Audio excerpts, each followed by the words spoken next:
My bad.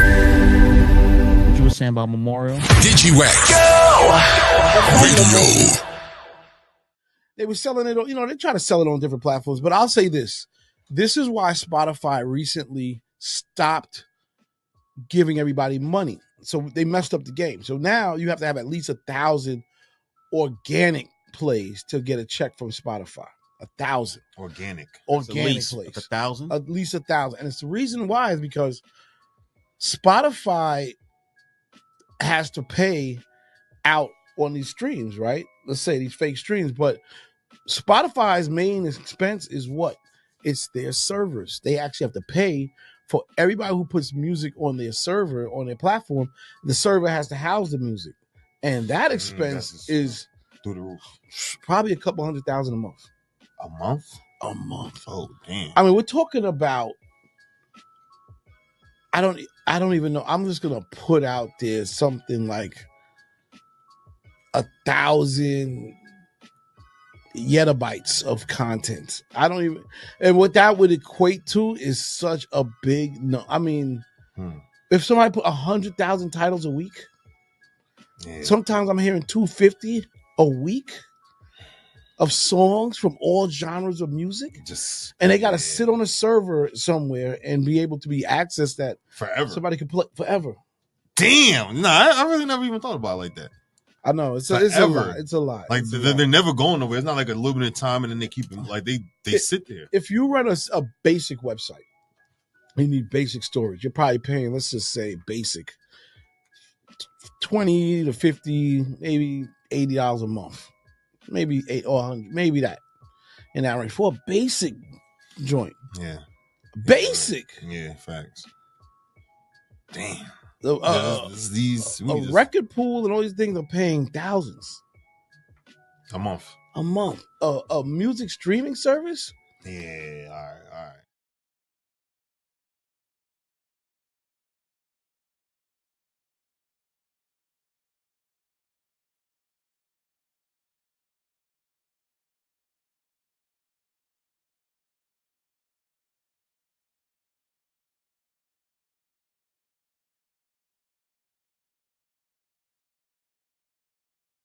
Digiwaxx Radio. Yeah, I guess shout out to everybody who dropped new music. It's been a decent new music week. It's actually one of the better ones in the last 3 weeks. I feel like this is actually picked up. You had Benny drop. Yeah. We had come out. Megan's new single, which is got the streets buzzing. The internet buzzing. I saw Nicki did make a post. Yeah, you saw that. So what you think, Sia? She had that in the top. Serious. I think I really think that hiss, right? Yeah. I don't think that is. I think it's clever, but it's not aimed at Nicki. I don't. Me neither. So. I think that Nicki wouldn't even react like that because she took it as a joke, which was funny as hell. Why she came back on IG with the record? You think she had that in the tuck? Because that was kind of fast, bro. She had a record already. She previewed a response on live like an hour later. Like, did you already have that, Nick? Like, yeah, she had it right here. Like, I dare you. And to be honest with you, she might have got some intel on it, but that's sort of crazy. You're telling me that she already had a response. And she played a little. Maybe I don't know if I could download it and try to send it so we could hear it. But she had like a little snippet on IG Live. But she ain't dropped it yet. I'm about to look for it right now, but I don't think it dropped. Wow. But she came back ASAP. That's how you do it. Yeah. If you're going to do it, that's how you do it. ASAP. Okay, so ASAP. We're not giving you no... That's the thing about hip-hop,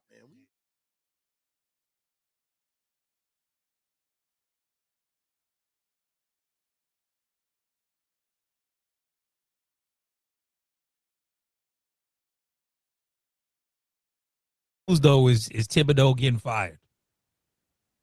He should. I think he's not a very good coach to just run his 5 players like that. He need to run more players. They are professionals. They're grown men. Let them play, but he don't let his players play. And when he does let them play, they show improve. So he needs to, something's wrong with his strategy, the way he coaches. He ain't won nothing yet. He ain't never won nothing. He been with 4 championship teams. caliber teams, and he's never won nothing. So fire him. He needs to give up that hairdo of his too. Well, that's my opinion. I predicted. Well, I already said who's going to win the chip.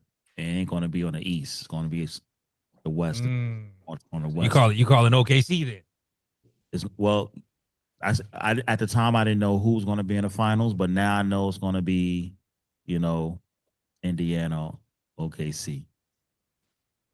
I've been saying it was going to be that finals. Huh? I said I've been saying it's going to be that finals. I was rooting for the Knicks because so the Knicks is similar to the Raiders. The league is better when the Raiders is winning. The league is better when the Knicks are winning. You know what I mean? But I don't blame the Knicks. I blame it on the fans. Everybody's blaming the fans. It's crazy. Yeah. I mean, not the civil normal fans, fine, but the ones, I don't know who shared it, but they was as y'all know, they got the SMD shirts. Yeah, they got the SMD shirts. So in one of the videos, it was like I would say a good 100 people. I guess it was around game. What was it? I think it might have been the Boston game, maybe, or maybe one of the games that they won. But they was chanting. I'm gonna just say the letters. Oh, that was the other day. That was just the other day. Okay, they was chanting SMD, but not those letters. They was chanting the whole thing. Outside. Outside. Like, what does SMD stand for? Come But none of that as a sports player, none of that should affect you playing this game. Oh, I get it. Okay, I see. Okay, I get it. Now he figured it out. He's like, oh, all these acronyms and shit, man. There's too many of them, man. but the fact of the matter is, you got people that's in their 40s, grown men, 40s, 50s, 60s. Now the ones that's 20s or whatever, yeah, that's what they be saying. They don't know no better to me. But they just chanting it. Sup, ma. I'm like, yo. Yeah, but come on. Like, y'all they really ain't won nothing yet. They gotta wait. And the thing about it, y'all know in New York, it's very cultural. There's a lot of different people. And I'm sure in that crowd, it ain't no straight man in the crowd. So they probably looking around like, oh yeah? You know what I mean? I'm like, come on, I would not be saying that. That's something that's not cool to say. And saying that to another man and yo, come on. Yeah, and even if you did win the championship, what is that to say to somebody? Brittany, have you ever said that out to either a guy or to another girl or anything? Because this is the thing that girls say. Well, first of all, no, I don't have one. I know, but still, girls say this. No, I'm a lady. All right. Yeah, I just had to ask, but I think that's more of a northern. I'm a southern woman. I think that's a little bit more of a northern woman. I'm a southern. Wait. Let me be careful. Hold on. Let me be careful with what I say. I'm from the South, so I don't hear that. But when I am in the North, I do hear that a little bit more coming from women. So I'm not gonna say it's exclusively just a Northern woman type, thing, but it's not a New York thing too. It's they said I be doing research, so it's said in other places as well. So yeah. Oh, I'm sure. I'm just saying what the question was basically about me being a female, like a woman saying it. Like that is the thing. Like I just don't know a lot of women around me who ever say that. There's a lot of hardcore women that say that. Yeah, I'm soft life over here. I ain't doing all that. If you was around a dude, you was out, how would that make you feel if he said that to another dude, you with him? Like it would be, let's say an argument, he gets real heated and that person you around says that to, how would you view that person from that point on? Yeah, I don't know if that situation has ever happened to me, but I would assume that some shit is about to pop off. Like I'm assuming that somebody is either going to throw hands or words will be exchanged, because I think that that's pretty disrespectful to say between two men. However, I also don't see myself being out with a man who would start a confrontation like that. However, I mean, it's never happened to me, so I can't really give you how I would react to it. But yeah, it just sounds like some words or some hands are getting thrown. I don't know. I just hope he don't get his ass beat if he with me. That's embarrassing. But I mean, I don't really know how to answer that question. Yeah, those are fighting words anywhere. I mean, for older guys, I don't know. The younger guys, they be letting all that slide. I don't know. Well, D, what you think? Because we do work with the youth in the school system, and I know it's been said around. I know I've definitely been around, and the kids saying it, not necessarily to me, but among their peers, each other. Yeah, they definitely throw it around a lot more. Just like the N word, just like the bro word, just like a lot of things. It's more fashionable now. Like we gotta tap ourselves on the shoulder because hip hop, we just made everything mainstream and now we want to put it back in the box. I just don't think it happens like that. Like it was cool in the 80s and the 90s, certain things came out, they had little slangs, and then we picked up on it. Then Ghostface and all of them came out with some new lingo. We picked up on it. But then as we grew older, we kind of like, we still know how to code switch. The next generation don't do no code switching. They gonna talk the same way at work. They're gonna talk the same way to their mother, to their father, to their grandmother. Like there's no more rules. So yeah, that's a respect thing though. That's what I think is a trip. Because so like my son, he refs basketball and from all ages, from as little, from 5 up to like high schoolers, and he said like 8 to 10-year-olds, they talking like grown men out there, like F your mama, SMD, and they don't necessarily talk ish to him as a ref, but he says amongst each other, kid to kid, like he said it's like grown men out there. You know what I mean? That's why I say like it really is a respect factor, right? Ultimately when it comes down, so it's like, well, do we put that on the parents though? Do we put that on the parents? We do know the youngs. I don't think they know. They heard the word respect, but I don't think they know what that means. Kids are a product of their environment, and because I've seen it with my great nieces and my nieces. My niece, the way she speaks to her kids, y'all ain't nothing but a good mother, and they only 10, 12 years old, 8, 9 years old, raised all their life, listening to her cussing them out every day, and then now they 18, 20, and that's all that's coming out their mouth. My little niece, she's 18, and she was like, "Oh, fuck all that bullshit." She'll talk just like that, man, like a man. And I mean, even a man shouldn't be talking like that. That's kind of just harsh. Their language is they don't have a large vocabulary because of their environment. A lot of them, and the ones that do have a vocabulary ain't trying to use it because it don't look cool. You got to be looking cool. You can't be being intelligent in front of a bunch of your peers that's talking ignorant. So it's all about peer pressure too. It's it's a whole bunch of things, but it is a product of environment. The parents had a lot to blame, Raymond, I think.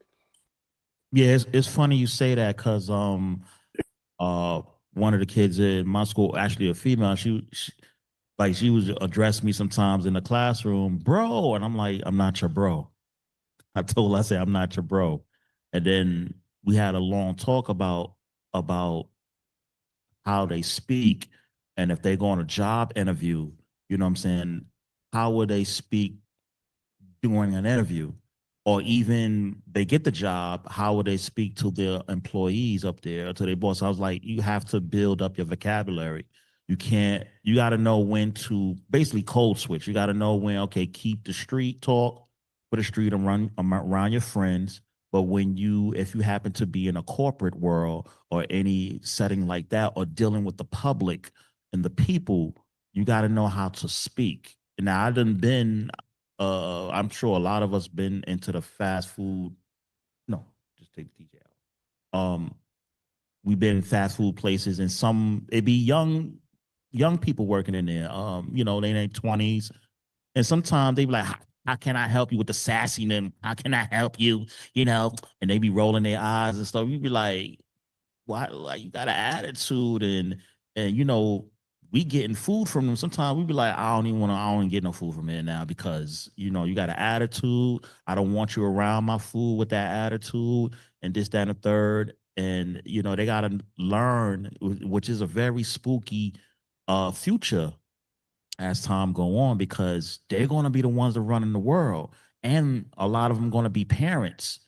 So we talk about us raising our kids of today or being mentored as DWI, myself, and CL, or who's gonna because my son is in that bracket where he's and he's graduate actually this week. He graduates Friday from college. He done did his years. So he's going in the field of working with young people. And you know, I know a lot of them around his age or whatever. And we have a lot of talk about all this stuff and all the people that I deal with, young people.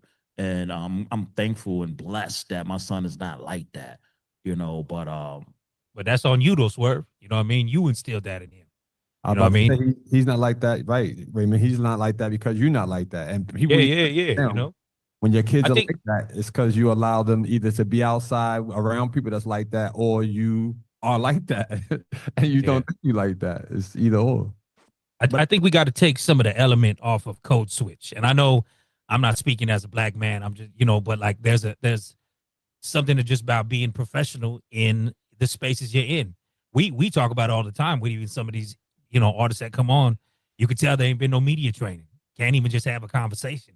You know what I mean? So, you know, when you know, because you know, this is all part of it. You know what I mean? Like it's cool. We all bullshit with our peoples, whatever. And you know, but like I said, I just think there's been like so much emphasis on like a code switch type thing that like people look at it like they selling out or something like that. You know what I mean? But it's like, look, if you work in a bank, you ain't gonna be, what's up, bro? Can I get you some money today? You know what I mean? Like that type of shit. You know what I'm saying? So always liking it to you know, I say this, if you were living in a society that only spoke Japanese, you would have to know how to speak Japanese. That doesn't mean that you know, that it's communication. You got to still be able to communicate in whatever space you're in. And so just what you were saying, Raymond, yeah, it's not about a sellout. I think personally, I think that's a part of dumbing down people, is saying that if you communicate, you're somehow, you know, selling out or you not down, whatever the case may be. Education, period. You know, we live in a society right now. We see what it is. Education is a bad thing. So, you know, we have to watch it. I don't, the code switch thing, we gonna always speak different in certain places. I don't think there's anything wrong with that. Just be you though. 100%. I want to chime in here. I don't have any kids.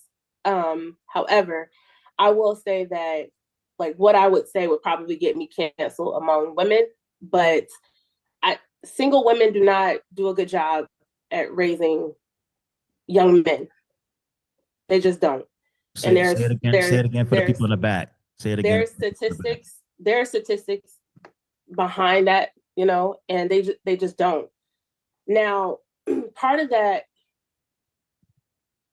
could be avoided, yes, but other parts can't be avoided. So if a father abandoned his kids, there's nothing that a woman can do about that, right? If he is not involved and refuses to be involved, she has no choice but to do the best that she can. So I think it's a two-part thing to our youth, right? So if there is a man that is willing to step up and take care of his responsibilities and step in and show a young man how to be a young man, right? How to walk away from confrontation, how to show respect to adults, because I think men generally are better at understanding power structure and understanding respect, especially both at a street level and in a professional setting. They're just built different. Their minds work different. So I think it comes to a point where women have to, if they do have that male father figure available, they have to drop their ego, they have to drop their pride and allow that man to raise his children. However, again, if she doesn't have that resource, if he's not available, she's doing the best that she can. And then we also have to stop blaming her if the resource is not available to her. Instead, we have to make sure that resource is available to her. Whether that's through pouring into the community, being able to have different programs within the community to be able to help these young men and these young women become, part of the society, part of the larger society. I said in the chat, I'm a professional code switcher because I have to be. I didn't come from privilege in the sense that I didn't, grow up in $1 million house. I did grow up in a upper middle class neighborhood. However, there's a half of my family that's hood and the other half is not. And I just have to speak a certain way when I go in a professional setting. And that's not taught to our youth. They just feel like that's being fake.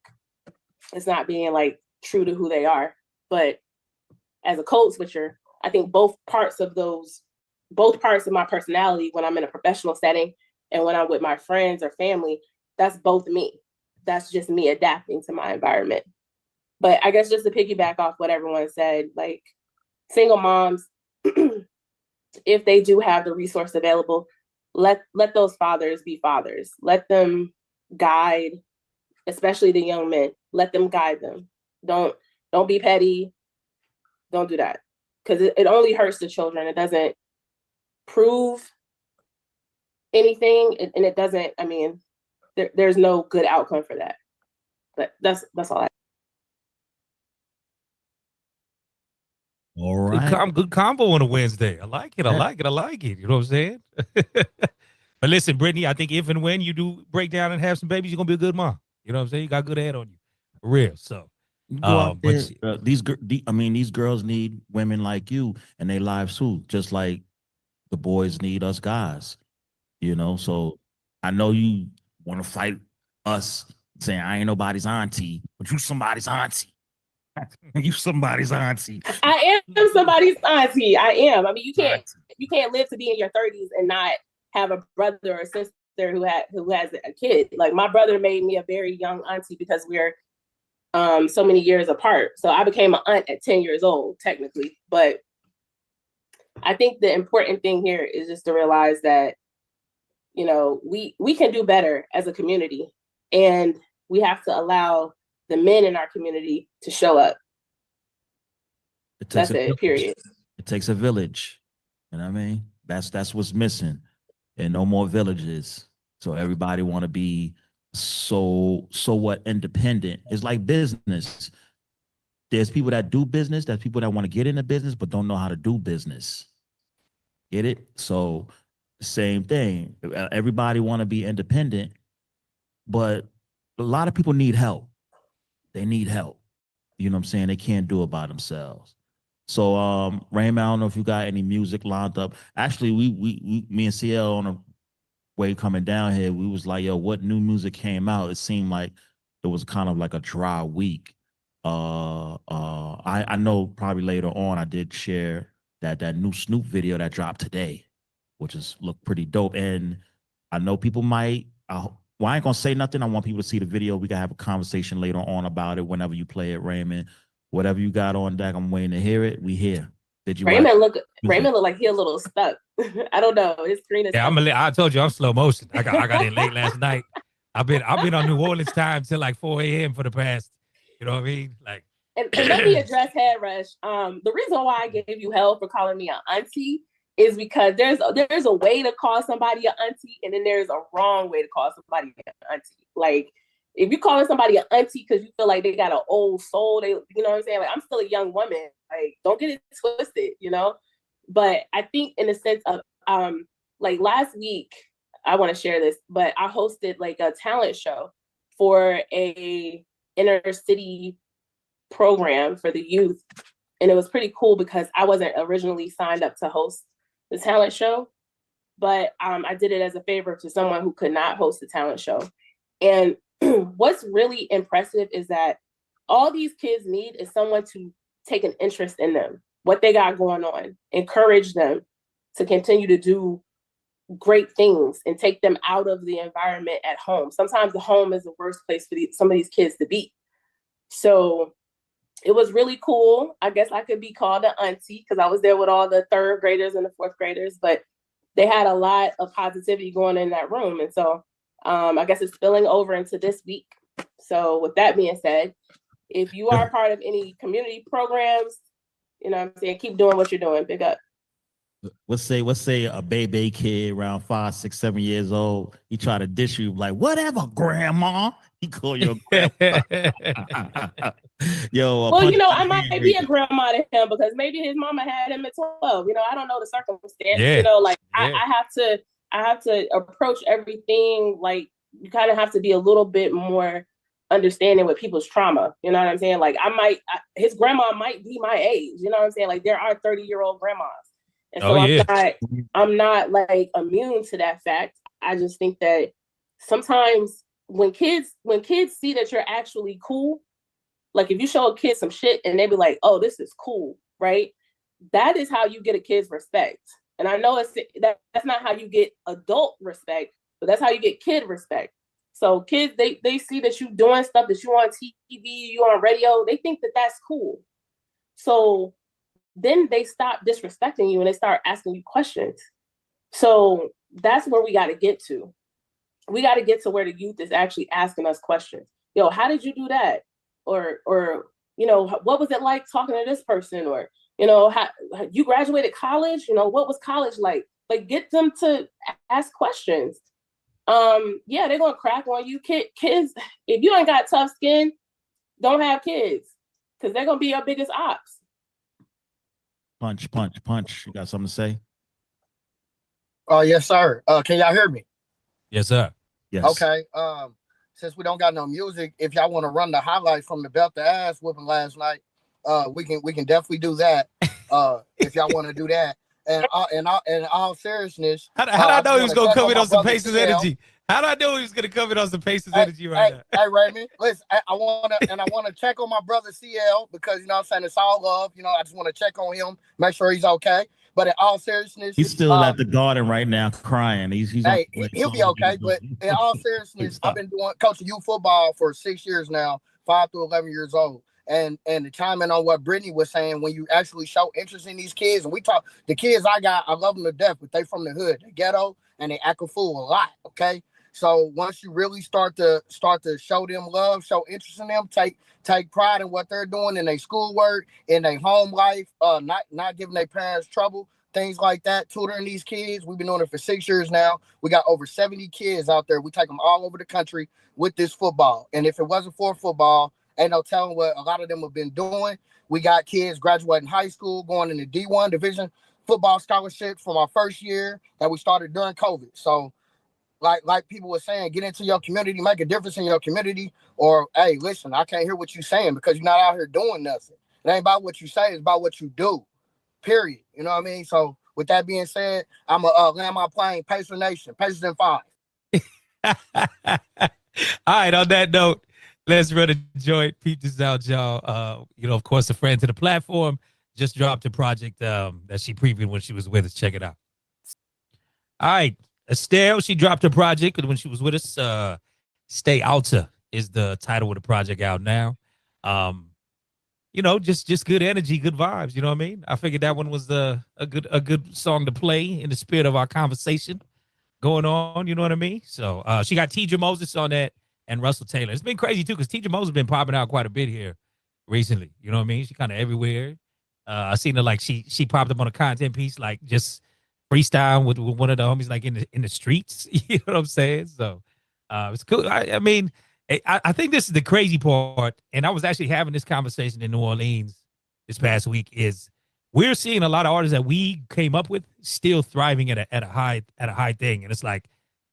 This is where we talk about the music and the reflection of society and all that type of stuff, because it's like for the people that came up with Future and Lil Baby in the next like 20 years, like, is this, you know, they're not going to get this quality of music. You know what I'm saying? What do you call it? Even like I caught this band Monday night before I left, and it was the niece to Aaron Neville. She was the lead singer. She's in the Neville family, but like just like a command though, you know what I mean? Like, and it was like real music shit because like she was a singer, they had a dope ass pianist, they had a guitarist, bass guitar dude, and drums like all together. But you know, before she would kick off the joint, she'd be like, "All right, we're gonna do this one in B flat, y'all, or we're gonna do this one in G major." You know what I mean? And there's just like elements to music that I don't think people pay attention to, in what they're putting out today. You know, so I don't know if that makes any sense, but yo, Nola just, I mean, when's the last time anybody here been in New Orleans?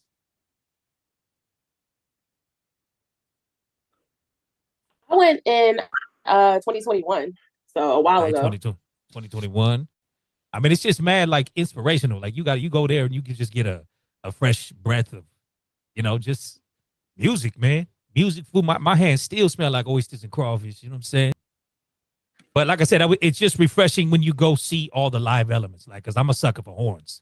You know what I mean? And the horns go crazy over there everywhere. You know what I mean? So, I remember when I went, they did a tribute to Prince. Like a whole bunch of bands were doing like Prince tribute. Yeah. And I'm just, like you said, I'm just a fan of live instrumentation. Anytime someone is playing an instrument, it is a different type of energy in a room. It's a different type of vibe. And I will say, like, not just Estelle, but I just think a lot of, and I've been seeing a lot of female R&B artists lately are doing a lot of positivity, like inspirational type music. I mean, guys too, but I've been seeing a lot of female artists on a different wavelength. I don't know. It's maybe that's just me, but this reminds me a lot of like Maya's joint that we played last week, which was, I know Raymond wasn't here, but Face to Face, which was about her journey about like, hey, I want to go somewhere on my own, face my own reflection in the mirror and just have that time to myself and have a different approach. So I kind of felt that same way with this song. Yeah.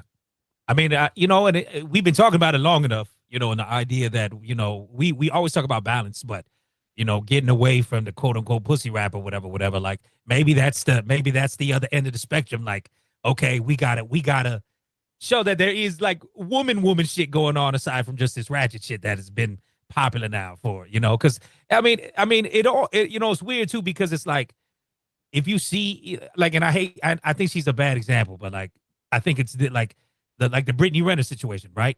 Everybody knew her just for being an internet hoe, whatever's, but it's like, but now she trying to do this Muslim thing. I just don't feel like, is that a bad example? Well, wait. I just me personally, you know what I mean? I don't know Brittany, but me personally, I just don't feel like what she's doing is actually genuine. Like I don't. Okay, so you think the Muslim thing is an act? You think the Muslim thing is an act a little bit? Yeah, okay. I don't feel like it's a genuine process, only because if you do study that religion, a lot of what she's doing goes against what people in that religion would do. You know what I mean? And her circumstance. Like, I don't really mind her documenting her journey, but I think when it comes to the fact that Kevin Gates, like, there's like a gray area of whether or not Kevin Gates is actually divorced, and then you're here with this man on the red carpet and he could still be legally attached to someone else. And then you're on a reality show which degrades women and glorifies, you know, a certain lifestyle, glorifies materialism, which goes against that religion. So personally, I don't feel like Brittany Renner is doing it for the right reasons. I think that what happened is being a hoe stopped paying. It stopped paying. I mean, being accessible to all these men, she could not do what Drea did. You know, she tried with PJ, didn't work out. So I think the money dried up. I think there was a season where she had to make a decision to rebrand herself. And this is how she did it. And that's just my personal opinion. Again, I don't know her. I don't know the situation. This is what it looks like from the outside. Yeah, I mean, and this is the dark side to the whole phase, right? because that shit's gonna stay with you. You know, like because like I said, I know you got validity behind what you say, but I mean, she could be legitimately maybe trying to change her life, but that's gonna stay with her forever. I mean, I've heard like Amber Rose speak on the same thing. Like she says in her space today, she Amber, like is, don't even say the name Amber Rose. Listen. She gets no clout. She gets no clout. No love for you. Don't even say her name, because one moment she's on this blog and she's for the people, and this moment she's, you know, telling everybody to shut up, and one moment it's whole walk, and the next moment it's oh, we need to be more traditional women. Listen, duality exists, right? We have duality in culture for a reason. I'm cooking today. Oh my God. Hold on, pause. But duality exists, right? You could, one weekend I could want to turn up, and the next weekend I can be in church. Like, that is a real thing. The problem is to act like, or to pretend to be something that you're not for the approval or followers or for money or whatever. Just like, there's a lot of women who are not just being themselves because they feel like following trends and IG models and being this way and this way is going to get them to the bag. But at the end of the day, if you really want to get the most attention, is just being yourself and just being a dope person for being who you are. And I mean, I don't know what's so hard about that, because like who I mean, there's a million Kim Kardashians, there's a million women who look like, you know, who want to be Amber Rose. There's all these women who want to look like Britney. Like, it's too much. It's like, damn, men are confused because all the women got the same face and they got the same body. I get it. Man, I get it. The gold digger. Are you saying in today's time a lot of people selling their soul for clout? In today's time, they've been selling. What's that book that Dave Chappelle was talking about? The pimp book. Y'all help me out. Y'all know the book about the pimp and the bottom bitch and all that stuff. Oh yeah. Like, anyway. Yeah. Okay. Yeah. At the end of the day, everybody has a price with them. So you can decide if you're gonna put your money on the table, you're gonna walk away. Some people, just like we're seeing in Harvey Weinstein trial, just like we're seeing in Diddy trial, sometimes people have a choice. What Offset? Sometimes they do. What Offset say? They do anything for clout. They do anything for clout. Sometimes things are really black and white. Sometimes people have a choice. When money is on the table, I'm not judging anybody because I ain't never been that desperate for $1. But when money is on the table and you make a decision whether you're going to walk away from the money or you're going to do what they tell you to do for the money, or be a hoe for the money, or be whatever it is for the money, some people make their own decisions. What I mean? That's selling their soul. And they've been doing that. Yeah. It's just the only difference now is that things are on social media and they're blasted out for us to see. But people been selling their soul. People been making decisions based off of money, making decisions based off of popularity, selling out arenas, all of that stuff. They've been doing that. I guess they don't have one of the words, dignity. Morals, dignity. Morals. Shit, if I didn't have morals, I'd be a midnight ballerina right now. Hell, right now. You said a midnight ballerina. I'll be a midnight ballerina right now if I didn't have morals, because them girls on TikTok with their grocery bags and their trash bags, shit. But I got morals. I got family. I got little sisters. I got people looking at me to be something, you know, and I want to be something for myself. And I also want to present, you know, should I meet a nice man, a nice gentleman, I want to present something that's worth something. You know what I'm saying? By the time a lot of these midnight ballerinas get they retire, it's like, man, like, let me shut up before they call me. You know, you ain't on midnight shit, man. Comments. You got people. Midnight ballerina, you a brunch, whatever. You a sea bass. You got people's grandmas on TikTok that's like 60, 70 years old shaking that ass. They are and listen, and I'm not judging them, because if I ain't have morals right now, I'm telling you, man, I seen some of them OnlyFans numbers. Yeah, that shit is wild. I can't do it. I can't. Ain't no way. Ain't no way. Yeah, they said it's what some 10 million women doing OnlyFans right now. The craziest thing too is that like one girl was on TikTok and she talked about how she started on OnlyFans and her stepdad was her like number one fucking subscriber to that shit. Nasty. Out. Yo, what? Ain't no way. Ain't no way. I don't know if you saw the other piece on that too, because it said some 82 million men are subscribers to the platform, and a good majority of them are all married. OnlyFans, crazy. OnlyFans. Yes. Wow. But the crazy thing, they got 10 million active users for women. The crazy thing is that we're both contributors to it. Men and women contribute equally to the problem, because if women didn't have any subscribers, they would stop doing OnlyFans. Yeah. But the men keep them paid. So at the same time, it's like, look, if you're going to get online and you're going to bash OnlyFans content creators, you also need to bash the men that are contributing to the problem, because you never see that. You know what I'm saying? Like, let's keep things black and white. Let's keep things, let's put everything on the table. You know what I'm saying? If you're gonna call a woman a hoe, call her sponsor a trick. There's 82 million tricks out there. You know what I mean? So no, without a doubt. No, you 100% correct. And I think the crazy part to it all is because the platform, like in OnlyFans, it caters to, tech basically. So think about like the nerd we used to clown in school, right? They're in a space now thriving because they fucking know computers and they know coding and they know all, but they spend a majority behind their time on a screen, and now they got this platform to go get off. You know what I'm saying? Like when in real life they couldn't get no attention from a woman. Oh, but I could get this attention from this woman over here if I'm willing to pay $10. Hold on. You know what I mean? Like, and then the amount of and then the amount of just like sex tech stuff that is coming out now too. It's like it's gross, really. You know what I mean? But well, Uncle Shannon Sharp, you know what I'm saying?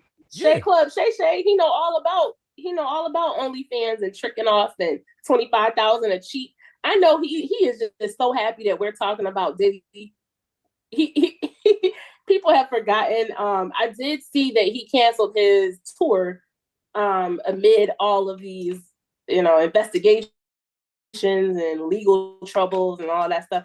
Which I mean, I do think it was a smart idea. However, like, I honestly did forget about Shannon because of all of the other stuff going on. Like, I didn't have space for Shannon's, stuff in my brain. But that's how we got here, with him, OnlyFans and all of that stuff. All right. New Music Wednesday. I see the homie CL. You doing all right over there, fam?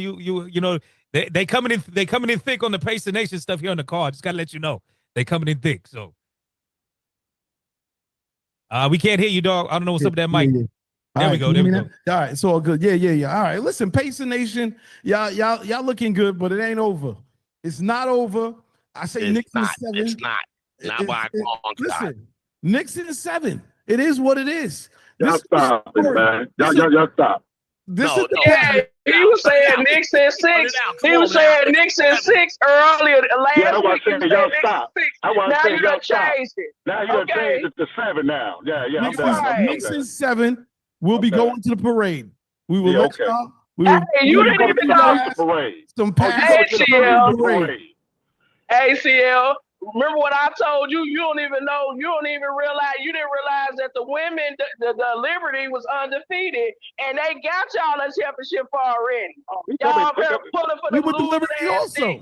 Man, PPE, he's coming to the Pacer parade. Don't worry about it. Don't even worry about it. Oh, bro, shit, I was with the Bulls when they did 6 championships, bro. I feel bad for the Pacer fans. I feel bad for the Pacer fans because this is what happens. Getting all gassed up and hyped. Everybody gonna be sick. I'll be texting. Like y'all gonna be sick when y'all lose this next game. We gonna see. Anyway, you already know what it is. I just got back from a radio station meeting or whatever. It is what it is. But I'm happy that everybody's back. Raymond's back. Every time we do this, it's just weird because every time we have like a long weekend, the artists, everybody's sort of disheveled, so we just have like a normal call. But it's cool, because today's sort of a laid back day. Yeah, no, we had good conversation going, Steve, before, you know what I mean? Like, it's good though. You know what I mean? Good energy. We got Brittany cooking in the kitchen, you know what I'm saying? So giving us some game from a woman's perspective, which we always need. But yeah, peep this one out. New Music Wednesdays, y'all. Glad to be back with y'all. Out of Detroit. Name of that track's called What You Want. Produced by Slop Funk Dust. And this cat Sponatola got some new music in this past week. Well, actually last week, the music package came in, so there's a few things in there. Figured I'd slide something over. I could dig it. Good instruments in there.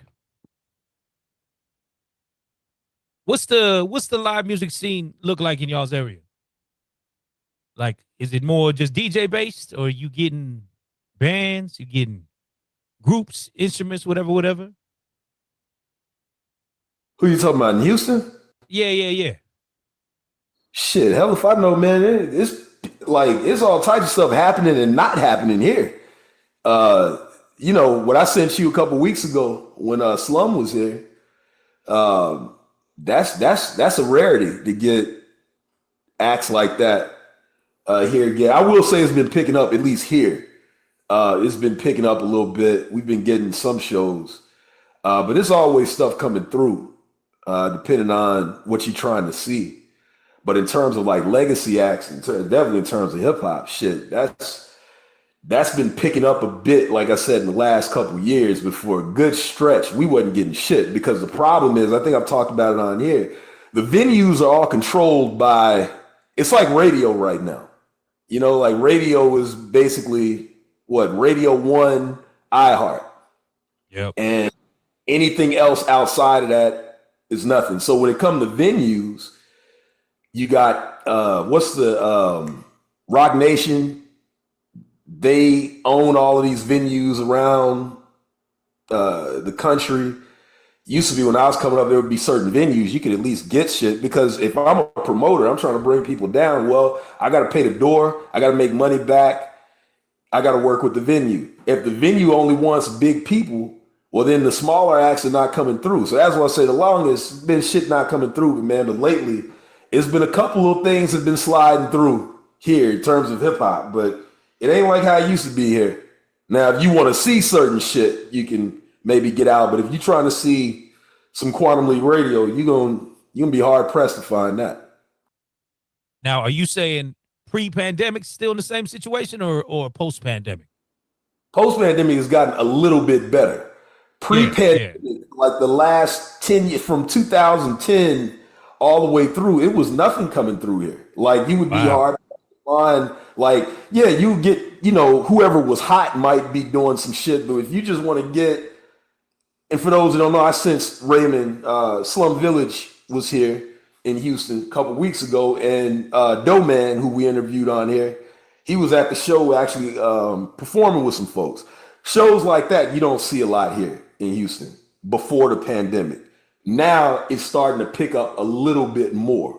One of the good things that happened at one point, you remember Scion, the car company Scion, SCION? Yeah. They used to do free shows. That was a good thing that was happening. They would do free shows and things like that were flourishing. But then it just all went away, man, when, Rock Nation and Ticketmaster picked up all of these venues. You got to go to a real venue. I'm not going to say a real venue. A venue is just simply not going to just pick up anybody. They're going to be like, oh, they got to have a big name. And then the promoter, they got to either put a whole bunch of people on the ticket to do that pay for play bullshit, or they're not going to put anybody on the ticket and pay everything to a big artist and then don't know about none of the other shit. So there's no cultivation of certain music, in certain places. So and then just to ask you, do you mean to say Live Nation, not Rock Nation? Live Nation, yeah, that's what I meant. Okay. Live. Okay, word. That's what I thought you meant, but yeah, Live Nation. Yeah, they own venues. There's no smaller venues. It's like it's a class war. Like you either got the big venue for Live Nation or you got something super small like a bar. But there used to be a middle class of venues where people could, go to a person, be like, "Yo, I want to have this here. I want to bring this person here." Here in Houston, I don't see that a lot here. If it's anymore. Wow. Did y'all just have some crazy weather right there for the weekend? Shit, we had some this morning. Yeah, right. This morning was crazy. It's been all right though. There's supposed to be some shit coming through over the weekend, but it's just rain. It'll be all right, man. I was talking to CL last week on the phone about a situation on my end involving the government and work. And I'll say this, CL, as I see you over there. I just got a call today. Because the bubble is about to pop, as I figured it would, and so I'm only bringing this up because Raymond was talking about weather. We in that time of the year, it's like we talked about last week, where shit's getting wild. St. Louis had all that shit that went through. I ain't never seen nothing like that happen with St. Louis. That was about a couple weeks ago. Hurricane season is on the rise, so. So did they bring you back or like what? Yeah, that was the call. It was a call today. It was like, just like that. Yeah. I feel like that's the epidemic around the country where we're gonna take this money away from here, we're gonna take it away from there. All these places that need the money or that had money. Then you take it away, and then the FAA, the federal airline company, they have a crash because they don't have enough staff, or things go down. I think at Newark Airport because they don't have enough team. Like it's gonna all fix itself. It's just unfortunate that things may happen in between all of that time. But I'm happy that things worked out and you're back in the mix. Yeah, they saying here out in Hobby Airport, it's a shortage of FAA staff too, man. Like, this administration came in, man, just madness, fucking circus. It's time to end this fucking experiment and get back to it, dog. This shit is fucking crazy, man. Yeah. Yeah, I mean, they even talking, you know what I mean, with the scare stuff. They're talking about these tariffs, like UPS and the FedExes. They already laying off people because, you know what I mean, not gonna be a lot more stuff coming in. People gonna stop buying. So I think it's just very important to remember, y'all. We are only about to be stepping into June since this motherfucker really got back in office in February. 6 months. I mean? Yeah. We got 3.5 more years of this shit, y'all. Buckle up. Let's play a joint. New Music Wednesdays. Good to see CL in the building. Keep game. Name a loose lyric. He got Kamaya and La Russell on that record, but just dropped a cool album off Ghetto Superstar Volume #1. A lot of dope features on there. I was really surprised because like these most cats out my way ain't really got the budget for the features that he got. But he got like West Side Gun on this album. A lot of people, man. So I mean, the album's okay, you know what I mean? But like that was one of the ones though. Like I said, the Russell out here working with everybody, getting to it. So but a good record right there. So shout out to homie Gary Archer, of course. Bay Area in the building. How we doing today, G?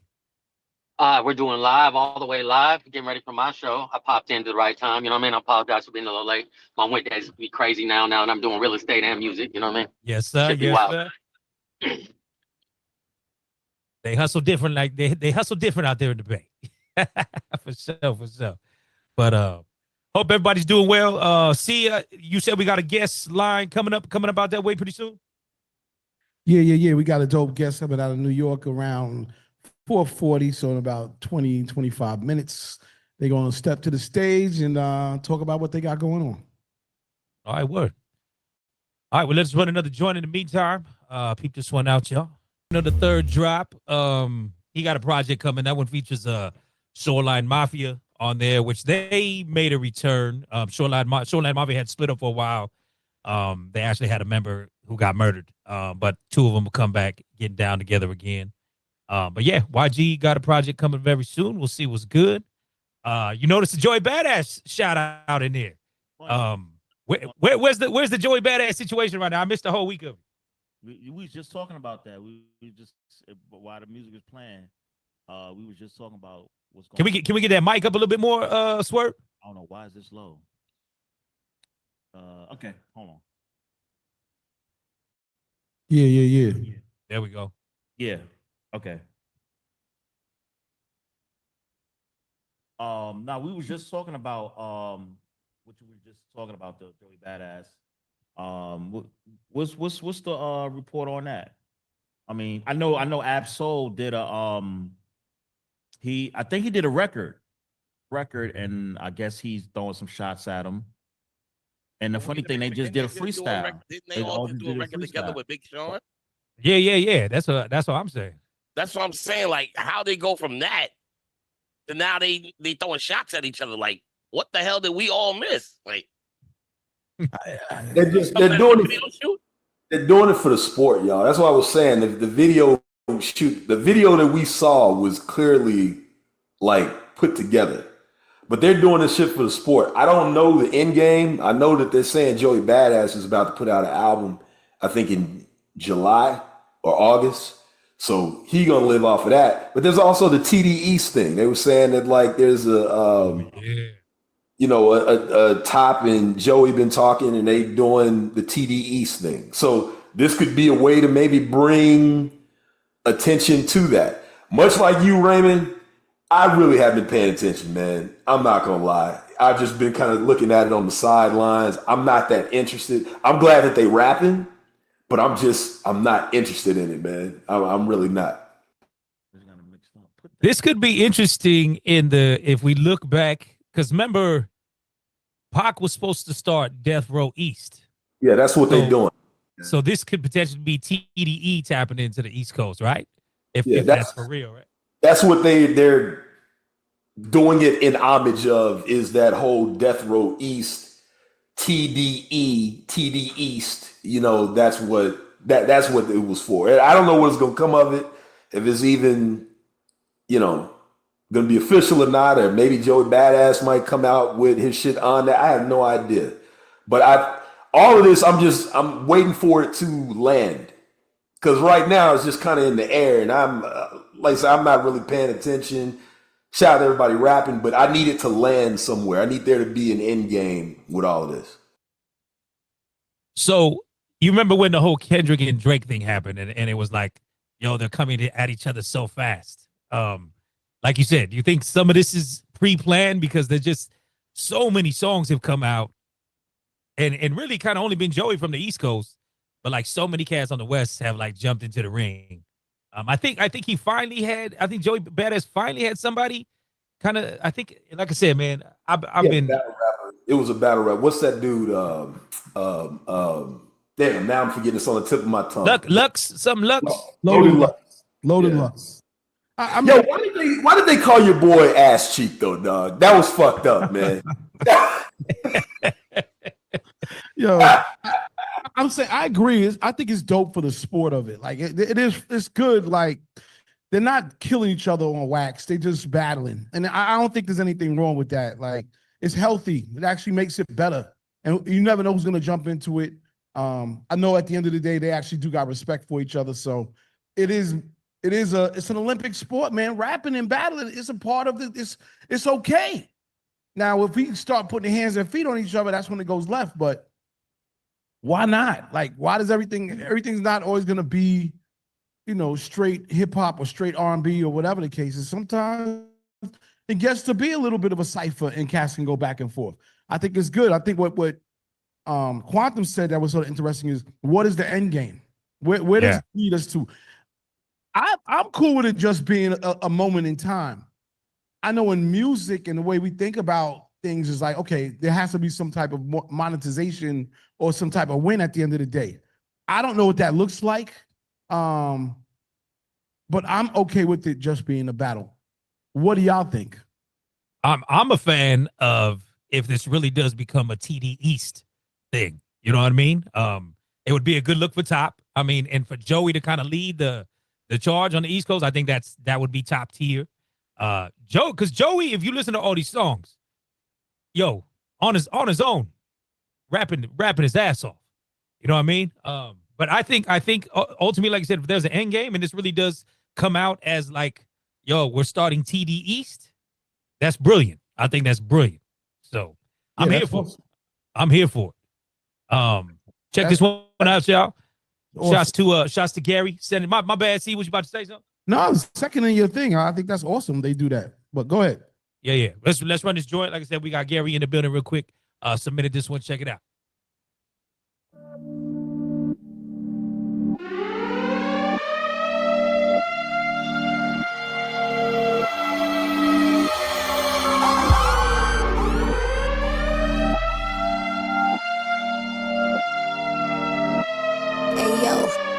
It's pretty girl vibes, yeah. We be coming through flight, we be going live, yeah. Pretty living, getting to this money, handful of cash, yeah. Throw it up in the air, we just want the bags, yeah. Pretty living, getting to this money. I'm Gucci man, got Louis all on my booty. A real baddie from the hood, ghetto bougie. Turning up in the clubs, we making movies. Bitches acting so fake, thought it was Tubi. Nothing but dimes around me, bounce up around me. Got love in these streets, yeah. Ain't got time for no beef. You wanna trip with me, just know I'm bringing heat. Don't bring no hating niggas around me, yeah. Don't need your negativity. We vibing on this pretty energy, yeah. So keep your hate from around me. Don't bring no hating niggas around me. Don't need your negativity. Reality TV, pretty all on your big screen. I'm the MVP, most valuable baddie. Pretty girl vibes, yeah. We be coming through flight, we be going live, yeah. Pretty living, getting to this money, handful of cash, yeah. Throw it up in the air, we just want the bags, yeah. Pretty living, getting to this money, to this money. Pretty living, getting to this money, to this money, to this money. Pretty living, we getting money. I'm getting money, bitches, where you at? If you wanna sit at the table, then bring it back. I'm not getting money, niggas, where you at? If you're looking for pretty, then bring a stack. Don't bring no hating niggas round me. Nah, don't need your negativity. We vibing on this pretty energy. So keep your hate from around me. Don't bring no hating niggas round me. Don't need your negativity. Reality TV, pretty all on your big screen. I'm the MVP, most valuable baddie. Pretty girl vibes, yeah. We be coming through flight, we be going live, yeah. Pretty living, getting to this money, handful of cash, yeah. Throw it up in the air, we just want the bags, yeah. Pretty living, getting to this money. I'm pretty living and surviving this bitch. Got baddies all around, pretty vibing this bitch. I'm pretty living and surviving this bitch. Got baddies all around and surviving this bitch. I'm a diamond this bitch. Baddies all around, pretty vibing this lit. I'm pretty living and surviving. Pretty girl vibes, yeah. We be coming through flight, we be going live, yeah. Pretty living, getting to this money, handful of cash, yeah. Throw it up in the air, we just want the bags, yeah. Pretty living, getting to this money. Yeah, it's DJ K Style on the beat.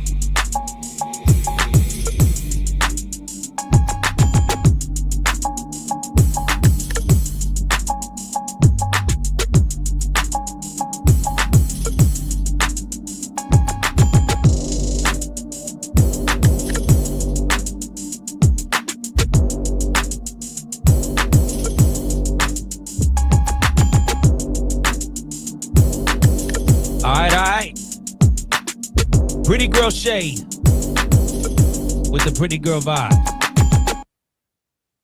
What's going down, Gary? I could dig it. What's happening? Man, you know, I just had to bring it to the crew. You know, when a record starts to bubble out in the Bay, it's starting to bubble out here. This girl showing up, she does what I ask a lot of the like men artists to do. I'm like, man, pull up to the club, talk to the DJ, ask if you could do your song, ask if you do 30 seconds of your song, ask if you do.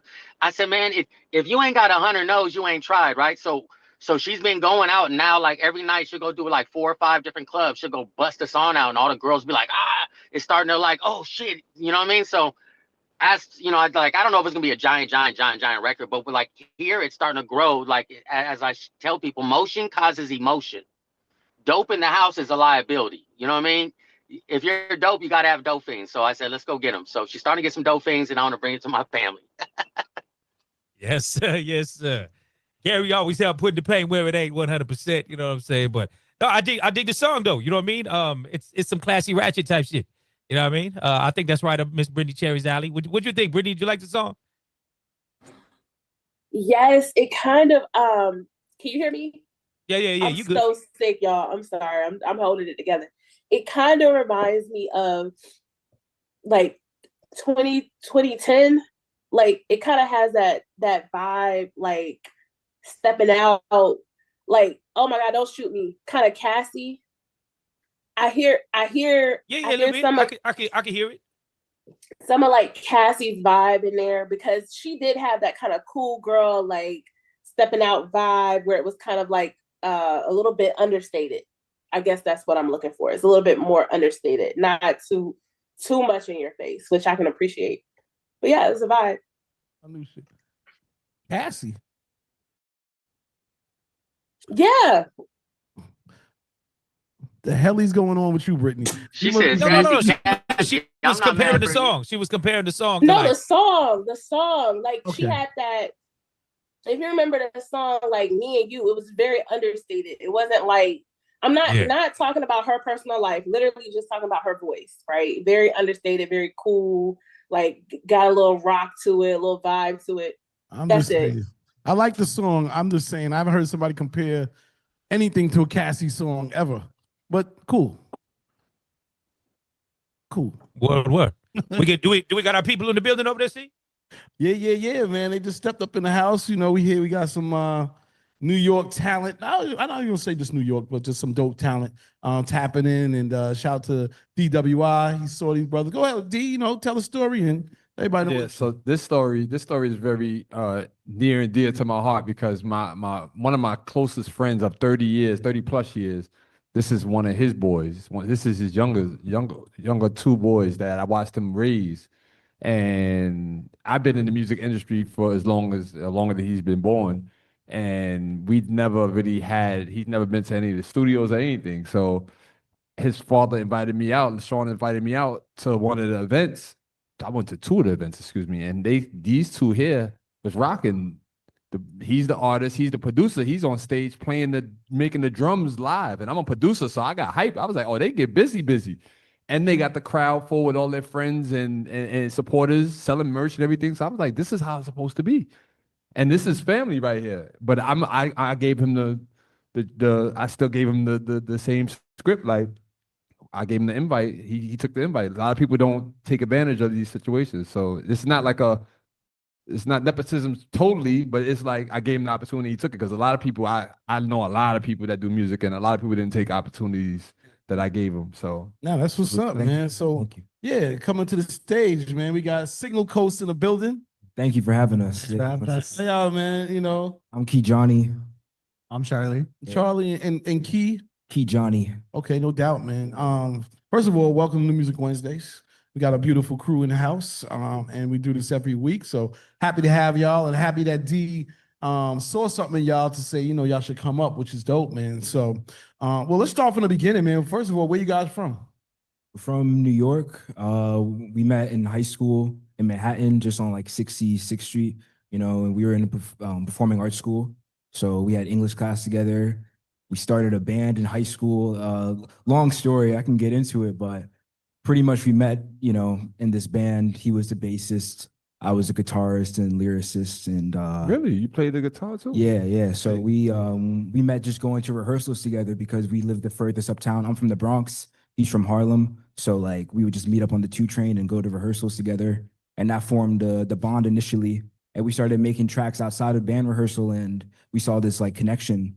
And when the band eventually broke up, we decided to just like, you know, we wanted to continue making music together. So we just linked up, and that's the story. Well, I think it's unique. Y'all went to you know, performing arts school in Manhattan, like Fame.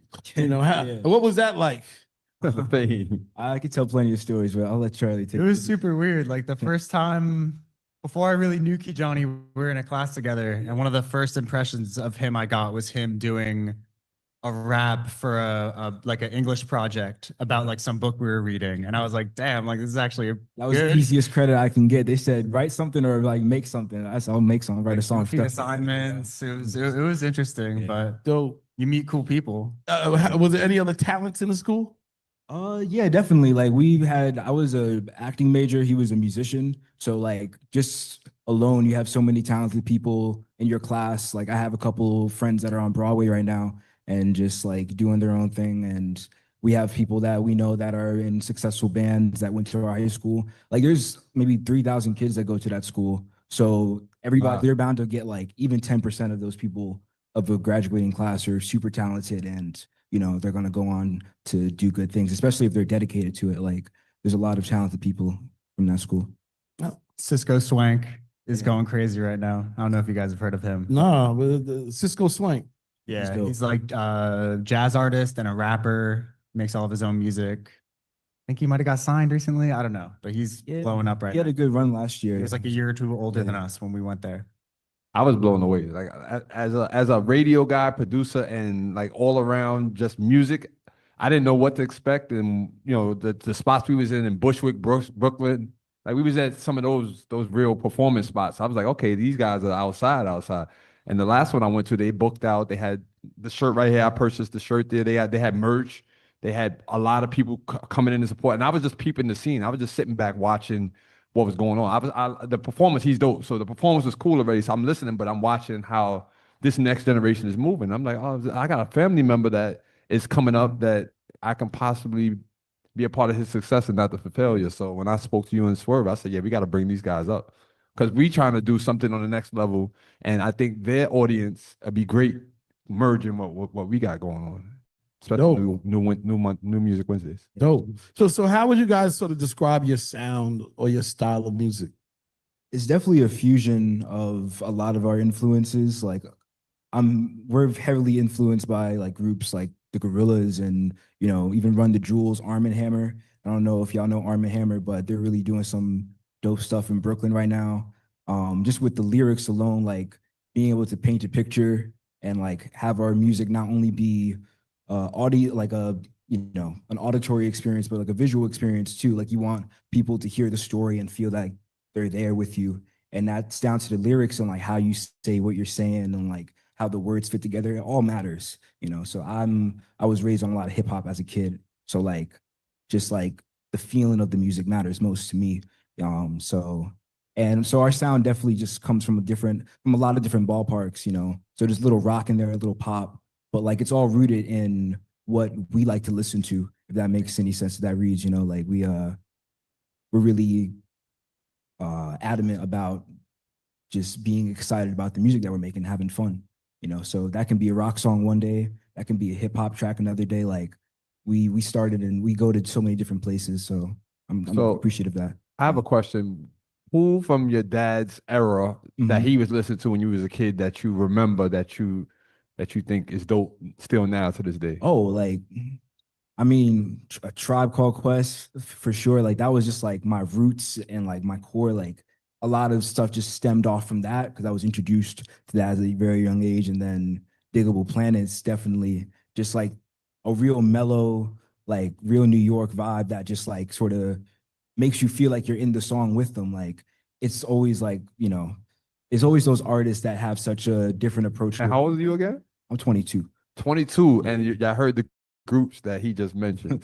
Yeah, no, like it's not even like I'm not even trying to flex on anybody, but like it's what I grew up with, and everybody has different things that they grew up with and what influences them. I think musically, it's safe to say when we talk about the next generations and hip hop is dead and all that, it's really on the parents to bring your kid up with the culture and the music, because if you allow the radio to do it, as the meeting that you had today, you're gonna come out like how he's 22 and he don't sound nothing like what's out right now, the drill rappers and all that, because they just ran them up. That generation just made up.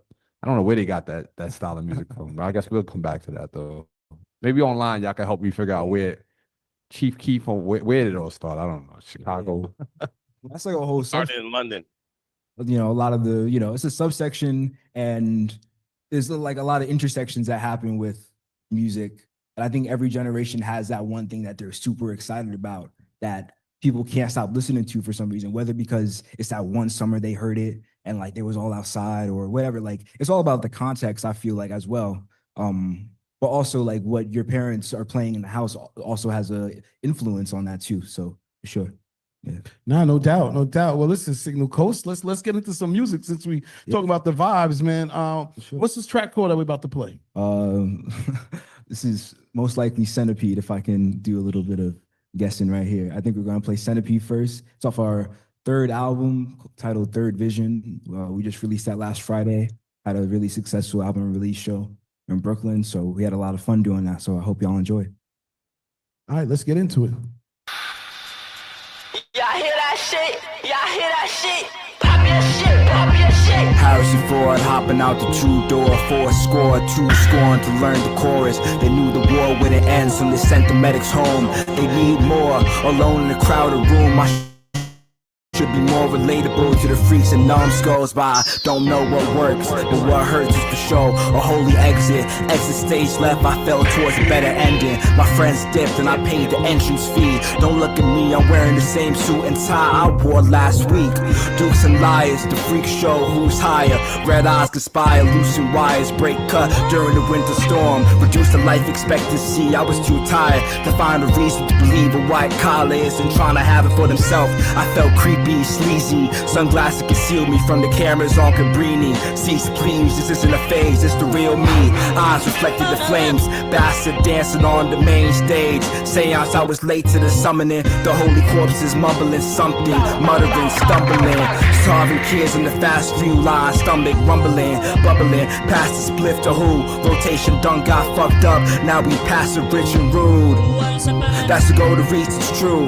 Hold the soul from my God, sub for glue. Proceed to hold my mind hostage, it's a subtle clue. Like one drop of rain on a leaky roof. Tree roots, consume the maple and paid in pesos. Arrested macaroons. I remain calm and cool at the taqueria. Hold the pork lard, the tortilla, embroider my hands to prevent the scars from getting any deeper. Deer hunter with the knack for shooting competition. Stacked his loot, mind his business with a glance of solid tension. A blueprint with pages missing. New hints of a lonely victim. Don't get the picture. Taken out of comfort zones and newly found religion. Robot pigeons. Who done found the mason stones? Placed in the wrong direction. Loosen up your step. A lonely child, a feral kid. Barking up the wrong tree. And it's just me at the top, getting scared out the things that could have been.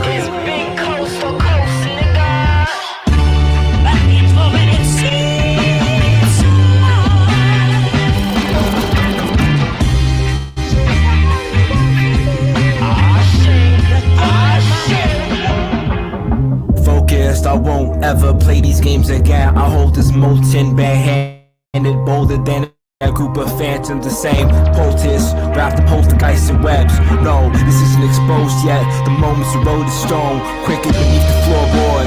He was found dead. I remain focused. I remain focused. I remain focused.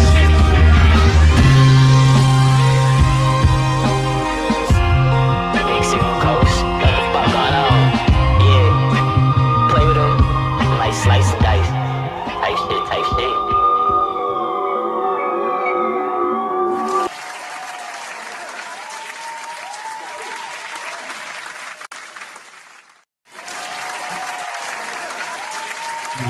Yeah.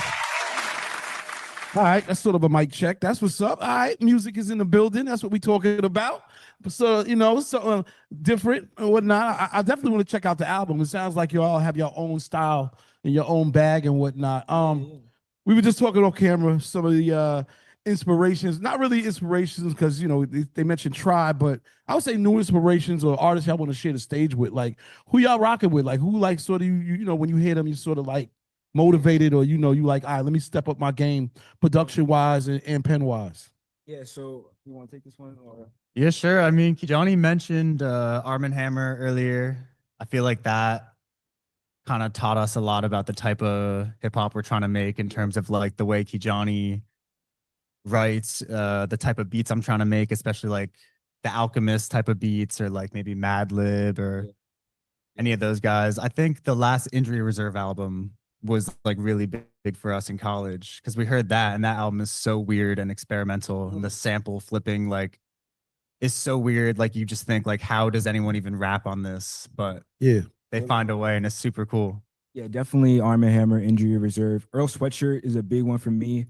Like, I feel like a lot of that music in college, it was Earl and Billy Woods and, you know, Arm & Hammer, people like that who make me want to step my game up because you can tell that they're like writing all day. You can tell that it's like their life and they live and breathe that, you know. So definitely those guys who know how to like take it up to another level with they're not just rappers, they're MCs. Like they know how to control the crowd and move the mic and all that stuff.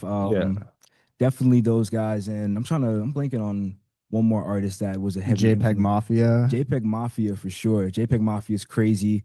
And he's just like a wild energy to witness.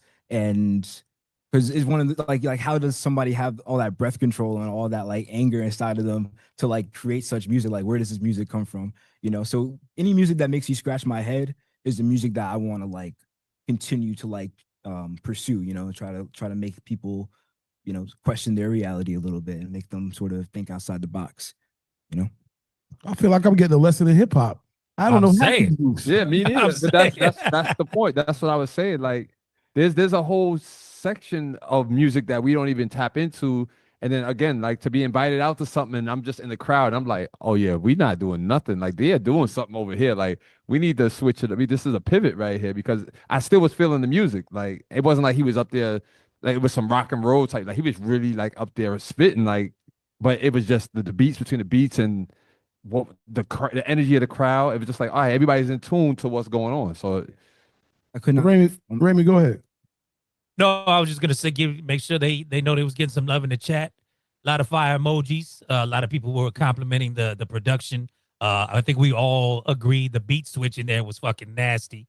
So super ill with the song. You know what I'm saying? But yeah, man, super ill. Love the energy. I mean, and this is what it is. You know, keeping hip hop alive, moving forward. You know what I mean? Because you know, we all gonna have our own definitions of what is quote unquote real hip hop or whatever. But I think what ultimately comes down to is what's real hip hop in your hearts. You know what I'm saying? But it also stems from what you was listening to in the crib. So salute your parents, yo. You know what I mean? Put you on. For real.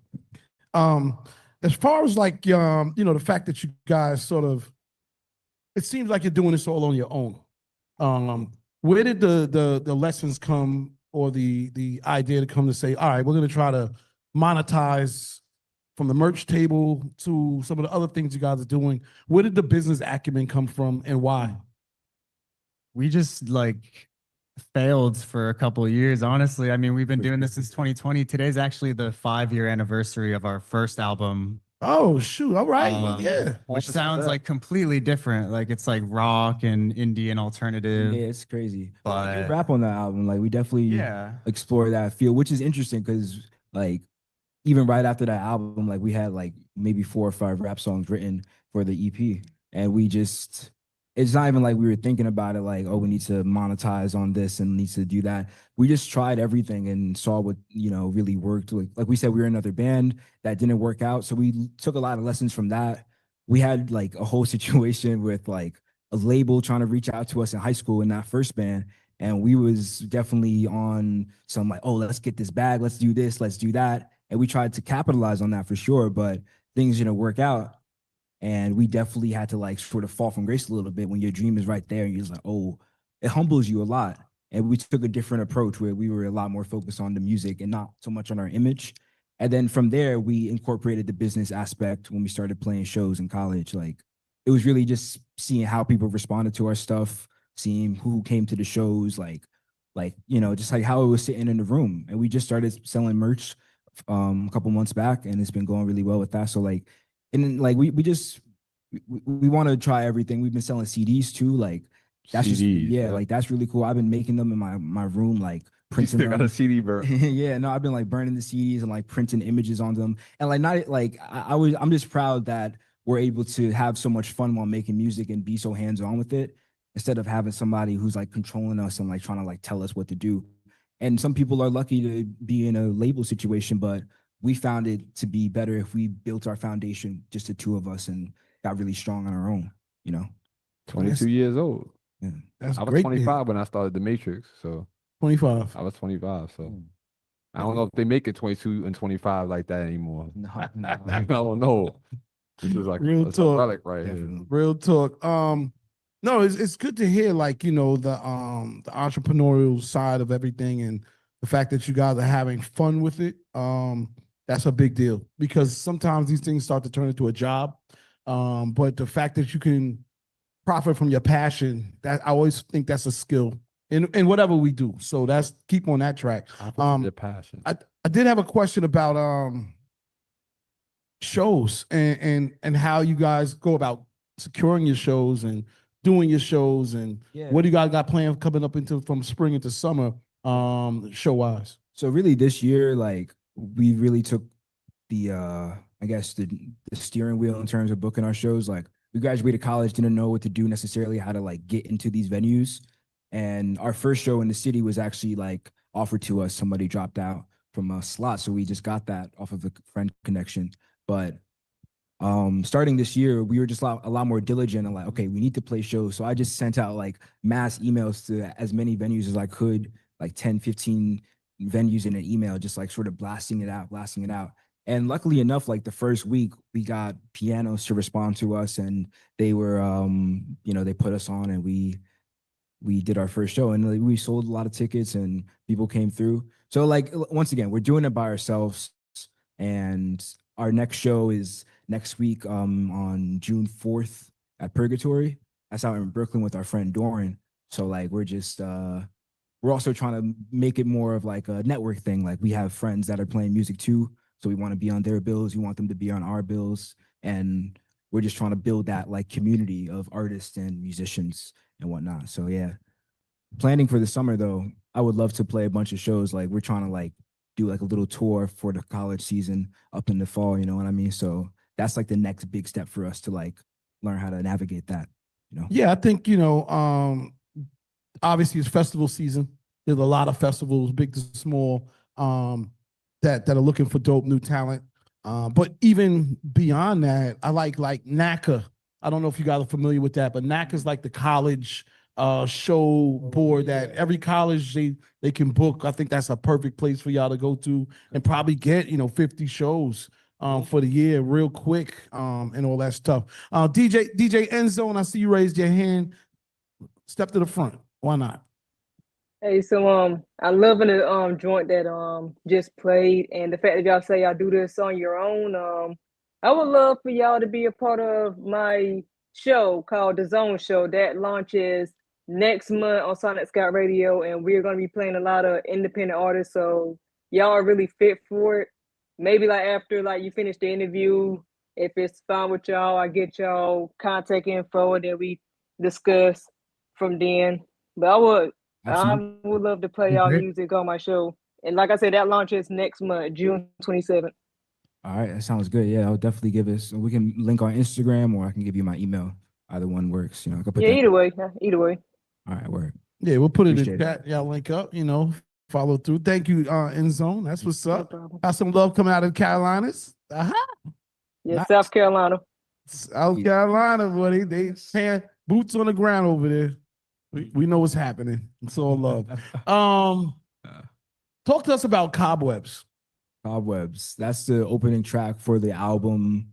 It really, I love that song because it was one of our like freestyles that we made like last summer, sort of. And like the song, like we were like, we need an intro for the album. And then we heard that and it was just like, boom, the album, like we were able to visualize it so much better with that song sort of as this anchor, in my opinion, at least. Let me speak for myself.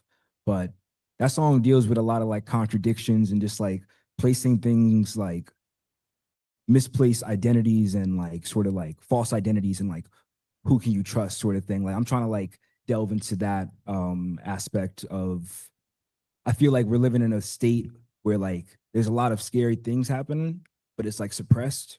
So people find other ways to, you know, sort of cope with that, whether it be through Instagram or whatever. So like, and not just on social media, but like there's so many other ways people try to deal with these things that are so harmful. That's besides the point.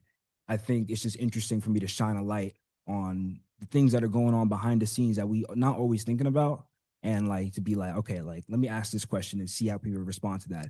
Even if like it might go over your head the first time, like if you sit down and read the lyrics or just like want to listen to what's actually being said, along with the production, like we're trying to like really like create an experience for you and not just waste your time or even waste your money. You know, if you're coming to see our show, like it's going to be a good time, but it's going to be one that you walk away feeling something, you know? So, yeah. Man, these guys got all the right answers. This is crazy. I don't know what to say. All right, let's play the new joint, Cobwebs, the title track from the new EP or album. New album, yes. You already know. Let's do it. Let's do it.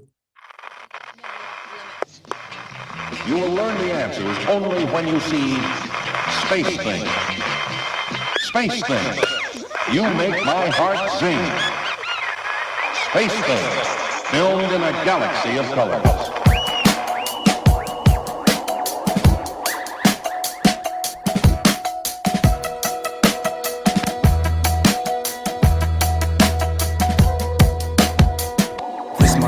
Song. Batman and Robin old ladies for their iPhones. Doctors are vultures who will never show their cards, bro. Watching while the door hinge creaks like a psycho. I lurk on desolate, lonely streets. I'm a resident, riding old me under the Christmas tree. Fantasies, make believe. The crystal had a sting, poisonous centipedes. Movies in the spring, matinees with my missus. Late night kisses underneath the fire escape. The story's plot thickens. A film about people making a movie about people watching the film and the dampness of the mountain escape. I seek a thrill, so I climb to the peak of the valley and graze the sheep and a hungry wolf who heard my tape approaches. Wearing a trench coat, reading spectacles, there's a rope of non-existence and uncanny tropes. Unplanned heist, backroom escape, rendezvous at the boat. The sounds dissolve, the kush with smoke. Y'all make some noise for a real MC. All right, no doubt. We back at it. We're back. Signal Coast in the building. Hello. Bronx and Harlem, you know.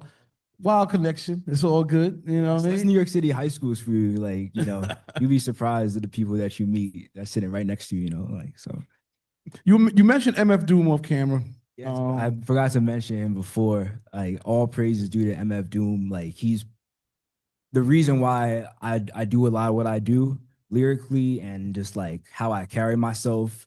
And there's a lot of like posers out there who like try to be on the MF Doom wave, and you know, good music is good music, but like you don't really know the king like that, you know. Like I was raised on that. Did y'all mention Dilla? Oh, of course, Dilla, Madlib. Once again, shout out to both of them. Like those are some inspirations as well. But MF Doom is really the camp that I stem from. Just like that, really like in your face. The lyrics are like you can't even like do the bars sometimes because like I listen to a song on my music all my life and like I can't even say some of the lyrics because they're just so like jumbled up and like how does he think about that? You know what I mean? So I was just listening to Curls and like Figaro over here. Like in the production on like Mad Villain is like some of the craziest, like it's like the crunchiest production I've heard. Like how the drums snap in your ear, like all that stuff and all the interweaving samples. I think that's a lot of inspiration of how like I ride on the beat, just like trying to find those pockets. You know what I mean? So Let me mention some producers slash MCs. Let me see how I feel about them. And I'm just go off the top of that. Large Professor. I'm not too versed on Large Professor. I know my dad, who is a big Large Professor fan. I know he's a fan of him for sure, but I'm not even like well versed in his music like that. So I have to do some research on that. Okay. Yeah. Eric Sermon. Not familiar. Not familiar. Yeah. I'm just gonna go down. Like we got some homework to do for sure. You know, Let's go red. I was gonna mention Kanye. How y'all feel? Kanye? Yeah. I mean, he's a great artist. I'm not going to talk about anything else about Kanye. No, I'm saying, but these people I'm naming as producers slash. Yeah. No, I understand. He's an insane producer. The song Centipede that we played earlier is definitely like influenced by Kanye. The beat switch is a very Kanye, Yeezus type of huge blown out beat switch. The way I go about sampling is definitely very influenced by Kanye. Yeah, for sure. I think Kanye's crazy. Do y'all know Pete Rock? Yeah, we saw Pete Rock. You were at that show, right? No, I don't think so. The one it was at the Mike show in Brooklyn. Oh, type. Pete Rock did a set last year in Brooklyn. That was really cool. And DJ Premier. Yes, of course. You know, Gangstar, Guru, shouts out. Like We got some questions. Quantum, is that Yeah, I saw your face light up when you were talking about MF Doom, and Yeah. I just started to think like he had like a cult following and the mask. And what would you say like made him so special, like MF Doom? I mean, I think it's how he carried himself for sure.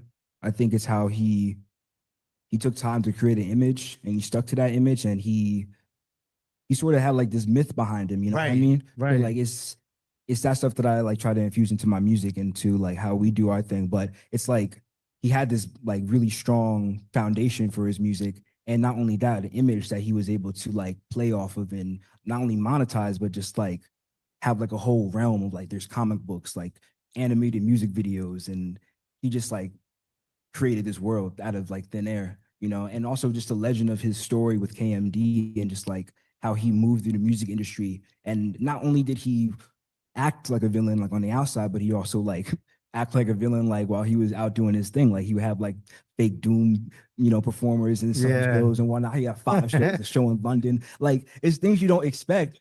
Dr. Doom, like he does his thing, and like it's something to you know, not everybody can do that. And I think that's why it's special. Yeah. Everybody are brave enough. Not everybody is brave enough to take that risk and to be so like bold with themselves and like how they carry themselves. So he's definitely just an inspiration just to be yourself.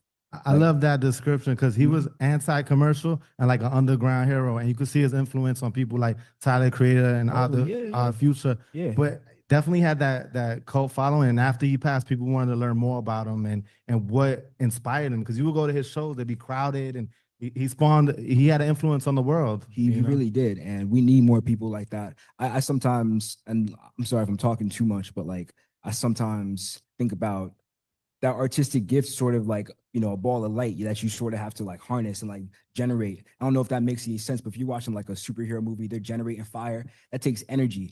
And once you hold that, like you got that, that's like a spell that you can't really break after that, you know, like you always know how to do that, but it takes time and focus and discipline. And not everybody, that's why people don't make it, because they stop trying or they think it's too hard. Like, you know, so it's gotta, yeah. Wow. Thank you. He had a gift, and I like the way you described MF Doom, his influence on you and what he meant to the culture. Of course, peace. Yeah, we got K Mac. K Mac, you there? K Mac, you there? I'm here. Yeah. All right. Oh, what's up, fellas? Hold on, everybody.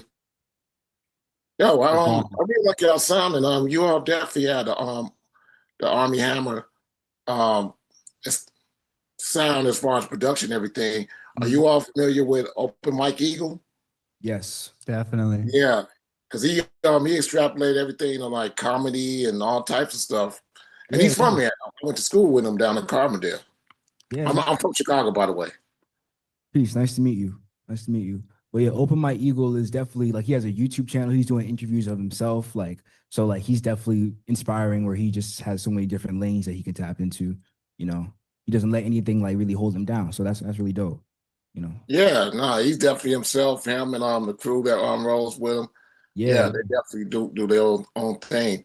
So yeah, I appreciate you all like really like not fitting the mold. You have a nice foundation as far as like sonically what you came up on, and you stepped on your own and you being yourselves. It's pretty dope. You said your first album was out 5 years ago. Where can we find it? Is it on Bandcamp? It's on Spotify and it's on Apple Music. Yeah. I try not to use Spotify, man. Okay. Never. I think it is. I can't stand the Ed guy. I like that. I like that. It's on Bandcamp also, and yeah, I think it's on everything. It's on SoundCloud too. It's definitely on Bandcamp. It's on SoundCloud. Yeah, it's on SoundCloud. So you can definitely find it on those platforms, Bandcamp and SoundCloud. We're Signal Coast on all platforms and on Instagram. Cool. And I also like that you all know KMD. You know MF Doom is Zev Love X before he was KMD. Oh yeah, I see it back there. I see it, and I see the King Ghidorah record back I there collect too. vinyl. That's an underrated album right there. That's a wild collection, man. Oh yeah. Yeah. Unfortunately, I got downsized because the rent cut too high. But yeah, I collect vinyl. Well, yeah, man. Can you put your contact in the chat or something? So I would like to do an interview with you all as well on my radio show. Absolutely. Yeah, we'll put that in at the end of this conversation. Oh, Wait, why am I here? Thank Okay, you. cool. It's Thank hard to you. gauge this camera, man. It's whack on these MacBooks. All right, man. Thanks. Peace. All right. Quantum. Yo, what's up, man? I've been trying to figure out the missing link, right? And I'm talking to the group. For the past maybe 5-6 years, I've been noticing like your generation's admiration with Doom, and I'm really trying to figure out what is the genesis.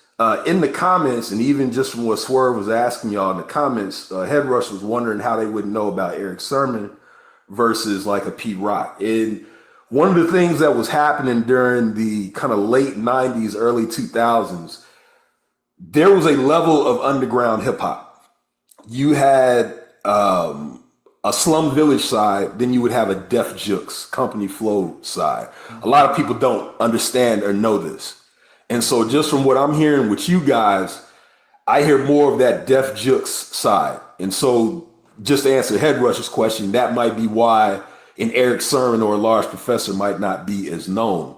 But I want to know the genesis for you getting into Doom. I'm trying to just kind of understand where, because it's not just you guys. It is a lot of younger folks that love Doom. And Doom, again, going back to the underground during that time, there was a level of underground. Doom was below that level. Like if Rawkus was here, Pete Rock is here, whoever is here, Doom was even lower than that. So for me, like a person who was listening to him from that time, I never would have imagined, because I can name a slew of people that were his peers at that time. They obviously don't have the notoriety that Doom has. So just what is you guys' genesis for listening to or finding out about MF Doom?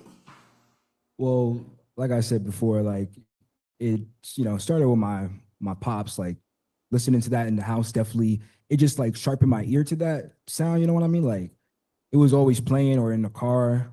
And I remember one time I heard an ad lib that like I never heard before in a Doom song, and like we were listening to the car, like the stereo on the right side, he says something. And I was like, oh, that's like mad funny. And I heard it for like 5 years straight, and I never heard that before. So I think like how fun his music is, one, and two, like how, lyrical. I think everybody's sort of looking for that in rap music, like the sort of like, where the poetry and like the words are just like so like descriptive, or just like, I don't even know how to say it. Like, when the words are just like, they just sound right together, you know what I mean? And that's why people sort of like credit like, oh, Eminem's the best rapper. Like, nah, he just like good at like saying words fast, and like, not to discredit his rap skill, but like, it's a little more about, it's more than just like making words sound good together. So I think where Doom approaches it, where you can tell he's like writing from a perspective and like unveiling this sort of movie in front of you.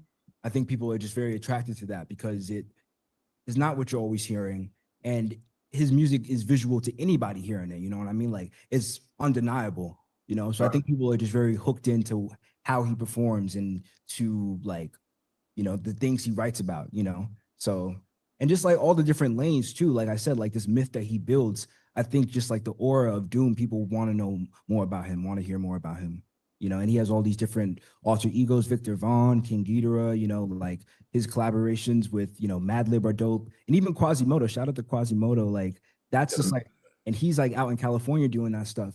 So that combination of Doom and Madlib just like made such a stellar project, in my opinion, because it just was like, I got no more words. I'm kind of like losing steam right now. Apologies, but Doom is dope. Madlib is dope. Shouts out. And everybody loves Doom. Listen to him. Yeah, I always I'm curious because I've kind of come to the conclusion that it's either between, and obviously, like you said, if your parents have listened to it, yeah. I'm kind of coming to the conclusion that a lot of your generation and below have found Doom either because of the group Odd Future or Adult Swim. Right. Because there's some way y'all have to. It's like everyone that loves Tupac. Well, I could say everyone keeps Tupac's name in them, or Biggie. They keep their name, like the industry has kept their name out there, so that's people's introduction. But with Doom, this is a different beast. Like he was not a part of the machine, but yet there are so many people that are younger that are just like it's like like moss on a rock that is growing. It is just very. I'm glad that it's happening, but I'm very like I want a documentary done on this guy's influence on all of these generations because it is amazing. It is something that, as a hip hop fan, I have always wanted for hip hop, and that is for people to genuinely get into it naturally for the correct reasons. And there's not too many people that can fit in that category, and Doom is one of them. And like I said, it's something that needs to be studied, man. I think you made a good point about Tyler and Odd Future and even Adult Swim. I think and even like just like the internet being a thing as we were kids, like it kind of is like rapid fire, So like we grew up, that Doom was coming out when like all this stuff like Napster and all these other things with dealing with music were coming out. So like it spread sort of like wildfire, like just like in that underground community. I can imagine. I wasn't there, but it's just like one of those things that catches on. And Adult Swim is a cultural hub for like, I was growing up watching Adult Swim like past midnight as a kid, like at 9 and 10. So like I probably saw Aqua Team Hunger Force and I probably heard a Doom song just in the subconscious. So like it sort of like sticks in there. It's like the Mandela effect. People probably have this sensation of like, yo, I feel like I've seen this guy before. I heard something like this before, but they can't like really place it, but they probably did see, even if they just saw MF Doom or like Dr. Doom in a comic book, it still resonates with something. So people have this like, they have questions and they get them answered when they listen to his music, So that's peace. That's peace. Yeah. Dope. Just and last question, the discovery wise, when it comes to your music and stuff, how much of a role does a DJ play in discovering your music or helping people discover your music? One, and two, outside of the DJ, what are the other ways that you've seen fans sort of gravitate to you guys and what you stand for? You want to take the lead on this one? Yeah, sure. I mean, I think for the most part, it's just been us playing shows, reaching out to other artists on social media. At our college, we just knew a lot of artists. There were a lot of other artists there doing the same kind of thing we were doing. Like the show we just played, we played with this artist Spectrum, who's part of his own label and group called Babyface, and they're all like a bunch of rappers, producers, singers, doing everything themselves. So shout out to Spectrum. You get a crazy. Yeah, he's a crazy DJ, crazy producer. Yeah, it's really just like word of mouth and just getting out there as much as possible. We went up to Binghamton and played 2 shows the other weekend. I was in Binghamton this weekend. Yeah. Small world. Well, I mean, we'll do we will play a show anywhere and play for anyone, even if no one's heard of us in the crowd. Dope. Two other things. So, wait, what college did y'all go to? Because you guys keep mentioning it. We went to SUNY Purchase, so like right outside the city. So we really had like a opportunity to network with a lot of people that are from New York or like from upstate. Like it was like a good intersection of a lot of those people. Yeah, I know SUNY Purchase. I'm from White Plains. Yeah. That's what it is. So shout out to SUNY Purchase. Also, when's your next show, man? We have a set next Wednesday at Purgatory, June 4th. Okay, yeah, I think you did say that. And we're working on booking our next show for late June and throughout July. We're just gonna be booking a lot of shows. So hope to see y'all there. Well, I'm hoping we can get some more of your music and actually put it up on the site for DJs. There's definitely some energy there. Sure. And we'd love to help out with that, just on the love, and that's what it is, man. But listen, man, thank y'all for pulling up. Thank you for having me. Sharing your origin story, and talking about the inspiration behind everything. And we just lost the mic over there. See? Huh? Can you hear me? I can hear y'all fine. Okay, I'm gonna play this other joint of theirs while hopefully you get that worked out real quick. Okay. And I was hanging in the middle, and it was just very pleasant.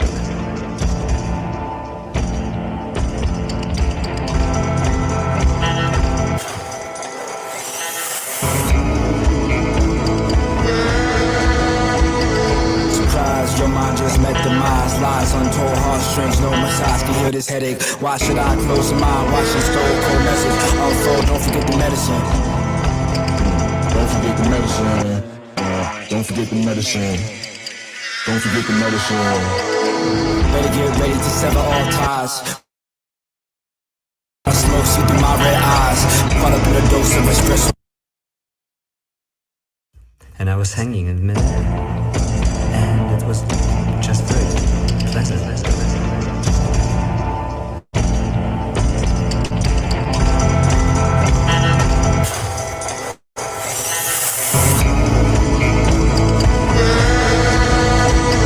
Surprise, your mind just met demise. Lies, untold heartstrings, no massage can heal this headache. Why should I close my mind, watching stone cold message unfold? Don't forget the medicine.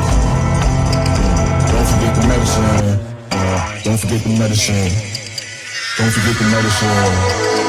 Better get ready to sever all ties. Once when I smoke, see through my red eyes. Caught up in a dose of espresso time. Caught up in a dose of espresso time. Pour in the coffee, make sure that heartbeats faster than the Dophie. Tell me, tell me, tell me, tell me, tell me, tell me, tell me all your lies. Tell me all your lies. Tell me all your lies. Tell me all your lies. Tell me all your lies. Tell me all your lies. Tell me all your lies, why so surprised? Permission to alter the steps to the top. Depression we escaped in our digital pods. Stretch the cold stare, genuine mob.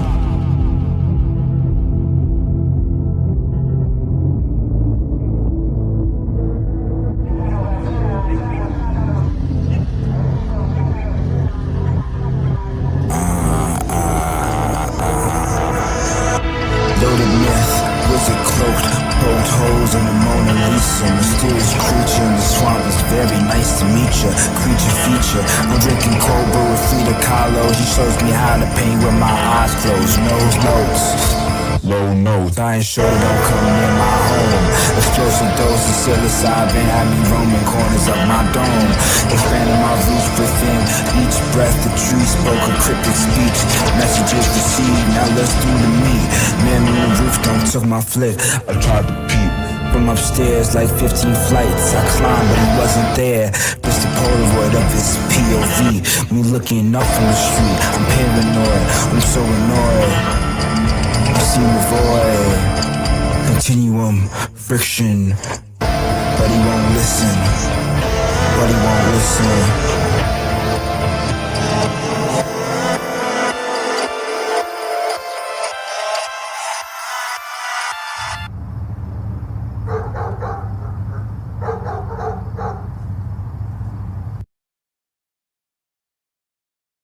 All right. We're back. We're back. We're back. New Music Wednesdays. You already know what it is. Hopefully, y'all can hear me. 1 2 1 2. Feel like I'm getting no mic check. No mic check. Good. You good. You good. We can hear you. Yes. Yeah, we can hear. I think Raymond might have been having. Okay, good. Yeah, I think it was on my end, yo. My bad. Yes, what it is, man. You know, we got to go to the show and check it out. And by the way, this is the first interview, so we got the exclusive. You know what I mean? With Signal Coast, it is what it is. Digiwaxx, we do a lot of crazy things here, so that's what's up, man. That's what's up. All right, where can they find you? People that want to follow you and everything. Yeah, if y'all didn't see the chat, we're Signal Coast on all platforms. That's including Instagram, Spotify, Apple Music, Bandcamp. You know, so you can find us at Signal Coast on all platforms. Our Instagram and our email is in the chat right now. If anybody would like to reach out, you know, we appreciate that. Thank you again for having us on. No doubt. Hey, real quick, CL. Why? You know, he made that happen and whatnot. For real. All right, we're gonna real quick, CL. Before they go, Radio Raymond T in the building. You already know. Yep. Hey, can y'all hear me? Hello. Yeah, Hello. I can hear you, Quantum. I don't know if they can hear you over there. I don't think they can hear us in New York, so I'm gonna shoot a text to CL. Hold on. Yeah. Wait, say that again. Y'all couldn't hear us? No, y'all can't hear us. Y'all couldn't hear us. Yeah, we were talking. Oh, my bad. What you say? My bad. What y'all say? No, I was gonna say to Signal Coast. Did y'all listen to JJ Doom record? Say that one more time. JJ Doom, you said? Yeah. Did y'all hear that record? Yes. LO Governor, all that stuff. So that guy, Gennaro Jarrell, if y'all haven't listened to his stuff by itself, you should check it out. That last track that y'all just played reminds me of Gennaro. Gennaro actually, he's moved around, but he was here in Houston for a minute. He'd been in Philly, but kind of Houston representative. But he has an album with this other cat named Jawad, and it's called Shape of Broad Minds. Check that out. It came. Shape of Broad Minds came out in 07. But Gennaro Jarrell, he got some dope shit too. He got an album called 3-Piece Puzzle. Y'all would probably like that, man. But that last track you played sounds a lot like Gennaro, man. But you're familiar with him if you heard that JJ Doom record. He was the guy that was doing the beats on JJ Doom. Yeah, that album is crazy. I just played that in the car when we were going out to the studio. But yeah, no, I'll definitely check that out. All right. Anybody else got anything you want to say? My bad, I couldn't hear y'all for a second. All right. What are they talking about for the Knicks? Are the Knicks coming back or the Pacers taking this out? They better come back, For real. man. Knicks in 7. We need a win. Need a win. Yeah, Knicks is 7. Hey man, I love being a Knicks fan. We're so unrealistic. we don't Bad expectations. So we're gonna have this conversation next Wednesday. Then I'm Hopefully we're still going, man. But shout out to the Knicks fans. We have no sense of reality.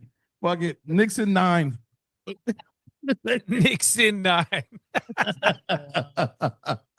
Word up. Anyway, man. Again, man. Blessing to have y'all up here, man. For real, it's dope. We're just glad this was your first interview and that we got a chance to really check y'all out and go down the rabbit hole on a different side of music. And open up everybody's minds and ears to it. So we'll be checking y'all out, man, for sure. Absolutely. Thank you again. All right, cool. I think I can definitely pass the rock to Raymond now. We can play a record and we're gonna take us out. The food chain. Je suis le roi. All right, so that's the homie High Tone out of LA. He just dropped a new project, California Hot Boy Salsa Season Part 1. That's the song right there. Shout out to the homie Steels on the production as well. But that one, I like that. You know what I mean? That always the familiar Shame sample. Some people do it right. You know what I mean? So, but yeah. New Music Wednesday. Shout out to shout out to them young boys right there, man. That was dope shit. That was dope shit right there. You gotta respect the fact that they into the knowledge of this hip hop. You know what I mean? So very, very dope. Very, very dope. How you doing, Miss Queen B? Looking all fabulous in your Catwoman glasses. I see you. I'm doing pretty good. How's everybody else doing today? We are good. We are good. Always good to see everybody. You know what I mean? So, how's the crate digging been for you? Oh, it's been doing good. Been doing good. Paris is coming out with a new song. So who's that? EPMD Paris is coming out with a new Okay. Yeah. Do we know when? On Saturday. It's coming out Saturday. Fire. I ain't even gonna lie about that. Parrish, last time he dropped the record, it flopped. So I'm not so amazed that Parrish doing a solo thing again, because every time he drops something, it flops. Eric Sermon is a better pick for me. I'm sorry. But we'll see. We'll keep it positive. We'll see. You never know. Some good. At least he's coming out. He has a better chance of putting DOS Effects back out. Put it like that. Yeah. The new clip's supposed to drop on Friday. The new clip's produced by Pharrell. Oh yeah. Song. Yeah, they got a clip on Instagram. No, I'm saying, is it the whole album or a song? It's a song. Oh, okay. Yeah, I'm looking for both of them. It's both Malice and Push. Produced by Pharrell. Yeah, because they was talking about that coming out last year. They was saying that they was getting back, and that might have dropped last year and everything else. But it's time. They picked it back. All right. How'd everybody's Memorial Day holiday weekend go? Everybody good? Anybody had gigs? Was they getting over the 3 days? Let me just say this. I thought it was crazy because it was like a good weekend and everything. But let me ask y'all around. Were there a lot of barbecues for Memorial Day weekend? Like local barbecues. Were there a lot of them this year around the way versus last year or the year? Out here in Atlanta, there was a lot of barbecues and day parties. So you had a choice. You could go to a day party or you can go to barbecue. And at the day parties, they had like the dudes with the trailers with the barbecue pits on the trailers, and they was pulling up to the day party. So it was a little bit of both out here in Atlanta. So Yeah. No, I felt like normally, you know, you can go pull up on a bunch of barbecues. I feel like the recession is finally hitting. Because ain't nobody was doing no barbecues, man. It's like, yo, yeah, you know, we got a couple people at the crib. We making some burgers. Ain't none of that. Ain't no steaks on the grill. You know what I mean? There was no like The price of shrimp the on price on of a all that stick. shit done went up. Huh? The price of all the meats and shit went up. So niggas ain't really trying to, you know what I'm saying? If it's the same price, this right? It's the same price to go out. So then you don't have to have people in your house. You don't got to clean up. If it's the same price, everybody's just going out, or they're going to a day party, or they're just going out to eat somewhere. Yeah, it just felt like this year the barbecue love was shut down to a minimum. Like because of the day parties. No, I was saying in New York, the weather ain't really hit. It's still like in the 60s, the 50s. But for me, barbecue weather is 80 and above. So I think that's part of it too. Yeah, that's true too. It's been Well, here in South Carolina, most people they during Memorial Day weekend they go to the beach for bike week, which I avoid because they be doing so much down there. Shit, they got shot up at the bike week this year, huh? They get shot up boat shooting every year. That's every year. And I always say I don't want to go there, but then if you say I don't want to go to bike week, oh you broke, you don't got no money. I'm not broke. I got money. You gotta love. I want to live. I want to live.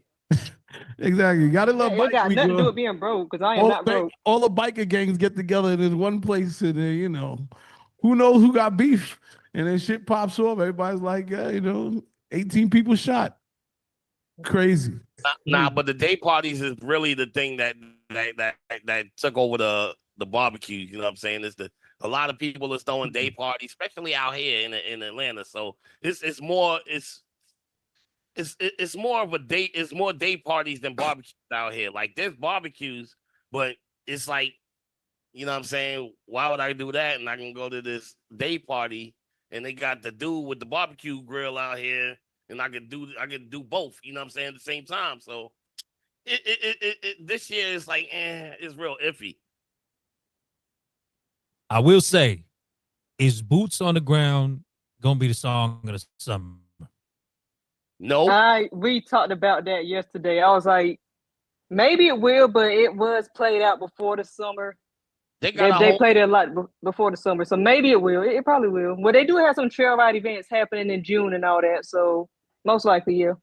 I'm sorry to say this, but I think I saw somebody clowning SNS for doing the Up North remix to Boots on the Ground, and he had used Steady B before used me before I let go, and I was like, oh.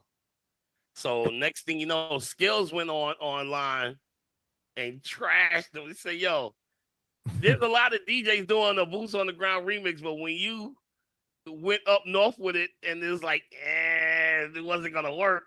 I kind of agree with Skills that you could do Boots on the Ground to a certain extent, but you start going into some other shit that like it wasn't gonna work. I'm sorry. You have to mix it with some other trail ride type like beat. Like you gotta because it keeps the essence of what it is. Because it's weird. It's kind of like a weird combination. SNS really went all the way to New York with Boots on the Ground. So I was like, Jersey Club, and Boots on the Ground just doesn't clash.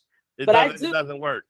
But I do think that line dancing, like I said, it's getting people off their phones and on the dance floor. So like I've been paying attention. Obviously, I line dance and I go to the trail rides. I went to a party out here and literally the whole bar was like line dancing, but everybody was dancing. I can't tell you the last time I went to a bar and it was like people was just on the dance floor and people weren't just looking at their phones and looking stupid. So I'll take it. Like I got a lot of people. I ain't even gonna lie. I got like about maybe 7 to 8 DJs right now. They said they've been playing my Boots on the Ground remix. They like, nigga, it brings a whole nother vibe. So I'm like, hey, you can do it to a certain extent. That and that Country Girl record is really booming down here. As long as they got line dancers for the song is gonna last. And the good thing, no drama. No drama, no fighting, no shooting. That's the best part about the whole trail ride. I've been inviting to one. They having one in my area tonight. And I never go because I'll be too lazy to get up. I'm like, well, if I don't got nothing to do after 10 o'clock, I'm going to bed. And then sometimes I go to sleep and I actually miss, like, damn, I don't miss the trail ride. I usually when I'm mixing, what's up, everybody? When I'm usually mixing, I'm pretty much I can get everybody up with a trail ride music with either boots on the ground, even taking it back there. They still want to hear cha-cha slide and all that stuff. You know what I mean? So I get folks that want to cha-cha slide. I get folks that still want to do flicks, boots on the ground, country girl, And and it got to the point where I just made a whole set. Listen, Playlist. y'all gonna listen to all this shit right now. We gonna get it out the way. But So, look, don't be afraid. I mean, don't be afraid to experiment with other trail ride songs because, like, this is not technically a trail ride song, but like the OJ's "Living for the Weekend," there's a line dance for that. Like they got a line dance for damn near every old school. Yeah, record. yeah. Remember the one that was around Tamia for a minute? You know what I K mean? Wayne, Kaya K Wayne, there's a line dance for that. Trina, pull over. Pull over, Trina. There's a line dance for that. Like, there's a trail ride country girl. That's a really popular one right now. Hold on. That's what I said. They do electric slide to Cameo's Candy. Man, they do electric slide to every goddamn dance. Yes, they do. They do the electric slide. They do the electric slide to fucking Before I Let Go. Yeah, that's true. Well, look, there's a line dance to Pop That Coochie. Yeah. Pop that coochie. Pop. And then there's one to Bad Boy by Luther Vandross. Yep. Move Your Body. The party. Yeah. Move Your Body by oh gosh, the Isley Brothers. Tambourine by Eve. They dance with Tambourine. Yeah, I seen that like a few years ago. Are we talking about like must plays for the Set It Off? Yes. For the line dance? If any DJs need a set list, I got all the line dances in my phone. Brittany, I'm saying put it in the chat. That's what I'm saying. I'm not typing all this up. I'll put it in. Hold on. Wait. I'm gonna have to because I have to transfer it from my iPhone to, like, it's a lot.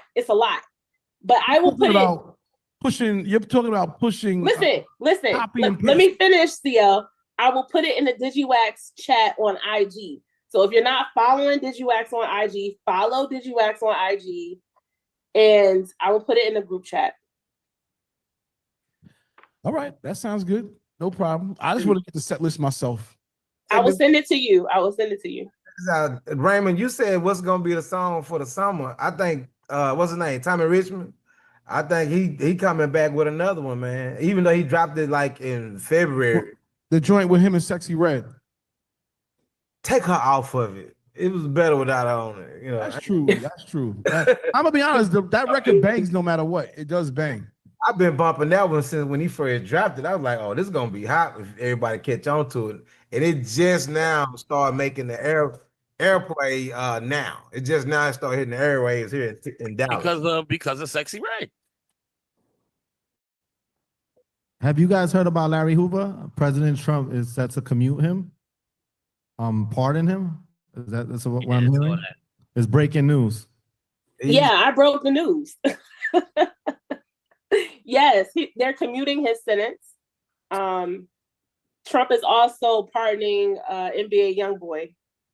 What? Yeah. Hold on. I thought he was already pardoned. Because David and I have had this conversation on the side, sort of like trying to figure out what's going on. David, what's the question you want to ask everybody? Is Trump the hip hop president? No. He's a criminal. He's a criminal. Trying to do this for years, and finally Trump did it. Well, he's just a criminal doing stuff to satisfy people, to keep your mind busy off that tax cut and how you want to disable the Supreme Court. He's doing all that. He's doing all that shit to take you off of focus on what he's doing fucked up. Right. It's all distraction. He's gonna pardon everybody else so he can take the focus off of him. Exactly. So wait, I'm telling you that's a Supreme Court thing. If he get rid of that in that big beautiful bill, we're gonna damn near have a king in hold on. But in all fairness, does Kanye West get some credit for this? Does Kanye West get some credit for this? You know what? You know what? Who's going hard? Hold up. Let me say this. What you just said, CL, I have to I have to credit him, Kanye West, credit whether you want to call it that or not, because a lot of people follow Kanye. And a lot of things that Kanye was misinformed on but put out into the world, people started to repeat. For instance, slavery was a choice. These sort of talking points, no one was saying this prior to, and I'm saying no one, I'm saying this generation of folks, mainly black folks, that listen to hip hop were following in Kanye's steps. So what you just said, CL, yeah, I think a lot of the black vote and young vote comes from Kanye and a lot of misinformation that he put out there, a lot of half truths that he put out there. Yes, it definitely does come from them. And that's prior to 2016 and leading up to 2016. I don't know, man. I mean, you can credit Rick Ross if that's the case. You said Rick Ross? Yeah, he's the one that mentioned him in the song and actually had, I mean, Larry Yeah, but Kanye actually went to Trump. Hoover Jr. here. Sat down with Trump and tried to get him pardoned. I That's remember when we were doing that promo run here. No, Kanye West was literally campaigning Yeah. for him. And also, again, telling a lot of half truths. That whole rant that he went on TMZ, all that shit, that's him. That's no one else. That's him. Are we happy that Larry Hoover is released? I don't personally. I don't care. Like, yeah, it won't make the streets better here in Chicago. I tell you that. The kids don't follow none They're of not that. li- they're not gonna listen to Larry anyway. Hey Max, we can't really hear what you're saying. It sounds a little weird over here, but say that again. It won't matter here in the streets because the kids are so far removed on that whole scene. Like, it's no leadership here. Like the O Block and all that stuff that happened over there, it's just different, man. It won't like him coming back. Now, unless he able to do some Cyrus stuff from the Warriors, unless he able to do something like that, it won't make a difference. It's cool that he's out, but I don't think it make a difference. Because Meech been out and that didn't make a difference. It's just cool that he's out. That's all. Word. This is another play to get the same folks that would listen to a half truth from Kanye to continue to support Trump and his administration. That's really all these moves are for. It's kind of like when you would get people before this last election saying, "Oh, Trump did the most for black folks," and they're talking about crumbs of like a PPP loan, shit like that. It's like little shit like that. That's all it takes for a lot of people to stay supporting. So if you say something like, "I'm going to pardon an NBA young boy," or a Lil Wayne, y'all forgot about that, or the other little dude from Florida, or a Larry Hoover, it can always be said, "Oh, well, look, the Democrats didn't do it. The Democrats didn't do it. Look, he did it. He pardoned him." So it makes it look like it's some sort of black president. That's the reason why when David said earlier, "Is he the hip hop president?" Let's not even joke like that. Let's not put hip hop anywhere near this nigga, because everything that he's doing is for self-interest. Everything that he is doing is for his own agenda. For whatever reason, this Jedi mind trick that everyone is enchanted by, and I'm saying everyone, I'm saying majority of people will sit up there and tell you that this is the dude that's for all black folks, but he has white Afrikaners being sent here because of, my air quotes up, genocide in South Africa, but there's genocide in Gaza, and he would not put any brown folks on that same plane to come over here and expedite their own immigration status. He does all of this shit that is so anti any other race, but yet somehow, let me pardon Larry Hoover, let me pardon NBA Youngboy, and everything is okay. Keep that in mind. That's what they do. Well, no, it's not okay. And I mean, people that are saying that it's okay are just plain out, my opinion is they're stupid. They're idiots. And Trump I mean, I don't even like to say his name, Chump.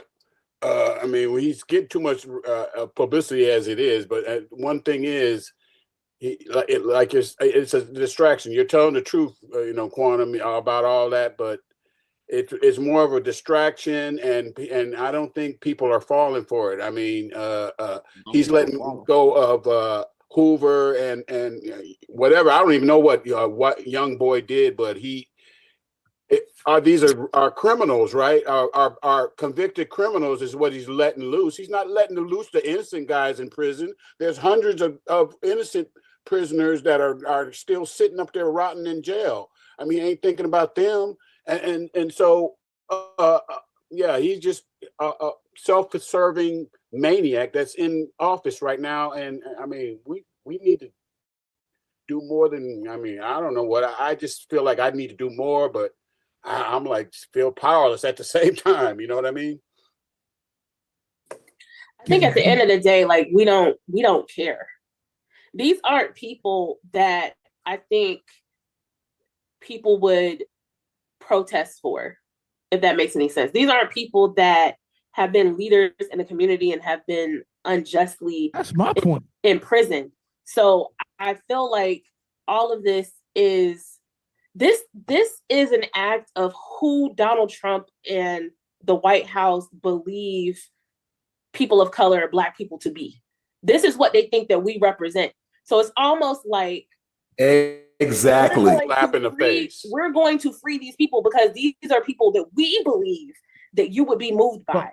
Yeah. Well, I just want to say one thing. I do want to this is a good conversation to have. We got a special guest coming at 6 o'clock that I think is going to be really important to have this conversation with. And I don't want to get too far away from it, but I like Free Mumia. But it is a question like, are these leaders that we need? They're not leaders. I think that's the misinterpretation, is that if we actually had leadership that was in prison, I think that everybody would be clear on this call who those people are and why they would need to be freed. These aren't people that we have seen make positive contributions to communities that are disadvantaged. But my whole point is Donald Trump and his totally uneducated, unqualified cabinet think that these are the people that represent marginalized groups of people. And who we have to thank for that is partly because Kanye West or whoever Black leadership that met with Donald Trump. Let's not forget Steve Harvey. Let's not forget everybody who, Amber Rose, everybody who trotted up in that White House to have a conversation with him, basically represented a sector of hip hop or a sector of gangster pop culture that sends the message that this is all the fuck that we care about. I've been on this political pogo stick with this call since Donald Trump was elected, and I already told y'all about the bullshit. This was a scheme that was set up to indoctrinate everybody, to make them think that the Black population doesn't have buying power, doesn't have voting power, doesn't have common sense, and worships the righteous and ratchet shit that we see on television every day. Sometimes Black people can be neither politically empowered or righteous or religiously and morally poor. Most Black people fall in the middle. But what Donald Trump told y'all is that he thinks that y'all ain't shit and y'all got bird for brains. But anyway, I digress. Brittany, I just want to say, and Quantum, I really appreciate a deeper conversation, because on the surface, you're thinking about Kanye and all the advocacy work he did in freeing Larry Hoover. And I would just read, it was Kodak Black that Trump pardoned a couple of years ago. It's like, oh, and on the surface, like, oh, it's a win. He pardoned Lil Wayne, but it's smoke and mirrors. He's using us. He's using our voting power to try to like get us, messed up in the head and thinking that he's with us, Trump. So I'm glad we had a deeper conversation on this. Yeah. Well, I'm happy that, he freed Big Meech, because without Big Meech, we wouldn't be able to move forward as a people. And that's it. I'm joking.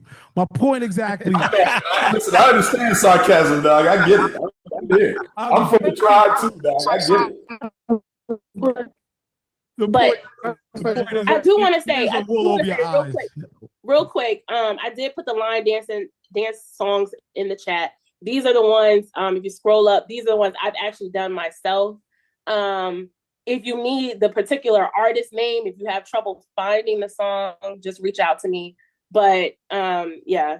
And on a side note, with a political conversation, the martyrs that do stick up and have a lot to say, I really wish that the artists that do have the platform actually platform those people. Actually, like, let them, first of all, and no disrespect to Cardi B, because I think she tried, but Cardi B should not be in the political conversation. You know, there are certain people that just shouldn't be in a political conversation. And the reason why is not because what they say is not important or they don't have anything to say. Is that there's a group of people of color who pay their taxes. They work their jobs their whole life. They try to put their kids through college. They are going through layoffs. They're going through inflation like the rest of us. And they are the percentage of middle class that are being hurt the most by his policies. They need someone who is representative of that class of people. That class, not the super rich African American person, not the still in the gutter person. The middle class needs a representative. Real talk. All right, we're gonna go to Head Rush real quick, and then Red, and then we're gonna play some music, and hopefully we'll have our guests by that point. But Head Rush, do your thing. What's up? First of all, salute to everybody on the call. I appreciate y'all getting into this type of conversation. But I kind of feel like him pardoning Larry Hoover was a little bit more than what y'all are seeing. See, a lot of y'all don't know that Larry has a son that's actually been doing this activist work for almost 10, 12 years trying to get his daddy out of prison. He just used Kanye as a celebrity. Remember when Kanye did that concert on Prime? What was that, year and a half ago with him and Drake? He had the free Hoover suit on. That was all for Larry Hoover. Larry Hoover Jr. initiated that. Hold on. Also, Larry Hoover Jr. is a lot different from what his father is, because he also has a foundation, and correct me if I'm wrong, K-Mac, because you there, for the brother that got killed when he was 21. Not Stokely Carmichael, but damn it. Fred Hampton Jr. Fred Hampton Jr. Fred Hampton. Exactly, Fred Hampton Jr. Hampton So Jr. Larry Hoover Jr. has been pushing this envelope across the table for over 10 years. Now, just because dude acted on it, that don't move or groove nobody that actually knows the true story behind Larry Hoover and Jeff Ford and all these guys that started the alleged gang culture in Chicago. So y'all got to kind of do a little bit more homework before y'all shit on Larry, because he's already done his time for what he got convicted of, right? And then they turned around and right before he was going to get out, they stuck him with some other shit twice. So he's been fighting to get out of prison for longer than half of y'all been living. So a lot of y'all don't really quite know the story. So I recommend you do a little bit more history about who he is, how the shit started, and the fact that all of the gang leaders that are locked up or killed or died behind the war on gangs in Chicago were actually friends. Am I wrong, K-Mac? Stop me when I'm wrong, bro. They were all cool. It was all about the neighborhood. And then what y'all seen in the movie Panther, when they did all the drugs and sending all that into the neighborhood, that's real life. That's not no fictional. It's not storybook shit. That's real shit. That's how the shit went down. Boundaries. They used to respect boundaries in neighborhoods, and they did actually protect the neighborhoods. Exactly. They told the kids to go to school. They told kids like my age. I grew up 1980 is when I was born. Kids that were in my age group, they was forcing us to go to school to stay the hell out the streets. It wasn't, see, the narrative is what y'all see from y'all vantage point, y'all don't know. So it's kind of hard to kind of whether you really talking about some shit you know or something you just assuming because that's what the news told you. So dig a little deeper on that shit. Honestly, Mr. Trump ain't my cup of tea, but we stuck with this dude for the next 3.5 years. It is what it is. But we can't sit here and say that Larry has not rehabilitated himself. He's been in jail longer than we've been living.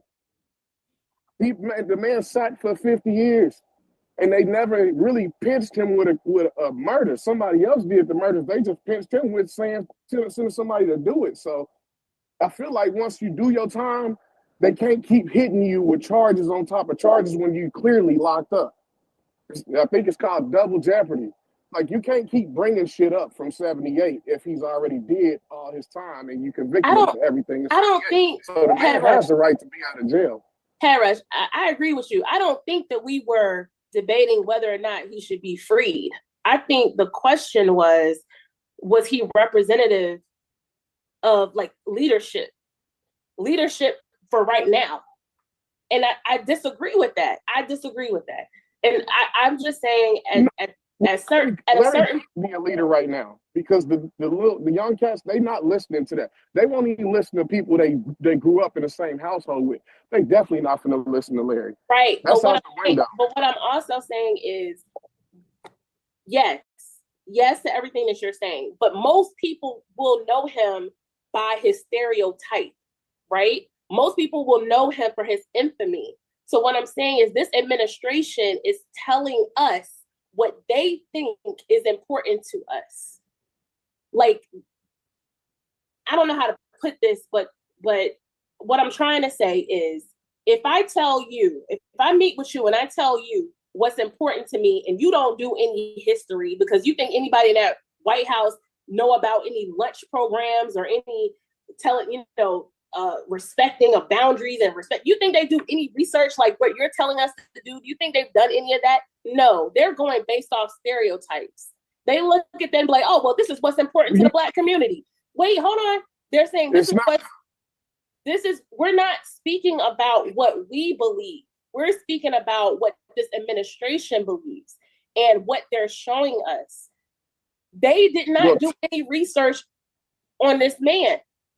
They met with a few mothers who got sons and grandsons and daughters and people that's in the graveyard right now behind what he allegedly did. Those people didn't want him out. They said straight up, no, we don't want him out of jail, even though they can't say, I think we're having two different conversations, but hold on, because it's a couple conversations go. I'm gonna say this. What she's trying to say is this, and I'll say this to you, Head Rush, when you get a chance to look it up. I want you to look up who Mumia Abu-Jamal is. I want you to look Mumia Abu-Jamal. I want you to look up who that is. I also, because you've probably heard of this person, I want you to look up Assata Shakur. And when you look up these names, I want you to ask yourself, why would the Trump administration not free Mumia Abu-Jamal, who's been in jail way longer than Larry Hoover, who would not have Assata Shakur, who would not commute her exile, because she's in Cuba, who would not commute her exile for not being a political escapee in Cuba, why he would not have people like that commuted. That's the point that Britain's trying to say. And when it comes to representation and what things look like versus what things really are. That's cool if people have been vying for Larry Hoover get out. I've been on that.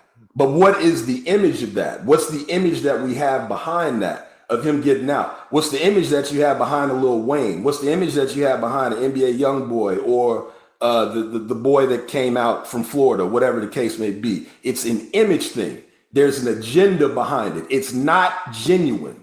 Whether it was people like his son or Kanye trying to get him out for whatever reason, for Trump's reason, there is an agenda behind it. Here we go. I'm going to tell you the reason why. Can you hear me? I'm going to tell you the reason why. Jumping in and out. The youngsters are not listening. The youngsters are not listening. So Rush, you in the Matrix, man. You in the Matrix, Head Rush. You in the Matrix, brother. Real bad. All right. Let's take a breath for 2 seconds. I know we going deep into this, and it's a very passionate, deep and political. Yeah, passionate subject. Let's play a song. Let's come back. I know this is on top of everybody's mind. I know Big Red want to say something about this, as well as I saw Sensor Ray raise her hand, and of course Head Rush. He's going in and out the Matrix. But when he comes out of the Matrix, I'm sure he wants to address this as well. Word. All over that. What we thinking? What we thinking? That shit was so dope. I'm sitting there, we're talking back and forth. That video is yo, shout out to Snoop, man. He's breaking all the freaking, he's doing it. He's doing it. That shit was that AI shit was a groovy movie. I ain't even gonna lie. Like the only thing I had a problem with it is how they made his teeth like they showed more of his teeth because that ain't like Snoop Dogg unless he got some grills in his mouth. So I knew it was AI right there, but that the whole how they did it from the time when he came up to now and how the transitions were. Yeah, that video is definitely a groovy movie in my book, man. Word. Well, Raymond, you want to, I guess, get to our next guest? Are they on with us? Oh, yeah. I think I just saw him. Yeah, I see him. Slam Jam. If you don't Slam Jams, Mr. Is that the Mr. One and Only? Yeah, Slam Jam. If you don't mind turning your phone to the side, that we can get the view. This is See, the call that man by his name. Welcome the legendary Chuck D with us here, ladies and gentlemen. I had to pay my Digiwaxx respect. Hold on. Oh, it must be locked. Yeah, I locked bro. This is my main phone I use, not my phone I always use to You gotta unlock your phone in order for it to turn. Yeah, I know. I got you. There you I got go. about 9 million interviews. I always do so. Everybody got. We in the battle of the formats. We still in the battle of the platforms, people. Yes. 9 million platforms out there battling for your time. But then a couple times I've been on here. Well, I've been telling y'all about technology, so I'm very happy that y'all are grappling with it, and amazed at AI, which ain't never going backwards. But it's the more amazing is yet to come. I'm in the tech field. We have to bring the Noise app. I'm going to tell everybody out there that I'm one of the few app creators out there, and we only created 2. One is the Rap Station app, and one's the Bring the Noise app, which works like TikTok if you're 35 and up. I really like to say 40 and up. Matter of fact, and here's why I tell people this. It's like, ain't nothing like that club that you can't get in yet. You be banging at the door at 18 years old. They tell you can't get in here till you're 21. They always used to say, because we ran clubs, we ran all kinds of spots back in the day, Long Island, the 5 boroughs. And the owners always be like, yeah, we got to make it like dudes can't get in till they 21, but they be letting women in at 18. And they be saying, letting them in at 16. I'm like, wow, that's unfair. But you be wanting to get in that club, though. So our app works, it's an open free app, but you could get in there. But we say 40 and over just to be able to say we're not TikTok. Yeah, no, I see you push your app quite. You actually had that for quite a while, correct? Well, we went to a beta testing for 1 year, and then we've been, app stores on its own for another year. So it takes at least 3 to 4 years, 5 years to really get the great traction, especially if you got no money. And what I mean by no money, I mean, with the apps that everybody's on are like multi-million-dollar apps with buildings that run it and make sure. And you know what most of the money is for? Security. You know what I'm saying? Yeah. Security. Because the bigger your app gets, the bigger like what we get. It's like, okay, you in Bulgaria, everything is just like up for grabs for security. So we've grown great. Always looking for venture capital and funding. And we hope to be, the world's first cultural app that kind of like has this area of music and culture and art. Really, we say FAMS, film, art, music, and sports, up clips, shows and stuff like that. And we getting there. We like it. We're growing like the Knicks. Yeah.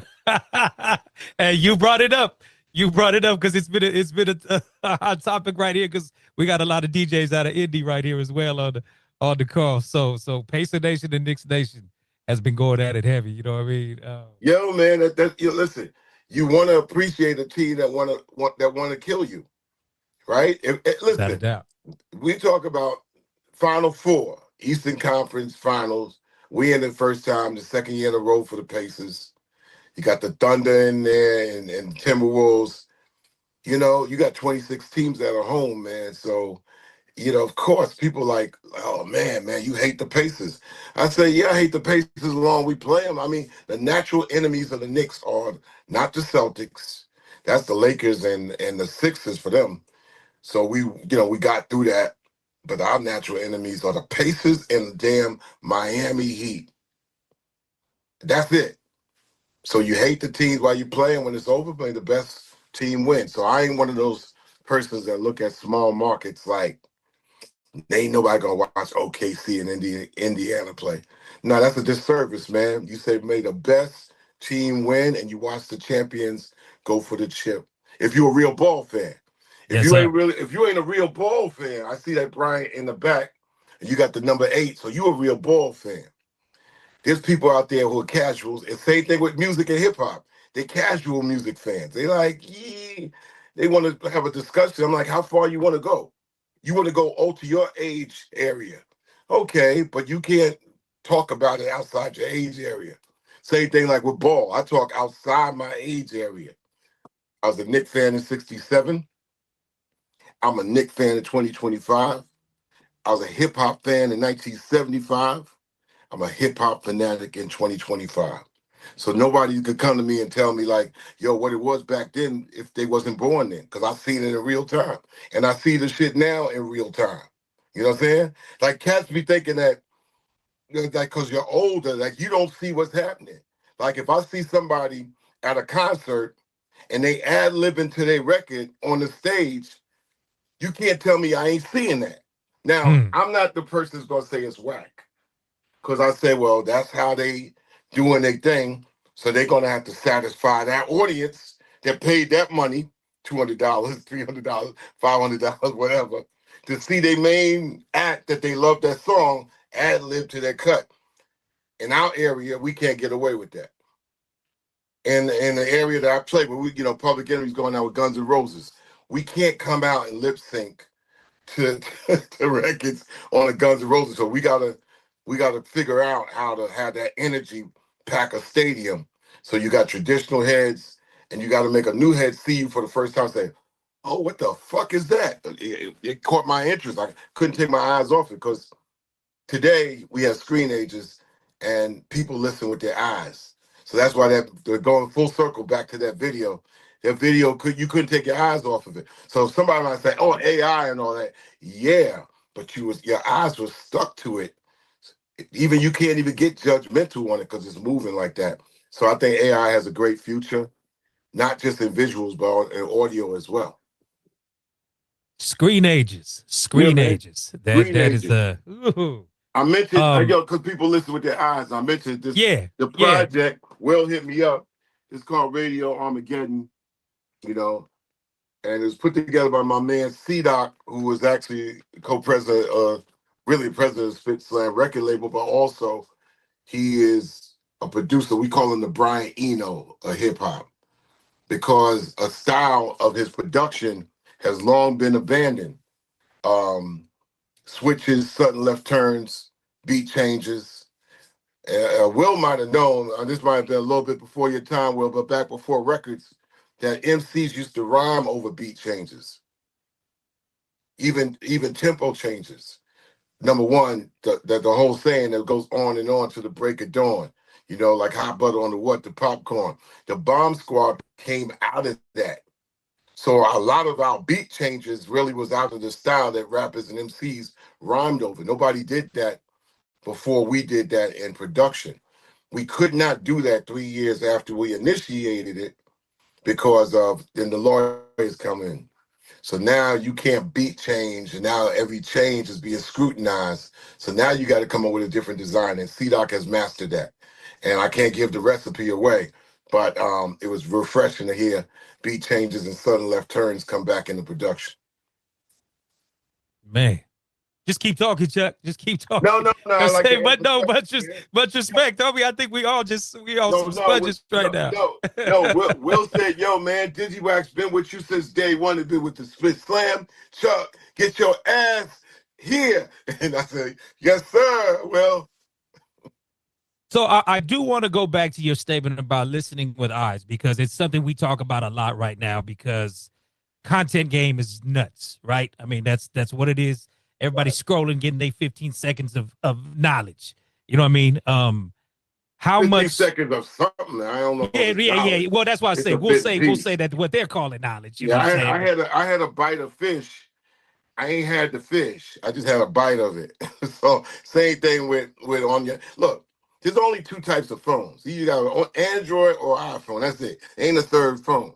Everything that comes through it comes through ISPs or whatever. And so I think content is king, but it ain't. It's what you do with content.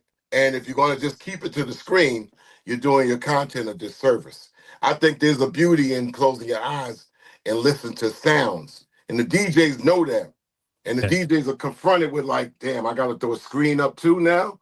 Where people, when you listen with your eyes too much, that means your mind and your ears atrophy a little bit.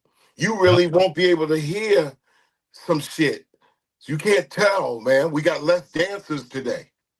Look, if all you DJs, if you DJ in the club, your hardest struggle in 2025 is getting a motherfucker off the wall. Get off and stop sucking on that bottle like it's a nipple. Get your ass and move to the sounds. Now, if you got some sounds and they don't even hear what you're playing, and they gotta see your music and stay sedentary, then you have challenges as a DJ. You know what I'm saying? Line dancing is helping. It's cool, but to get down to the get down, funk bands relied on the whole crowd moving. Suppose you really don't want to put, suppose you don't want to make your dancing so cerebral. You just want to get down. I remember very clearly, I'm 17 years old. There was a 2-year period. A dude didn't get on the dance floor if you didn't know how to hustle. Couldn't do the hustle, your ass on the wall. A fly chick ain't dancing with your ass, and she dancing with that big afro, tall dude wearing platform shoes and Swedish knits, and he getting all the game because you can't dance, you can't do the hustle. It's complex. The Floors was liberated in 1978 with a group named Chic, who came out with what? La Freak. When the Freak came out, that means the Floors like, I ain't got to do the hustle, it's on. Now, I can't talk about relationships in 2025, how dudes and women are in the club, but they looking at each other like they arch enemies and shit. And you know what I'm saying? And got to go to each other you can't talk in a club because it's all loud and you're not dancing. So motherfuckers is texting each other with bottles and shit or postering up. Postering is it's cool, but it's corny if you can't go to stage 2 and 3 with a personality. So the DJs are there to fill in the floor with a personality and at the same time know that the people could get together. Get on out in the parking lot and, and at the parking lot cats take over because they say, I ain't have to go in there. I just waited till they came out. It's quiet. But now people are so stuck to their screens that they coming out of the club like this.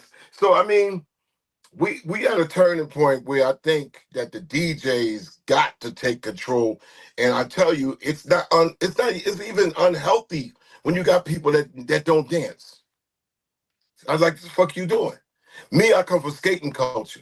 So we roller skating our ass off. We coming out of there sweaty. Okay, I'm such a skilled skater. I'm gonna dance. I'm gonna skate with a girl on couples and then get rowdy when they say all single skaters. But the music, whether it's Zap, right? Whether it's like Good Times, whether it's hip hop records and shit, you like moving like this, man. At the end of the day, your music is here, it's here, your body, and you all good for it.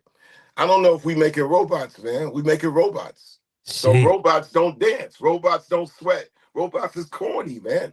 It's like there's nothing worse than somebody listening to music and they just corny with it. So it's one thing, we like people are shy.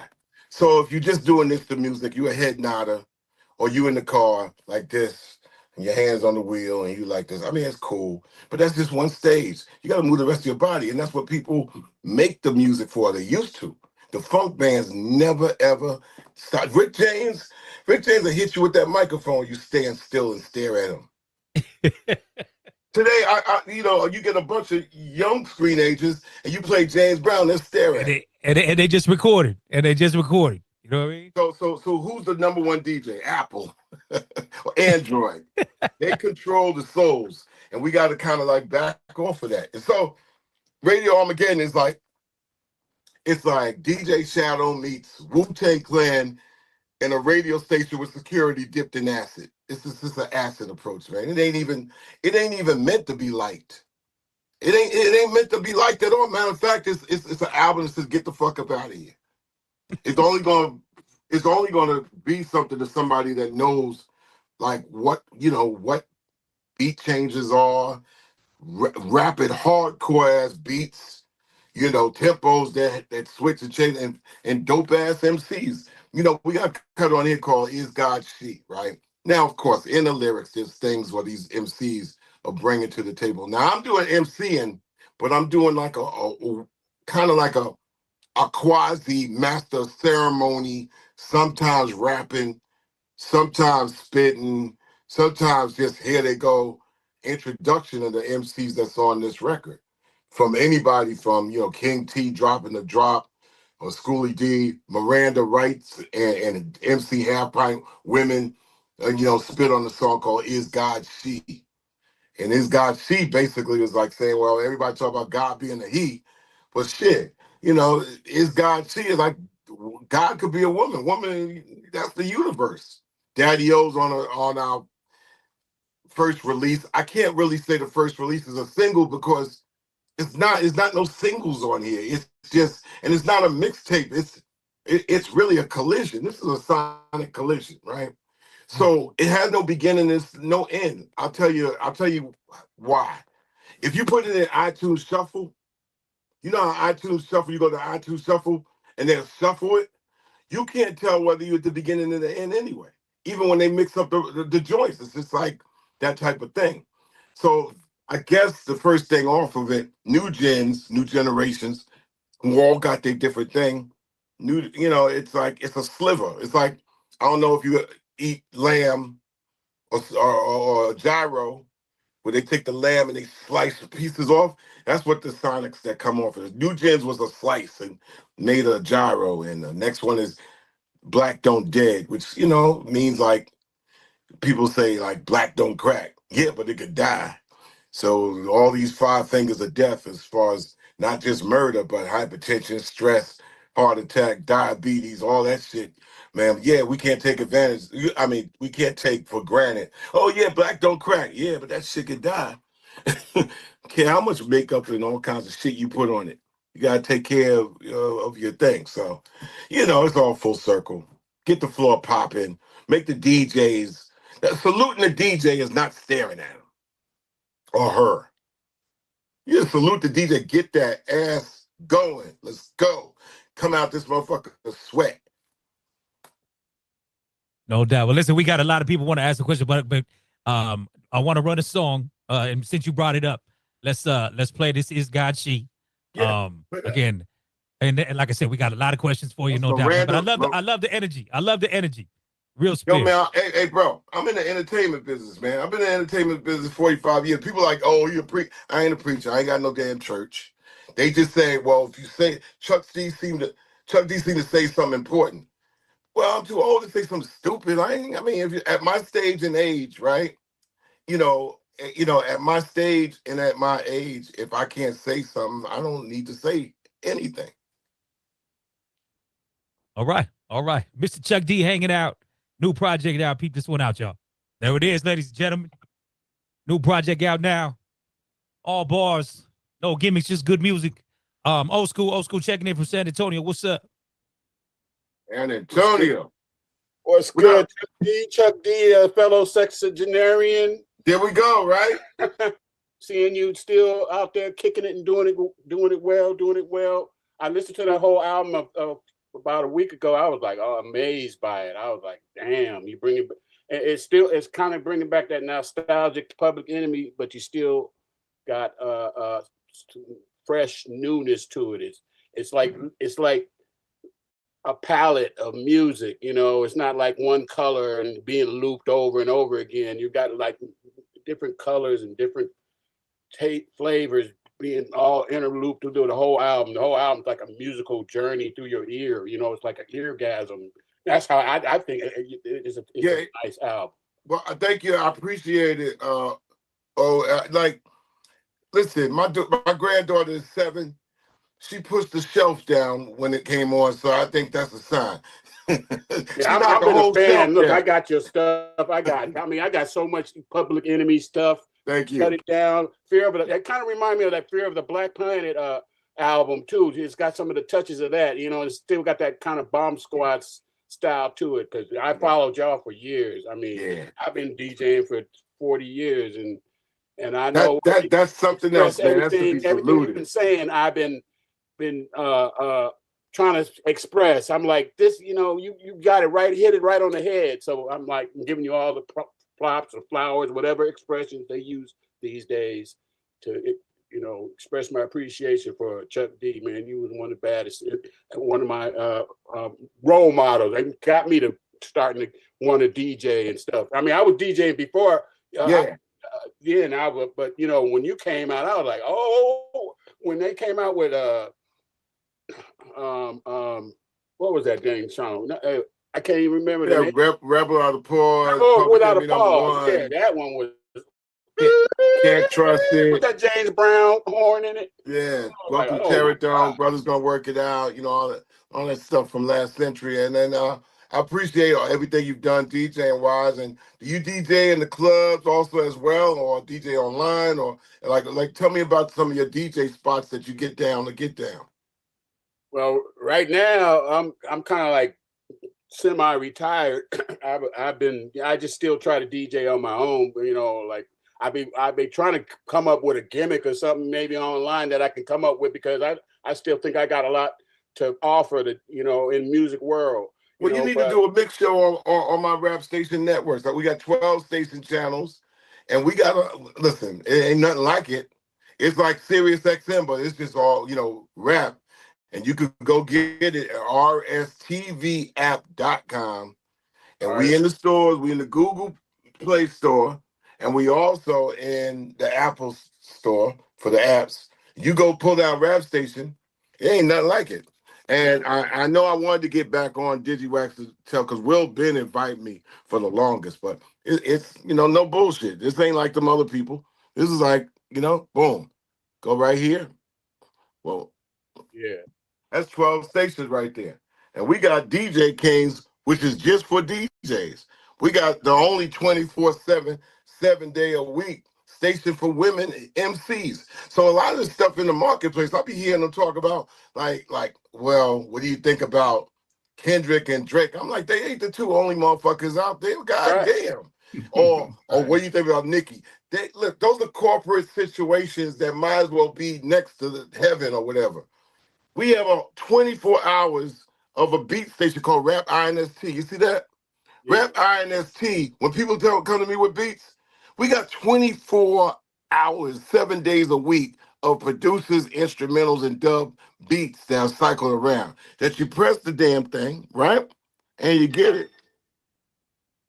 I'm going to have to write that down. Rap INST. Put that on my memos. No, yeah, just look. And then I'm saying that, like, same thing. Base hit radio is submissions. So we done service, and Will has been and Digiwaxx has been a great help. We done service like 500,000 songs over 15 years. But the app that we built is new to the situation in 6 years. But to Bring the Noise is 2 years.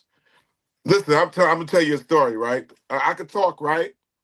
Because I don't ever be anywhere selling my things, but I think it's important to pay service, and that's why I made Enemy Radio. The link, he said the link is not correct. rstvapp.com. rstvapp.com. There you go, K-Max. That's it right there. That will take you to the Bring the Noise app, and also the Rap Station app.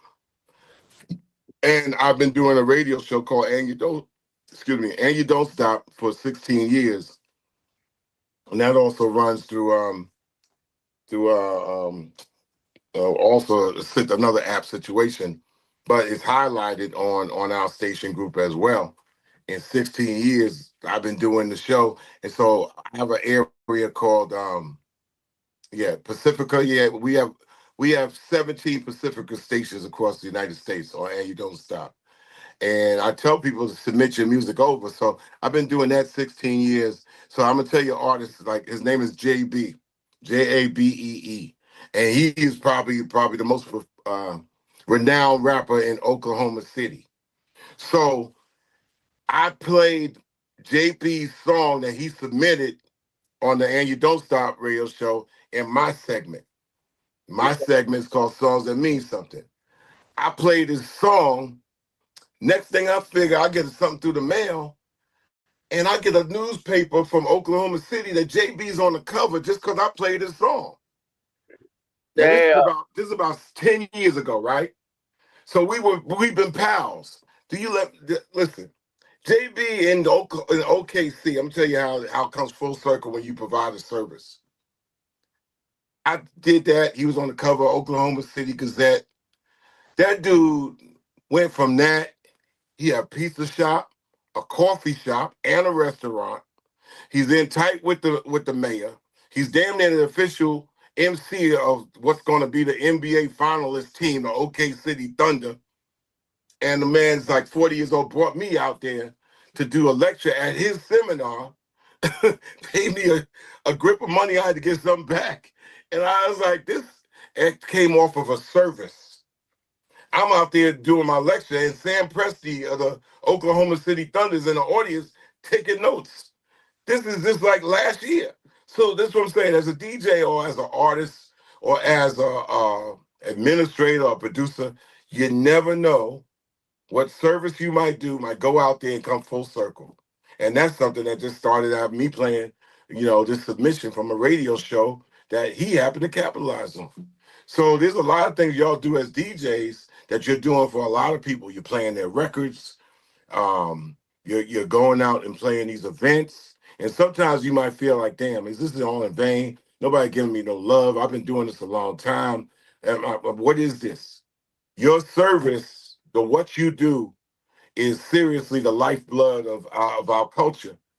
And you just ain't got enough to actually tell you that you're so great, because we don't have a lot of great infrastructures in rap, hip hop, dance music, black music. We used to have it. That got gutted out. And a knife can't cut itself. You know what I'm saying? So you got to get it from the outside to say, damn, yo, cool, you're incredible, man. Keep doing what you're doing. Everybody needs that encouragement. You know what I'm saying? And we can use these tools that we have in technology and online and social media. Fuck the hate, man. Let's congratulate, man. You know what I'm saying? That's the thing that keeps this thing going, man. Every song that we got that people start making got to be some songs that say the word beautiful and love to it, and not just like, I'm gonna bust that head open. I mean, we get that, but god damn, our music used to be like, we know what it is. We're gonna need some sunshine in the music and culture. So we know we in the other side of the century, another century. So at least we could get a little bit more balance in it. And this is where the DJ sometimes got to get some sunlight to spin instead of always darkness, because the machines are gonna make it dark anyway. There ain't no bright machine out there. Souls are the gadgets and devices and shit like that. They cold as a motherfucker. So the DJs and the music and the meaning and the love, man, that's the thing that makes everybody feel like, shit, I'm appreciated coming in late. See if my lady gonna be mad I'm coming in late because I'm DJing another gig where motherfuckers ain't really feeling what I put down. You need encouragement. It happens in sports all the time. Cats in sports get that encouragement. They get it from the fans. People in music used to be able to get that encouragement from the fans, but now it seems like it's in an adversarial type of place. And the DJs get like, yeah, big deal. You know what I'm saying? I could do what you do and press some buttons, and you be like, well, fuck, man. That's like, we have great tools that came out, the Seratos, that says you ain't got to break your back and lift 80 crates to do a gig. Now, since you could go in and have a great system up there, it's your knowledge of the music. It's not the exactly. music that you own. Yeah. What's been in my ears, a lot of these youngsters have never heard before. And when I hear this music now, I'd be like, oh, that's from George Clinton from 1965. That's from, they don't even know. They be thinking, that was they give credit to, that was Mobb Deep. No, that was actually a band called Cavern that made that beat first. But in all trueness, every generation is like that. I mean, I didn't know. That's true too. I didn't know or give a damn about Muddy Waters. That was my grandma thing. You know what I'm saying? And I'm just like that. You know what I'm saying? Later on, my appreciation came. But that's just like when people want to have a taste of wine. I mean, I'm spitting it out if I'm 5 years old. I don't drink or smoke, but I'm just like saying people got to acquire a taste. Well, I was a 70s kid. I was a 70s kid, grew up in the 70s, and I was still listening to 50s music. That was kind of our old music, you know, the Twist and Chubby Checker and what's his name, Sam Cooke and all them. I was like, oh, that's some bad. I used to groove off of that. And I was just a little kid. They were they were also like aunts and uncles. They were allowed. Yeah, we had that's what they exposed us to. You know, that's what we didn't have no choice really. But right. Yeah, I mean, if I touched the record player, see, the music used to be for me, like go walk, vacuum the rugs, empty the garbage, feed the dog, and clean up after the dog, and my mom would play the music. So I bet there's BED. I bet not touch that record player. And then that you have the 45s that actually go in the last record on the 45, and sometimes it plays 6 times in a row. I better not touch that record. Nope. It's the only way to get away from music. You gotta go outside and finish your chores. I still got the vinyl, but I don't really use them. I got the Serato and all that. I kind of try to keep up with the times. I didn't got certified when a computer school a few years ago. I mean, actually, my certification is expired. But I mean, I try to keep up with technology, but I ain't trying to take up all your time. I just want to give you a props. I got a lot of people want to ask questions. Yeah, I'm gonna send in a note if you want to do like a special mix on. We get on one of the stations and stuff like that, make it available. It hits what it hits, but it's out there in perpetuity, man. And we would love to get DJ mixes from Digiwaxx. Well, that's on point. Then I'm ready for that. We have 17 Pacifica stations, so when we get mixes for the And You Don't Stop show, they got to be clean. But if there are other areas, they could just be whatever and go to other situations. But the one on my radio show, they go to irregular radio. So. Okay. Yeah, I got to make up special accommodations for clean mixes. I got old school mixes too. I got old school mixes where I mix a lot of old school stuff, joints. And that'll work. We take 12 to 15 minutes to put inside the radio show. So that'll work. If you got it, it's clean and decide to rock, we get it in there. All right, thanks. All right, what? Big ups, old school Quantum checking in. Peace, Chuck, man. Thank you for tuning in with us, man. This is Quantum. How you doing, bro? I'm doing good, man. Been doing your thing for a long time, bro. Well, see, you telling me that is just giving me some. I'm about to tell you about my show, but I was in Pacifica because I know at one time when you were distributing your music, your show, it was coming out after mine. Yeah. They replayed it at 1 a.m. or something like that. So I'm glad you know that I'm there, man. That makes me feel good, man. Yo, listen, this is what we do. This is what, before Public Enemy, we all came from radio stations that set rap music and hip hop out. So one of my big inspirations that this album is, and nobody ever talks about them as much as they should. Okay. And that's the world famous Supreme Team. Right. Who did a wild ass radio show at the same time we were doing our radio show. Our show is dope. Their show is dope too. It's all over the place, but I always respected what they did. And then when they made records after they did their radio show, and y'all probably know Hey DJ, and before that, Scratch It with Malcolm McLaren and all that. But they were like I guess, the blueprint operators of where Public Enemy was to come from both DJ, MCing, turntablism, and craziness. You know, everything but the phone calls. So right. Of course. No, but man, I appreciate that. I was actually going to tell you, man. I watched the Breakfast Club interview, and you mentioned screen agers, and I want to let you know that I have stolen that word, and as of May 28th, 2025, I've at least used that 3 times already. So I'm just letting you know. Yo, listen, man. I don't even know where I got it. I didn't make that up. But it makes so much sense. Yeah, and I'm saying I think it came through a dedication or something like that or whatever, or I might have saw it through something online. I even forgot, but I never claimed that I made up anyway. Just like people think I made up Strong Island. I didn't make up Strong Island. Strong Island came from I was doing WBAU radio back in the day, and we used to take the phone callers. So this guy called up. I want to hear so-and-so. I think he wanted to hear some Run DMC or whatever. And yeah, I said, who's calling? Yeah, then I'm gonna dedicate from Nick from Strong Island. Okay. Boom, I took it ran. I said, whoa, that works. But that's how it works, right? Listen, man, I've been using it because I understand that screen agents is not an age thing. No. It is 5 to 95, bro. Yeah. But before I go, I do want to say this. I want to big up some people. Shout out to Ultra Mag 7. That's my boy Chris. Man. I saw he got down on the record with you, and because he's a part of the show with C-Doc. Right. He's the Brian Eno of all this, and C-Doc, Ultra Mag, Flatline from Hip Hop Gods, who also is a station manager at Rap Station.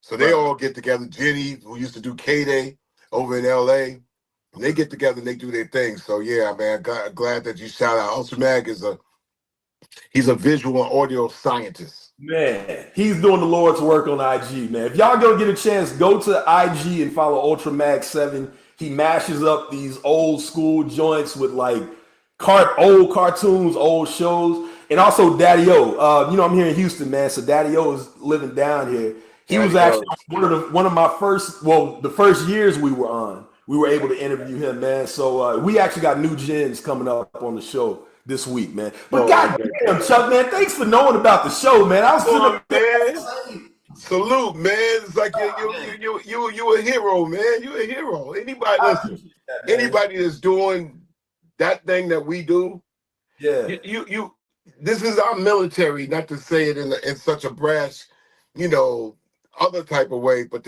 we service people, man. No doubt, man. And here's another thing. When somebody comes out of the studio and I'm over at Def Jam as more like an advisor, you know what I'm saying? An artist might come, or the label manager, or A&R might come to me, or people that just take the artist around, and they just want to like, yo, man, I just want to know if I'm doing the right thing. I might be stressed out or whatever. An artist might be stressed out. They might not know who I am because I'm an unk over there. I'm kind of giving the unks, kind of advice and shit like that, and say, man, you lucky. Your job ain't digging ditches and shit, or fucking killing roaches in the fucking tenement and shit like that. You could be having that job too, which pays well, by the way, but it ain't glamorous and it ain't a thing to smile at. But you in the music business, luckily hanging on to some situations that still pay you is a beautiful thing. But at the same time, people have to be reminded, and I have to go there sometimes and say, yeah, call me if you get twisted. Oh, I gotta be on the panel. Hit me up, man. I don't want you to see you get all twisted up and all that. And I ease it down. And I said, this is a beautiful thing if you make it. And I don't get critical over, oh, this is the type of record you need to do. Or don't. Nah, I don't do that shit. Y'all figure that one out. I'm at the end result of it all. Oh, yeah, I've taken this artist to 8 record stores, and at the end of the day, they can't show up for 4. I'm like, we gotta appreciate each other's service, man. When somebody goes in the studio and they might be putting something together, and it takes weeks for them to finish, and then they present it out there, there's nothing better. Well, it used to be nothing better than somebody appreciating your work. But you also got to appreciate their work too. No doubt. They're getting a stack of songs like this, man. So you're like, damn, man, you got to appreciate that. But a lot of them don't know. A lot of people don't know the 80 different areas of this industry. Yeah. So they I appreciate that though, man. And I would want to also submit a mix to the platform as well, man. I'm definitely. That's actually what I wanted to ask you about was how to do that. You had mentioned earlier, but yeah, man, dude. Again, thank you. You made my day today, man. I'm not gonna lie. Oh man, listen, man, you made my day, and that's no bullshit. We make each other's day. When Will said, "Come on," I was like, "Wow, I got an opportunity to talk to everybody. That's great." No doubt, no doubt. All right, man. Peace to you, bro. Luke, man, and yeah, no, I'll tell old dad I'll talk to you. Yeah. Old dad and Ultra Mad Chris. Yeah, Ultra Mad. Oh yeah, for sure. For sure. Thank you. All right, Joe. Listen, let's go and play another record from the project right now. Again, Enemy Radio Armageddon out now. Believe this is one with Daddy O, correct? New Gens? Oh yeah, that crazy song that sounds like I'm on acid. Yeah, for sure. Check it out, y'all. Growing up. New Gens. Enemy Radio Armageddon, the name of the project. The legendary Chuck D in the building. We're gonna throw it out to CL and them in New York. I think you're on mute, Chuck. Yeah. Attack of the living base heads. Oh, yeah, it's not meant to be liked. Now, matter of fact, you understand the first record I ever did was Public Enemy. Well, the first record, Public Enemy, was Public Enemy #1. And I made that in 1984 that Rick Rubin chased me down for 2 years to try to come into the Def Jam fold. And we wanted to go on the radio, and he's like, come on, be my third artist. I got the Beastie Boys, I got LL Cool J, really out the fourth artist because he had original concept. And Dr. Dre, the East Coast Dr. Dre, Andre Brown, my college classmate, my all-time forever good friend, great friend, he helped create bass music. He created the music that created Miami bass, later on created trap. And he was able to get that rolling 909 and make that sustained bass kick and show it to Rick Rubin. And the first record with that sustained bass kick with the rolling was Together Forever by Run DMC. 1 2 1 2, and I say, now how long that 808 been around, right? Mm-hmm. Yep. Out of same thing, a profile out of Dre's production showing Rick Rubin that 808. Then you had a group called the Showboys, who also from Hollis, Queens, and they start going into places like Mississippi, Memphis, parts of Texas, Arkansas, Louisiana, with that bass roll, and they helped create a Mid-South bass. So those are actual facts that Dre doesn't get. The other Dre gets credit, but the Dre that I know is the originator of the 808. The other Dre gets credit for just being a producer that listened to all other producers. But the original signature guys, Bomb Squad comes out of Beat Changes. Dre comes out of creating the 808. Get better, Brittany. I've seen a lot of questions on the other side, but I can't, flip it and answer questions. So if anything, Ray, you want to have them ask the question, I can answer quick, and I won't be long-winded either. Nah, we good. Like I said, we got the live rendition of the call with CL and the homies out there in New York. They rooftop. They definitely want to chime and ask some questions. CL, y'all good out there? Yeah, we here. He on the phone with Chuck Chill Out. We got Chuck D and Chuck Chill Out. But I want to ask Chuck D, being how y'all doing? Being so politically charged from the very beginning, do you have to roll around with a motorcade now, or they chilled out on you? You good now? I never had to roll over with a motorcade. Matter of fact, I've been the type of person that if I was standing behind you, you wouldn't know. I have the ability to appear and disappear at the same time. Okay. I can't explain that, but you know what I'm saying? I could get into any crowd and out of any crowd in a matter of seconds.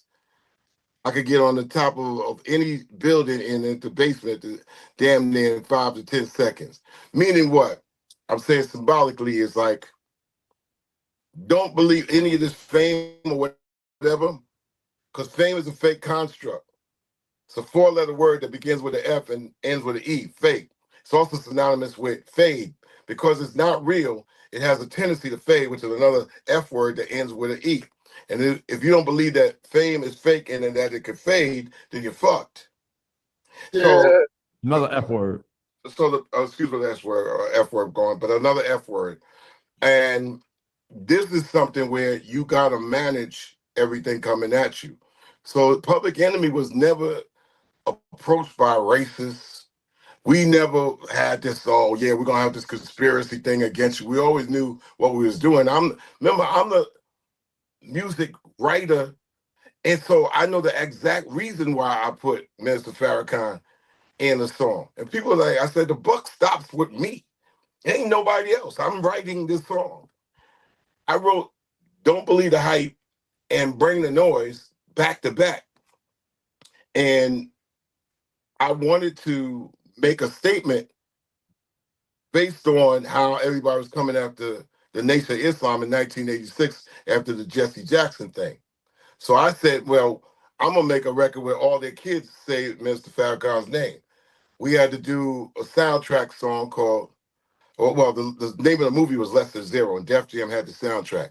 Mm-hmm. And we made a song that was supposed to make Less Than Zero. That was Don't Believe the Hype in the summer of 1988.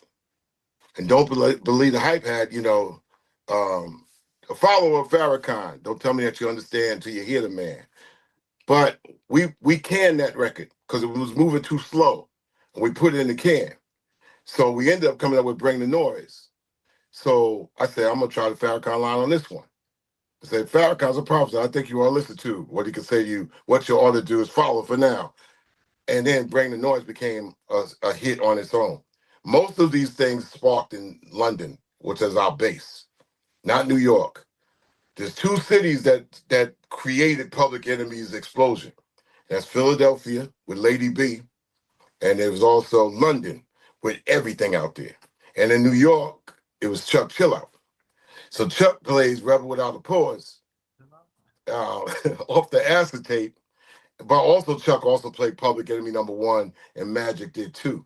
But I'm saying the political thing basically comes out of the fact is that, these things are happening anyway. It was a very, very tough time in New York City in 87 and 88, where the whole community communicated on Black radio. So I listened to these radio stations every day when I was a messenger.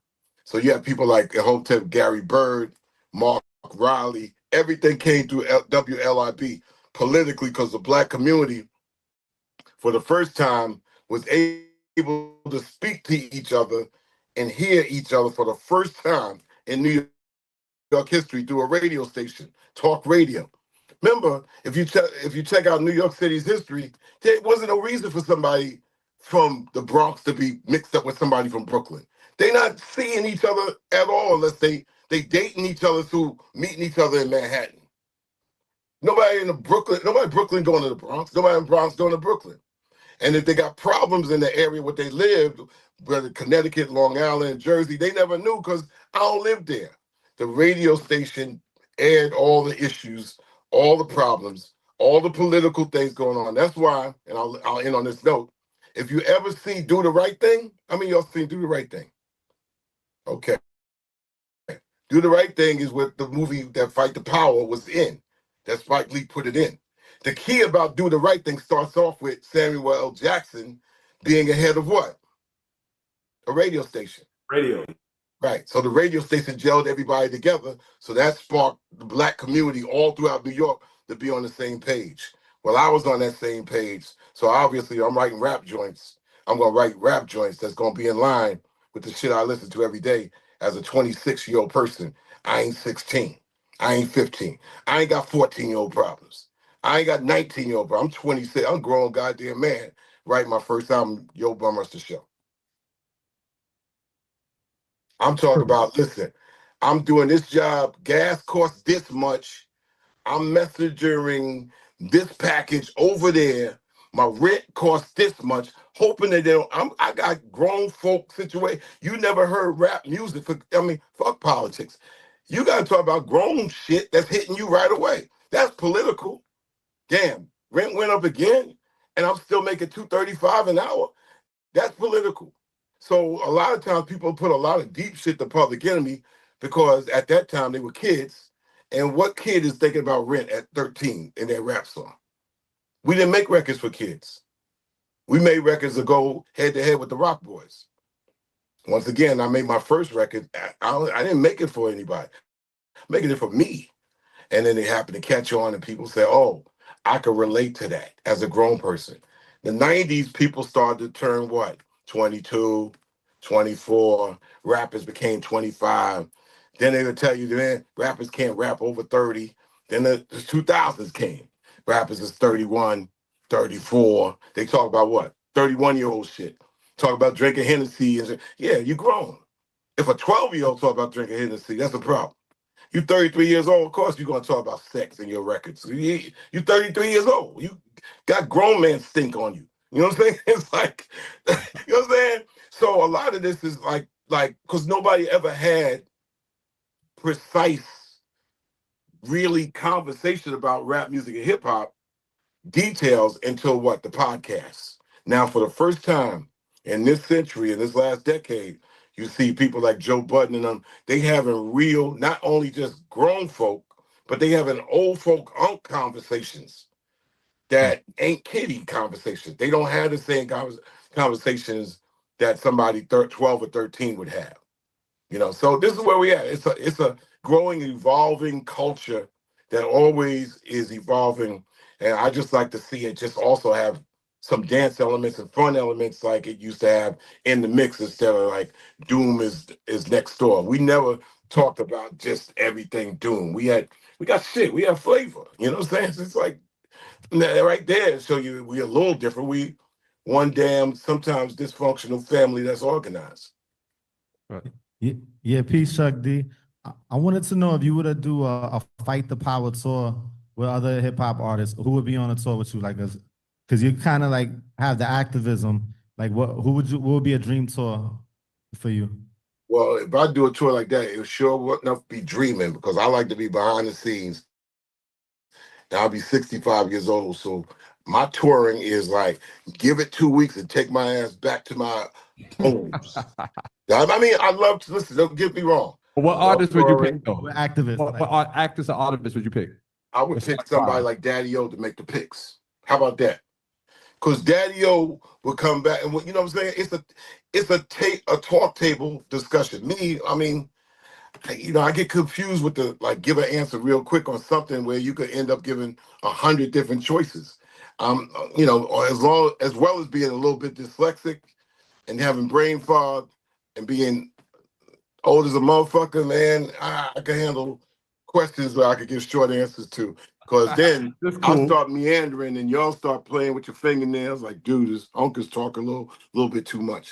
That's why I choose these areas. Sometimes I'm not everywhere doing interviews like 20, 30, and I'm asked, trust me, I'm asked to do interviews all over the planet in 100 different countries. And especially in political strife. Like, you didn't think I done beat up on this 47, I call him 47, 45. I done beat up on that dude more than anybody ever in music. So when he won the second time around, I'm like, well, that's what y'all want. Fuck can I say?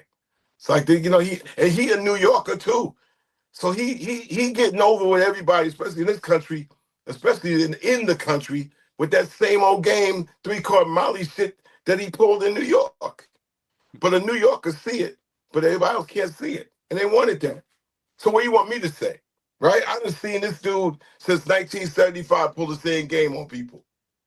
So I don't even be like, yo, man, I'm just talking about the music and how we could get it popping and stuff. Yo, Chuck, man, you used to be political. Yeah, I used to be 45 too 20 years ago.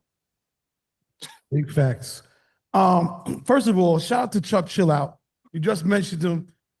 Just happened that he was on the phone right before you said his name. So that was just crazy that Chuck Chill Out came out. Shout out to Chuck Chill That's Out. my brother. There it is, man. And cool DJ Red Alert, my brother. But Chuck Chill Out roll with us on tour. When y'all said tour, Chuck lit up. He probably when he wanted to call, because Chuck can tell you when he rolled out on Public Enemy tour, it bring tears to his eyes. Word. My question was about the album cover. Like, I really like the album cover. I love the message. I know there's always something deeper, but I wanted you to sort of explain what the message of the album title and the album cover, what message are you putting out there? What does it really mean coming from the mind of Chuck D? Well, that's the radio tower right there, and all we did is just flip Led Zeppelin. You ever see a Led Zeppelin album? I have seen some Led Zeppelin albums. Pull it up now. Pull it up in your phones right now. Pull up Led Zeppelin albums. When we going to college, hold on one second. You know, I mean, listen, man, we for sample culture, right? Zeppelin was in the 30s though, with that thing that got blown up. And they goes, oh, so terrible. Yeah. Zeppelin. That's the no. Well, no, it ain't no deep thought to that at all. That's the Hindenburg that crashed in, Oh, yeah, the in New Jersey. Hindenburg. Oh, okay. All right, the Hindenburg that crashed in New Jersey, and there was a German, dirigible, and it just crashed and shit. They fucked up with the scientifics at that time. Look, all it was, the cover of Radio Armageddon is like, it's basically saying that music is music, and just like we bit and sampled, we sample covers too. Y'all see what y'all pull up? Y'all pull up Led Zeppelin? Yeah, we got it. Yeah, right. What do you think? Yeah, it came out in 1969. Yeah, yeah. There you go. You That's a just got the radio classic. tower That's on a it. classic. That's a classic album. People sampled themselves, Beastie Boys. Everybody sampled from that. But we just said, "Fuck it, man." Big up to like C Dr. Brian Eno, man. I said, "Yo, man, let's just flip it. Ain't no scientific meaning behind it other than we bit it." So yo, Chuck, I made a living off of the internet radio. I've been doing it for like 25 Yeah, years. man. You remind me of Charlie Murphy. You look like Charlie Murphy. Charlie Murphy, right? Yeah, I grew up down the street from Charlie and Eddie Murphy. You naming the album, this Radio Armageddon, like it's really like on my 25th year makes me feel good, like because a lot of people don't respect the connectivity of the radio, but like you said, if I think about the Chuck, the Red Alert, all of these Funkmaster, all these people I met coming up, CL, that it all happened because of radio. Yeah, man, but what you doing, man? Listen, I know because the radio is almost like doing artwork. You do your thing and you wonder, like, damn, I mean, it's a little better now with your gadgets and phones and all that, because you kind of could get some kind of text response. But basically, radio up until like the last 15 years, you be thinking you by yourself and shit. Like, and then you get to a point like, what the fuck am I doing this for? So you always need reminders like, oh, yo, what you doing? I love it, man. Remember this. You don't measure anything you do by the quantity. You measure it by the quality. That's the shit that be fucking up people anyway. When you start judging your activity by numbers. Numbers don't mean nothing except for big corporate situations that's looking to get paid back. You judge your listeners, your responders, your people, one by one by one by one. Inside that one are numbers, not the numbers that they quantify and accumulate. Like more doesn't always mean better, man. If I got to get out of a room, give me 10 martial artists instead of 100 confused people. I want focus, man. And when you focus in your work, you'll get focused listeners. And you'll be like, yeah, man, I got 5 dedicated cats that's gonna ride with me no matter what. That's what you're doing your show for. Everything else around that's like, yeah, casuals come and go. Oh, yo, he on, she doing her thing. All right. But your dedicated core, that's what they call your tribe. Your tribe is what you always, that's what's going to motor you, man. It's going to motor you and motivate you. So you say, well, damn, it's not about, oh, I got 3 people listening to me. No, you be like, damn, I got 3. And there's a solid 3, it's a core. Let's go. Listen, I'm the master of pep talks, bro. No, that was a good talk. That's how I live. Yeah, People man. always want to know about your numbers. Since I've been doing internet radio, what's your numbers like? I'm like, they can make those numbers up, right? That don't mean nothing. I know that when I walk down the street, people tell me, yo, D, you the first person I ever see do radio. You're the first person I ever see do podcasting. So, and I hear that a lot. So I don't need nobody. I can't measure that to the audience outside. The wrong algorithm language is put to this. For example, in regular radio, they talk about what? Rotation. Mm-hmm. Rotation is how many times they play it. One song. But when you talk about internet radio, it's flotation. Know what flow is? Mm-hmm. How many links that you get around. Now you can play it one time on one show, but you spread your links around. That's flotation as opposed to rotation. Rotation means that we on playing it over and over again until the record company money run out. Flotation is spreading and flowing your links. You can do a show last year, flow the links damn near next year, and it's going to hit people for the first time. Whenever you're doing something of quality, it's always going to find an audience. It just ain't going to find it only on your time. So these will keep this will keep your spirit up while you're doing. You're not in a vacuum. When artists, I grew up in art school, and of course kids would be like, "Oh, yeah, you're gonna get famous when you're dead." Well, at least I got something I'm doing and shit that I like. You know what I'm saying? You don't do things so they could get the quick results. Sometimes you do things knowing this shit got a long tail on it. It's gonna swim to where it gotta get to. But these pep talks in this language is never taught. So you got a lot of people with a talent, but they can't manifest it into a skill set where a skill set works for you whether you awake or sleep. You know what I'm saying? So but a lot of they desecrated this industry and radio, corporate. They brought money dictated in radio, television, records, record industry, recording artists, management's got gutted out. Quincy Jones said it best. He said everything's all good. And then when money comes in the room, God walks out. Not to say that you leave the room too, like, damn, now you got to deal with money in the room. Because God done left the room. So anything in that room it is what it is. But we doing music, man. It's not like we not in other situations. We're not in the military where you ain't got no choice in the matter. You punk out and shit, and they slap you up in the barracks and then slap your ass up. You can't really, it was fucking, it's me against all y'all. You don't hear too many stories about that shit because they all got the same shit and they all on the same fucking mission. That's the military. It gets real nasty in that. We doing culture. Yeah, it's a battle and it's a war. We can use all these synonymous terms, but it's also a beauty in what we do because it adds peace. It's the ultimate drug. That's why I tell people all the time.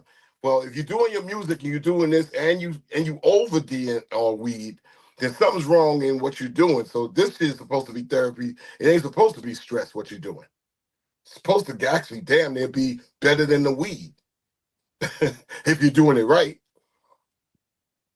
All right, we got one more from New York. Go ahead, Gina. What's good, Chuck D? My name Hey, Gina, how you doing? I'm good. Miss Cool G is what they call me. I That's got a quick incredible question. name. Thank you. I got a quick question for you. So, how do you feel about tech, i.e., like AI, sitting there and helping to either help or not help with the hip hop culture? AI is its own beast. It's a vehicle where you got to learn to steer it. Don't have it run over you, and you got to figure out how to get on it because the vehicle will get bigger and more complex to steer. If you go into AI, expect it to do all the work, it's going to eventually do all the work, and it's going to even out the playing field. AI is doing some masterful things, but you can't just press a button and just, that shit is dope. It works best when you go in there and add it to your skill set. And then it could do some phenomenal things. So people are going to get lazy with AI like they got with sampling.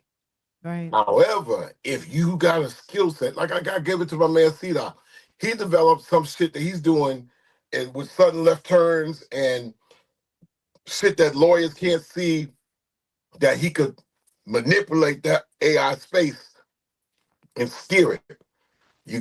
It's easy to get overwhelmed by it because it's not going to go backwards.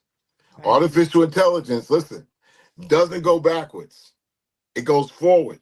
Also, you can find out it has some inadequacies in it. Artificial intelligence is what? Sometimes you get in there and the job is to make shit perfect, right? Right. Sometimes the beauty is not having it perfect. What do you think the human signature is our mistake?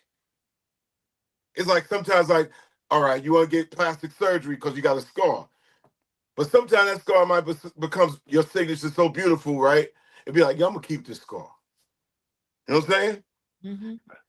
Fuck perfection sometimes. Sometimes in some areas, yeah, I need to make this area perfect.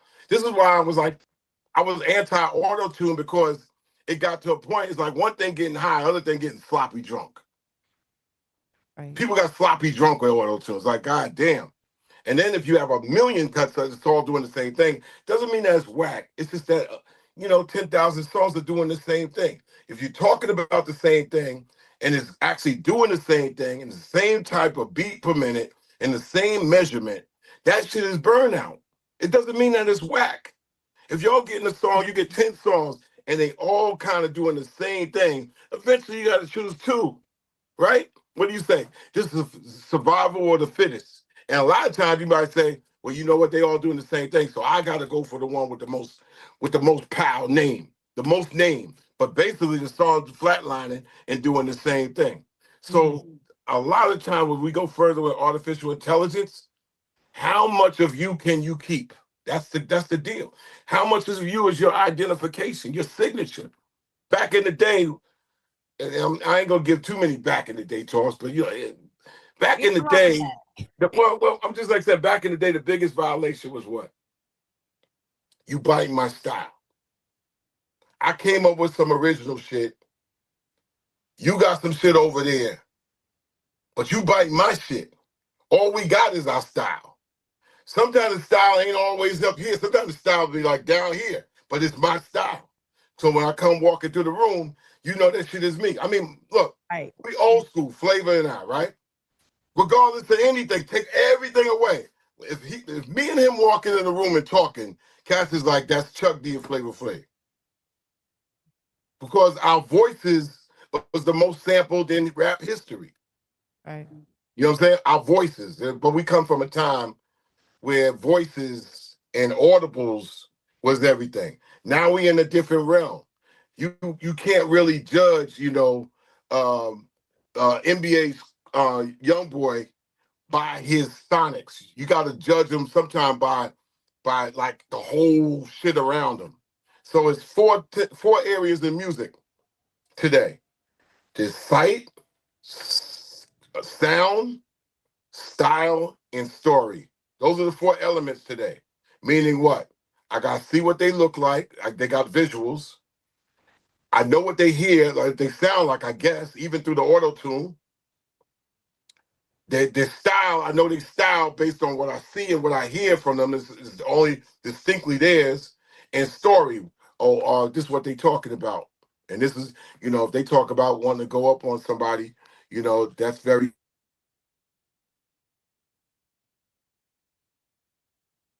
You on mute, Chuck. Yeah, you hit mute, Chuck. Yeah, yeah, the phone call coming in. Yeah, we can't look at music right now and saying it's the same era. It's not the same era, ain't even the same decade.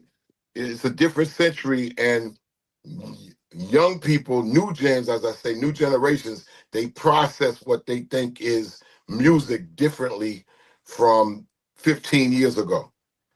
Not even talk about like last century. I'm a last centurion. So I'm not gonna go to somebody like, you hear what this is? They be like, here, I don't hear it.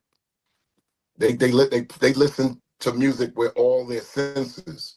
And this is where it's different. This is why an artist could go do a concert and ad lib along their song. And you'd be like, well, damn, they ain't even doing the lyrics. They just ad libbing to it. And it's 50,000 people in there jumping around. I mean, it is what it is. That's what it is. You can't say it's good, bad, or whatever. That's how they process into it. So that might be the better word. They process to it as opposed to just listen to it or just see it like they did with the BET MTV generation. Am I kind of clear? That was amazing. You have dropped so many gems today. I'm only good at what I'm good at. I'm good at 5 things, and it ain't 6 things. I tell people I was like, good, 5 things. If you ask me about, a lot of times people ask me about religion, they be asking me about, politics. I could give an opinion on it, but I am not a scholar in those things. I can come up with a conversation that makes it, and make some sense at it. But I was like, I'm music, art, culture. You know what I'm saying? That's me. I'm a culturalist. I'm an earthicist. I'm a raptivist. And I combine these things into the area that I know. I'm really not skillful in a lot of different areas, and I ain't going to try to be so at 65. Amen. Yo, K-Max, man. I think that, hold on real quick, K. K, hold on real quick. Let's play another record real quick. Let's play another record real quick. Just to get back into the project. Got Black Dope Dead. Let's do it. That's exactly the one I got on queued up right here. Okay. You know what I mean? So let me get this share right. But again, we thank you for dropping game with us, Chuck. Like I said, it's all real. It's all the shit that I think everybody knows, but for some reason gets put under the layer. You know what I'm saying? So this one right here, Black Don't Dead. Peep game. Out of here. Out of here. Quick question before we move on with some other people, Chuck. Like, I know you keep saying this album wasn't made to be liked. Who's this made for?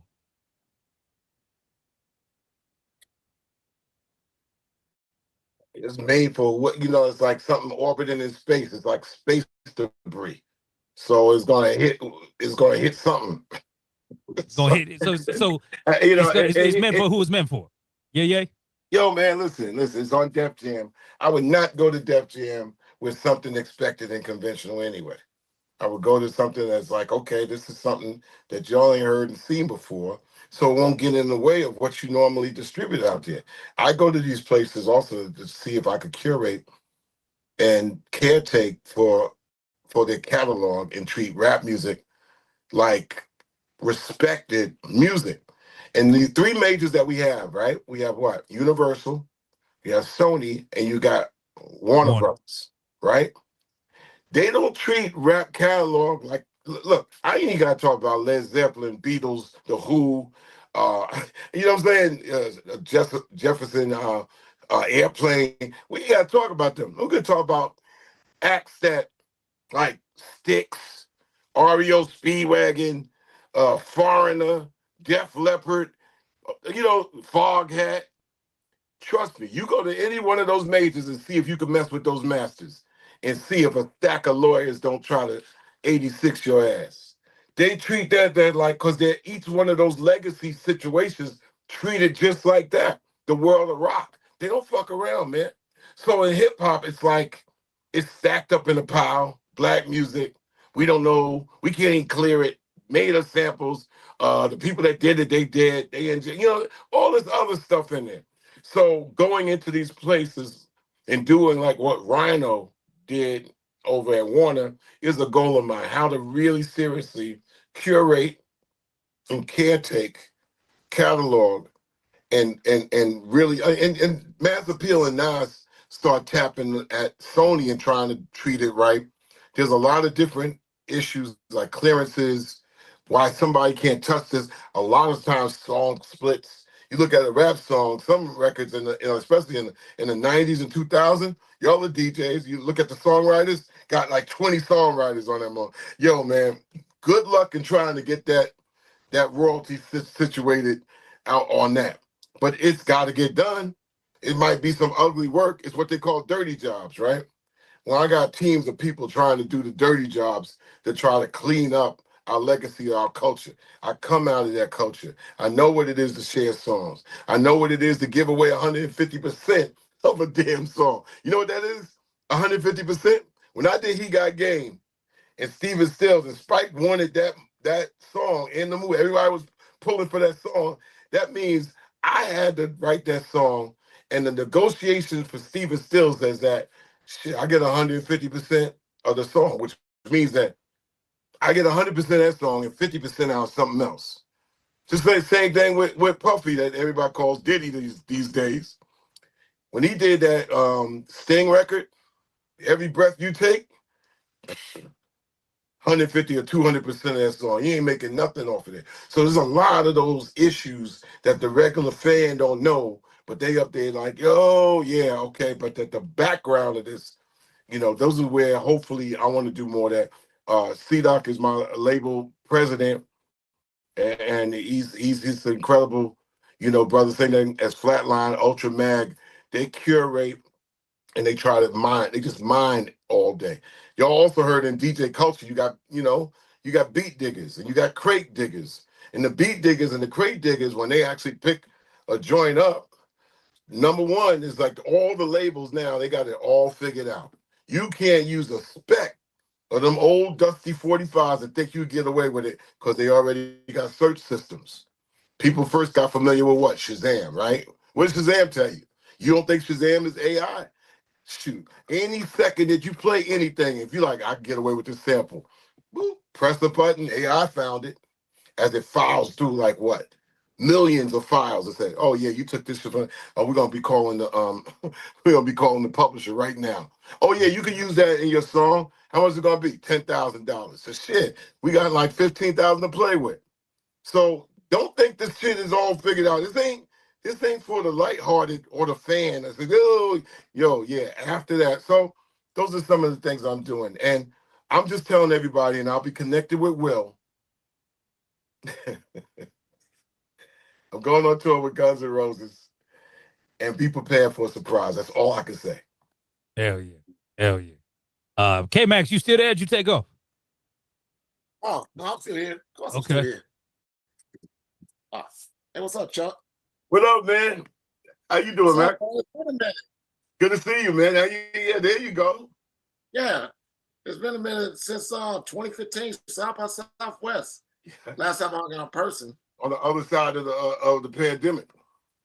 Oh, you yeah. You got pre-pandemic world and you got post-pandemic world. Dude, ain't that crazy? Yep. And some people forgot the pandemic existed. We 5 years past that. People are like, oh yeah, I forgot I had to stay in the crib in April 2020. Well, people are still volunteering wearing masks these days, so I don't BS. I wear a mask on the planes. I take more planes than anything, man. Sure enough, man, I'll be boom. I try not to look like a ninja, but you know. Yeah.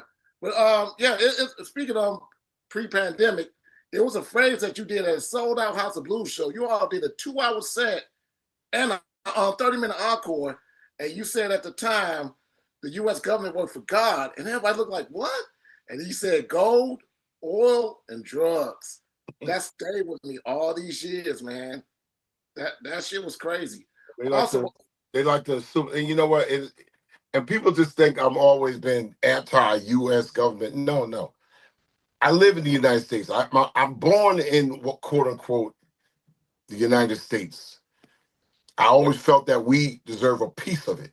Just like we've been shitted on in our piece of it, and I mean PEACE. But I said in the beginning of the Bum Ruster show, the governments are responsible, plural, not singular. Governments, and I believe I'm a little utopian, man. Like I believe that human beings and people deserve to be citizens of the planet Earth as Earthicans. Not having, and you see that even this played out now. It's like you can't go nowhere, and you gotta get permission, even to step out from all the land that's granted to us as human beings. Now we gotta get more government permissions than ever, and now we have a governments that will actually move your body out of a piece of land that you think that God ordained for all of us, right? So my whole spiel has never been it hasn't been political. It's more utopian. I mean, for the amount of people on this planet Earth, for people to be, especially in the United States or wherever, to be homeless, to actually have not enough food, to have no health care, when you have scientists in hospitals, all this without on the planet Earth, and only so a small percentage of human beings, sometimes reptilians, right, got every goddamn thing. I mean, I'm utopian. I'm not political. and he's saying, and Musk can pay for all of it. You don't be fooled by that. Because what Musk ain't got is melanin.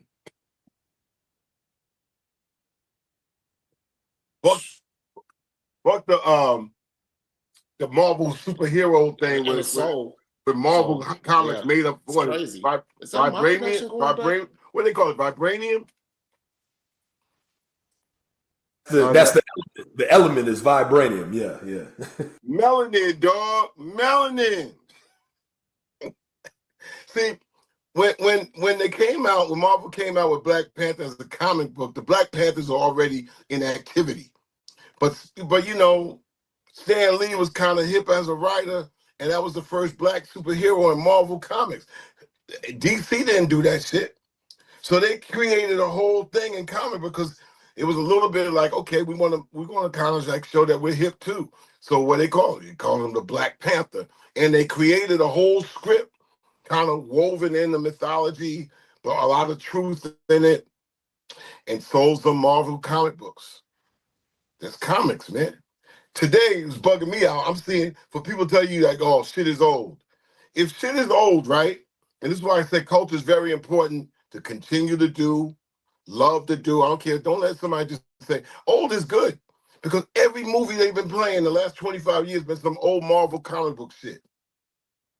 Shit in the 60s, I bought all these comics. Spider-Man, New York City, Incredible Hulk, Iron Man, X-Men, Captain America, Nick Fury. You know what I'm saying? These stories were written by Stan Lee and others, and because I wanted to be an illustrator. I wanted to be a comic book writer. I've done books and stuff like that. All these stories they selling deep into the 21st century on shit they came up with in the 1950s. So I don't want to hear shit about shit being old. They selling old shit in new ways every day with no new ideas yet. But another thing I'm saying, those ideas in the 60s and 50s were so thought out and so dope that they can't even get rid of it. I'm trying to tell you now. Just like I'm a Twilight Zone watcher. Ron Serling. Yeah, yo, you watch the Twilight Zone, you come away from that shit like, damn. Yeah, all the concepts and everything is crazy. But yeah, like it's just nuts. Like, oh yeah, that was a dope show you all did last year, Riot Fest. Did you know the community was mad about it last year? They made a re-up on a multi-million-dollar deal to have it back into the same community. But this year, it's no hip hop. Last year they had you. Right after you was the Marleys. Before you they had Cypress Hill. They had Tierra Whack, and they had a couple other people. This year, zero hip hop. So it's just crazy. Like my things are changing. That and speaking of South by Southwest, Rolling Stone changed it. Starting next year, the music is going to be minimized, and that's the whole thing that started South by Southwest. It's now more tech, which is cool. I like the tech and the film, but it's not that much music. Ever since C3, who runs a lot of Palooza here, right, and backed by Live Nation, now they got bought by Rolling Stone. I thought they were a music magazine. Why are they getting rid of the thing that helped birth South by Southwest? Because they probably need a certain amount of print magazines to go out there to behoove their pricing. And it's one thing that you can have a lot of magazines that hover down into the low thousands, but once you start having to get subscriptions and you got to still do those millions, it's hard for them to downsize. Same thing like with Sports Illustrated.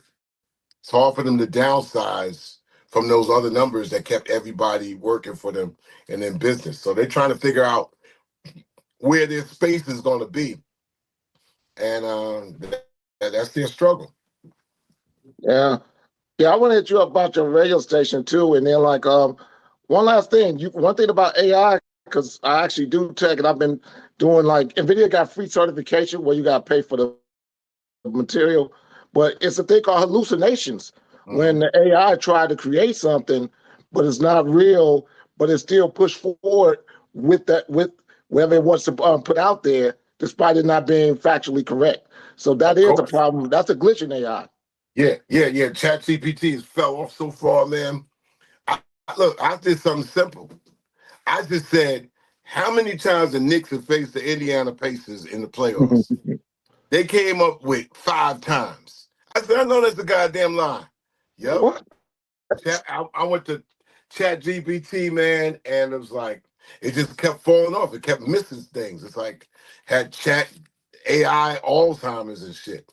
Man, it's not 100%. It's only as good as the people that feel the information. And the same thing, how many people, and this goes to everybody out there, how many people struggle with trying to figure out whether they use this or the GPS? You know what I'm saying? You can't use both of them at the same time. So you got to be like, you know what? Fuck it. I'm gonna use this and get to where I gotta go because I gotta use my references here. Now GPS is dope because it take you in an area that you never been and take a shortcut or whatever.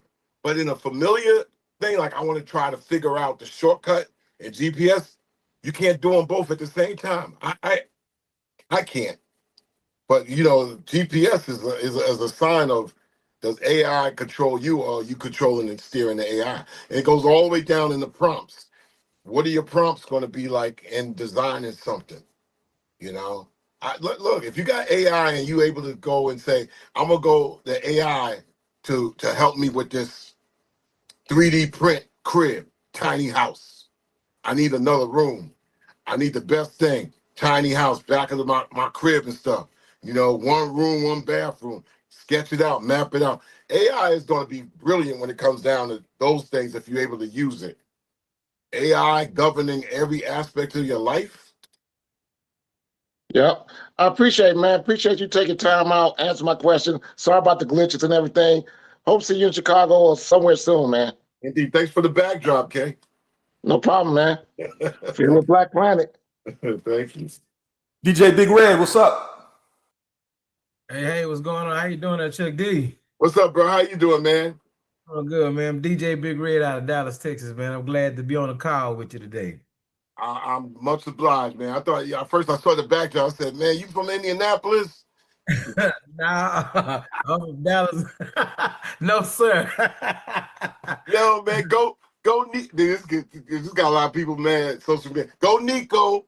Look, I still got my Maverick stuff on the wall, so you just can't see. You should. No, I got Kyrie Irving. Y'all got AD, and you get Cooper Flag. Come on now. Look, I can't complain, man. I still say the NBA rigged. I'm just saying.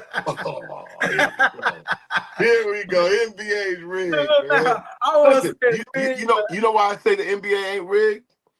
Okay. Because the Knicks ain't won. Man, they said if the NBA was rigged, we done had champions. Oh, New York, it'd be rigged like baseball. You see, like I'm like, for example, I grew up as a Met fan. People are like, man, you don't like the Yankees? It's too damn major league teams. You know what I'm saying? But baseball, they destroy small markets. So as soon as somebody jump off of the small market, they end up being a damn Yankee or a Met or a Dodger or something like that. I don't want to watch it because that shit is rigged to me. But in basketball, it's hard, man. So I got a whole bunch of Knicks fans out. Just a little bit of ball talk I get here. Knicks fans beat up on each other more than anybody else.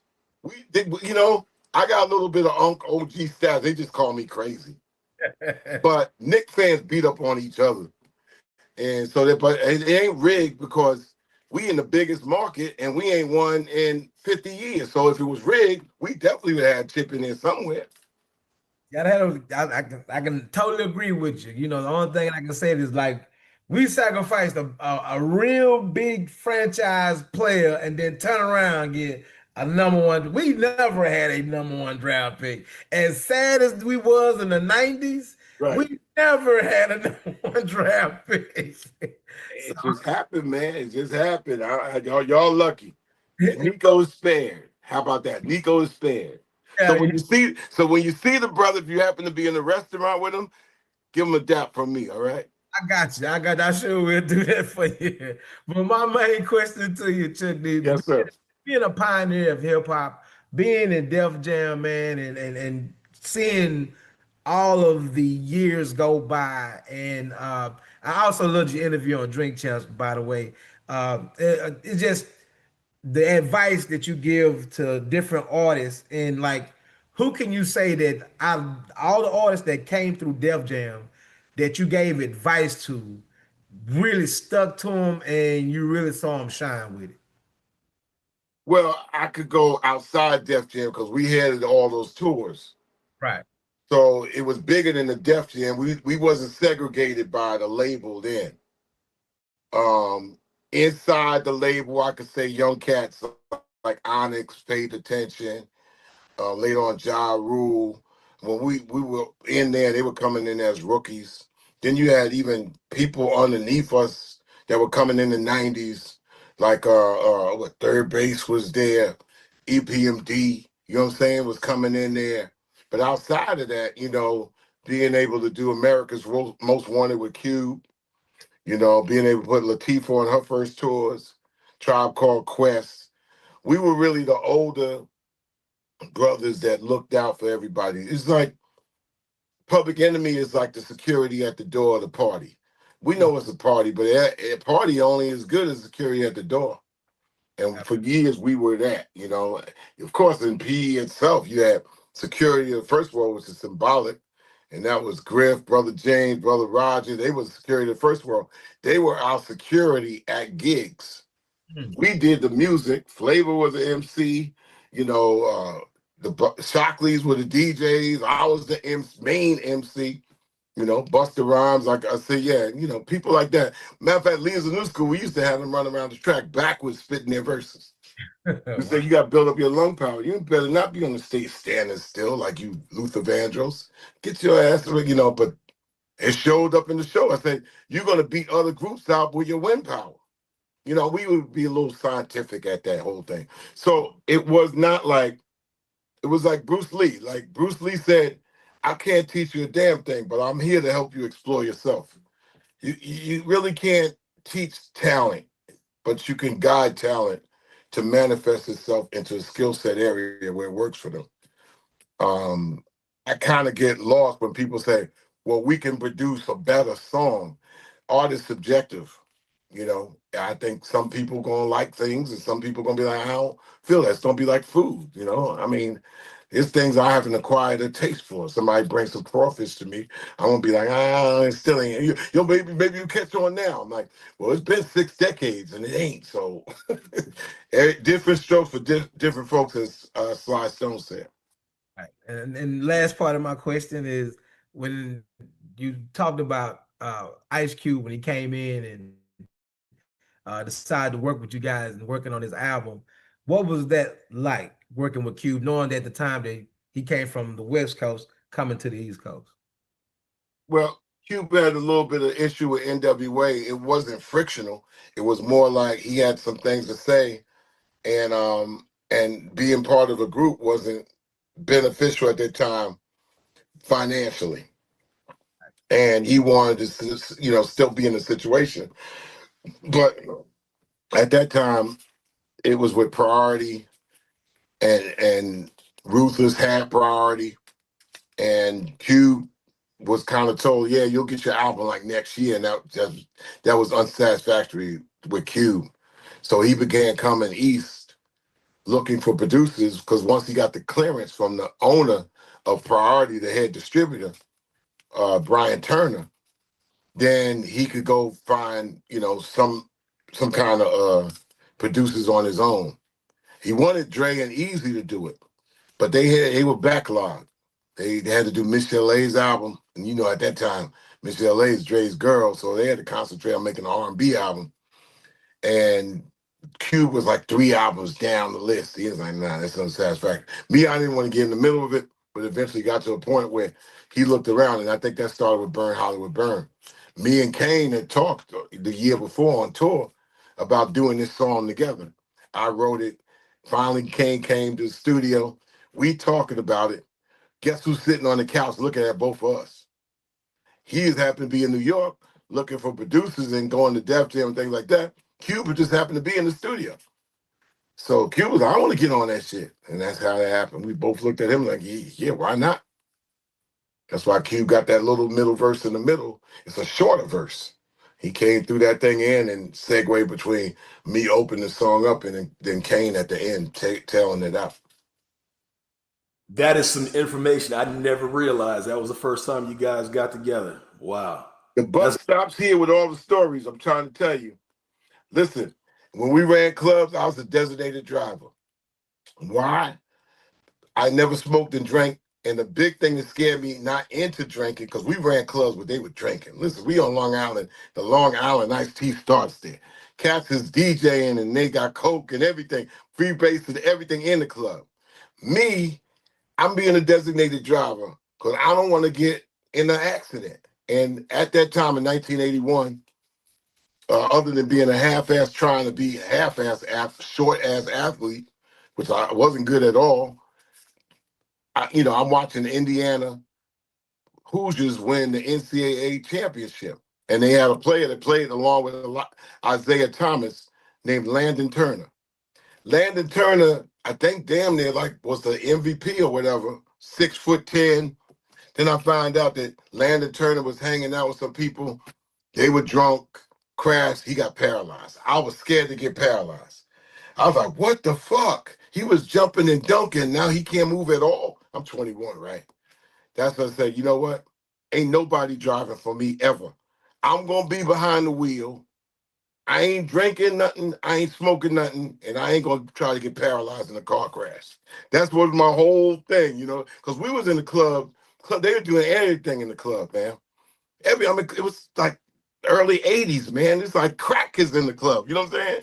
So I'm like, I'm going to be the designated driver and nobody driving except for me.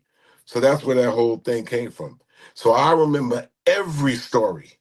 I didn't get my story lost in my drink and stuff like that. I remember every detail of everything. So long story short, it's like, yeah, a lot of these stories out here, I know all the things I was involved with to the crystal T. I wasn't woozy, I wasn't loopy, I was like right here because I got to drive home. 8 million stories of Chuck. Superstar, come on in. Yes, sir. Thank you for that.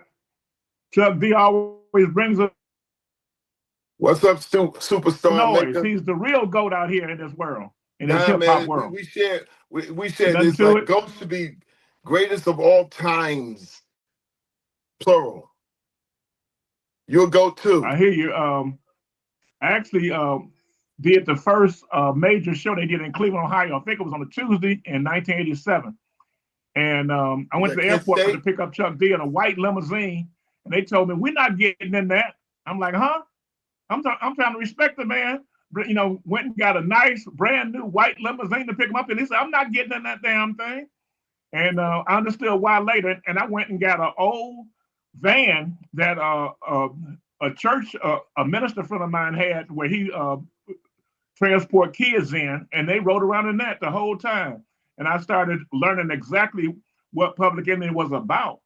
That they were real people, real guys out here doing their thing, and had a chance to meet everybody, and it just was an amazing experience. So obviously the music, I love all of his music from day one, so I can't, it's no use to me commenting on that because I like everything.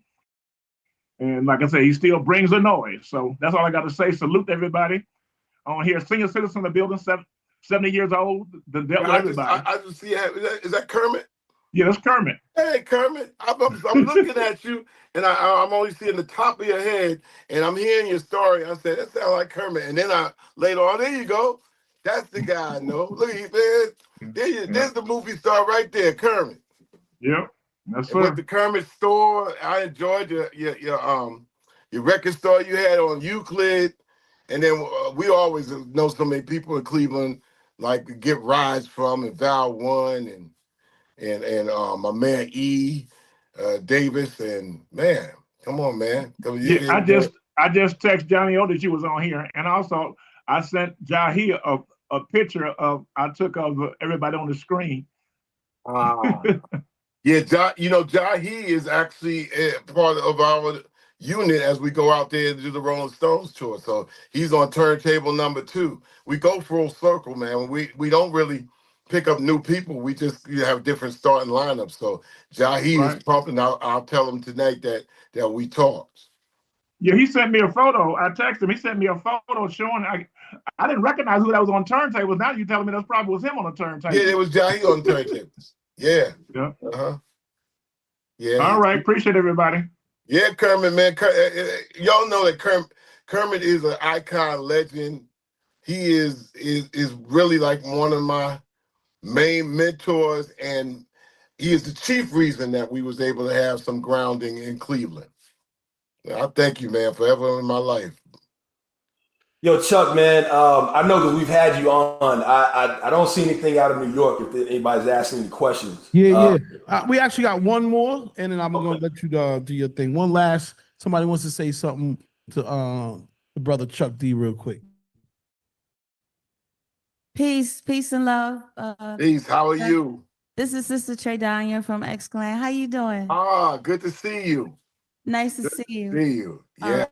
I haven't seen you. Last time I saw you was at Lumumba's homegoing. That's a long time ago. That's a long time ago. Nice to see you.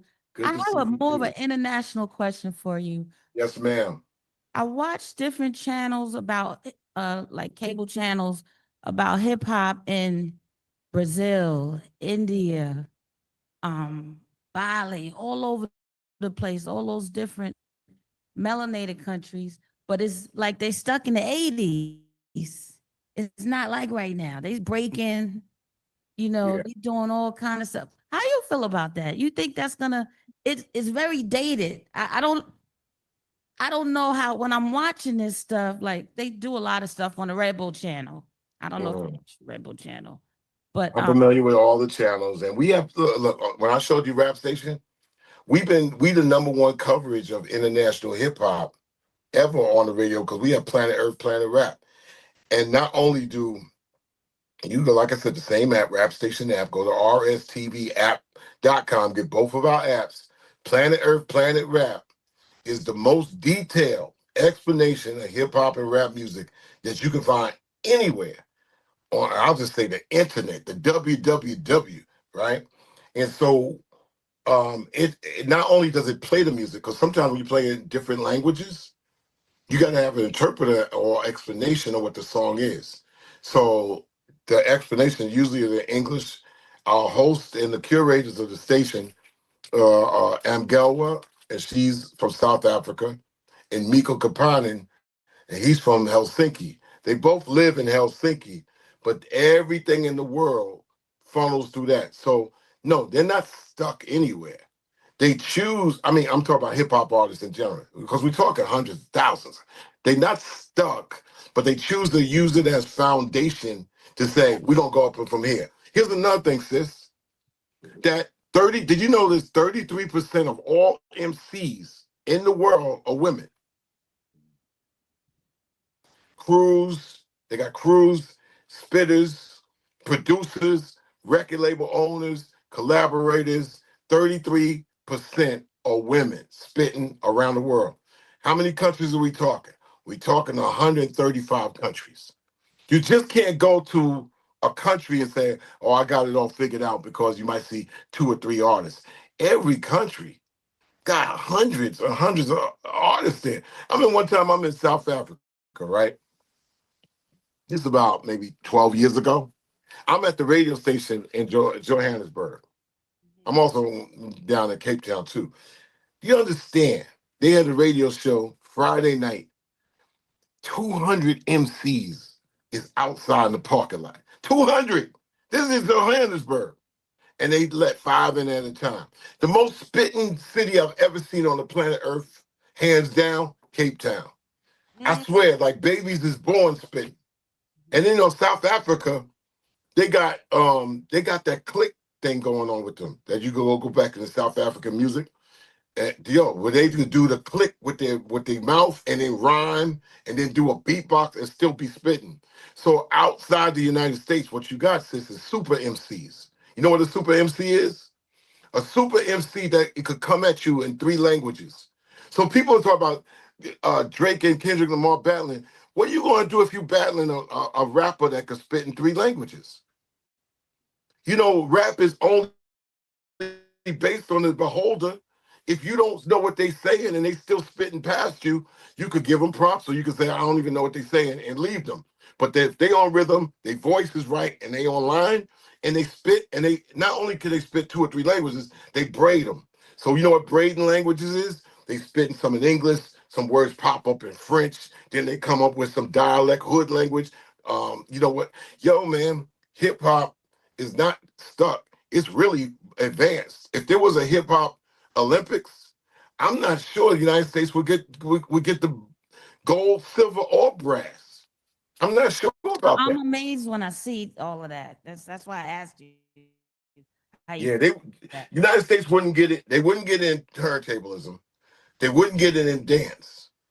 All right, so that's 2 elements right there. They might not get. They definitely ain't gonna get in graffiti, because this should put you in jail in the United States, right? So you lost 3 of the elements right there. The only element left is, can you MC better than somebody from another country? And already, well, we can make a parallel right here. Y'all like movies, right? Y'all look like y'all check out Netflix and all that, right? What happens when you see those black British actors, right? Like Idris Elba. He could turn an accent like poof, and you be like, yo, he just flipped the accent and was in, I thought he was from Philly. Idris Elba's man from London, man. Like, yo, so them British actors in the UK, you can't fuck with them. They can fucking go into character mode like, poof, you be like, yo, they fucking aliens. Now, on the lesser mode, MCing, they can assume any MC identity. Even if you want to talk about Drake, the dude is from Canada. He was an actor. So everybody's been following his mimicking of certain styles, and then he developed a style out of mimicking. But he's from Toronto. Yeah, his father from Memphis, but his mom's from Canada. So he's assumed the MC style that kind of convinced a lot of people. People say, oh yeah, well, Drake got a thick catalog in his music. Yeah, okay. But his MC style is like a chameleon. So I get lost. So help me. I get lost when it comes down to who's this, who's that, who's the best out of the best. Because cats is confused when they ask the question. Chuck, who you think the best spitter is? I seen this dude that was in a wheelchair and couldn't move his body and was texting from his mouth. And this dude spit the most incredible Brazilian verses I ever heard. I don't know where I rank him, but he was doing the impossible. That's great, man. Chuck, man, I know we've had you on. Before you go, can you let people know where they can reach you after any interviews, drops? We definitely want you to plug the app again, because I know it's going to be some DJs, I'm definitely one of them, that will want to submit some mixes to the app. So is there a way you can let us know in the chat, or just right here, we can type it in? Yeah, it's rstvapp.com. You could get the Rap Station app and the Bring the Noise app. Bring the Noise app works for years just like TikTok. You can upload, you can do live. Yes, if it gets any glitches, it's because we ain't got Elon Musk money and we ain't got Mark Zuckerberg money. So we're not gonna be Instagram and Facebook. Although we 2 years in, we're always looking for venture capitalists, but I ain't begging at this time. People could catch I do the And You Don't Stop radio show every week. You could catch the And You Don't Stop radio show on the Rap Station app. And let me see the app we use. I just have a mental block. Without going right into that, if you go to And You Don't Stop radio show, we take submissions at And You Don't Stop at channelzero.net, spelled out, and Rap Station Flotation, FLOWTATION, Rap Station Flotation at And You Don't Stop at channelzero. Rap Station Flotation at channelzero.net. The show is also heard on Mixcloud, so I think some of y'all are familiar with Mixcloud, And You Don't Stop. It's been running on there for 10 years, but also it runs on our apps too. And that's where you could hit me up at Chuck D at channelzero.net. Chuck D at channelzero.net. Okay. Yes. I rarely ever check my email, but I'll pass it on. But yeah. I'll say this: we have guests on, and they say that they'll reach back out. I feel like you will, at least a little bit. So it's all. Yeah, I will pass it on to people that process it better, and it'll float back to me. No doubt. I was on, and I'm on X, and I'm weaning myself off of X. I'm not on. I have teams running Instagram, so me to give out the Instagram is like, but personally, I'm on X at Mr. Chuck D, and then I move things out from there. I'm spending less and less of my time on these social media strangers, but I'm there somebody the day hit me up on DM and said, I need money for my college. I'm like, so I sent them the app link. I'm like, this is where I spend all my money. So I get all kinds of crazy ass DMs and shit. So scam, man. It was probably a scam. They're trying to get Chuck D, man. That's all. But you know what? I'm in control of who I am, so I'm gonna easily say no. No doubt, man. And everybody remember you can get the new album, Enemy Radio, Radio Armageddon. And this is on all streaming apps, right? You know, will get what he needs from me. Okay. And Will, you got something coming at you soon in a few weeks. Okay. That I'm gonna tell you, just do what you gotta do. K-Max says, will there be vinyl as well? Will you be putting this on vinyl? We noticed you did put up a vinyl recording earlier. Radio Armageddon was Def Jam. You know they don't play. I mean, okay. There you go, K-Max. Whole thing laid out and shit like that. It's a Def Jam record, you know, with the vintage, and then all the side, you know. So yeah, Radio Armageddon. It's got its own legs, and then you know it's around the world. It's getting traction. I tell people, and I don't mean to say this in the wrong. I like being behind the scenes. I like making records, and I like being on special tours and getting back. And sometimes I'll be like hoping shit don't blow up. But shit blow up, it's like, I want you here, I want you there, do a tour, and all like, when you get to 65, it's about the quality of your life. No doubt.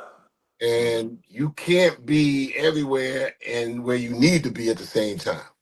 Yeah. So I hope that my successes are everybody else to share. You know? Yeah. Well, these are good problems to have, though, Chuck. So, man, we appreciate it. CL, you got anything else over there on the New York side?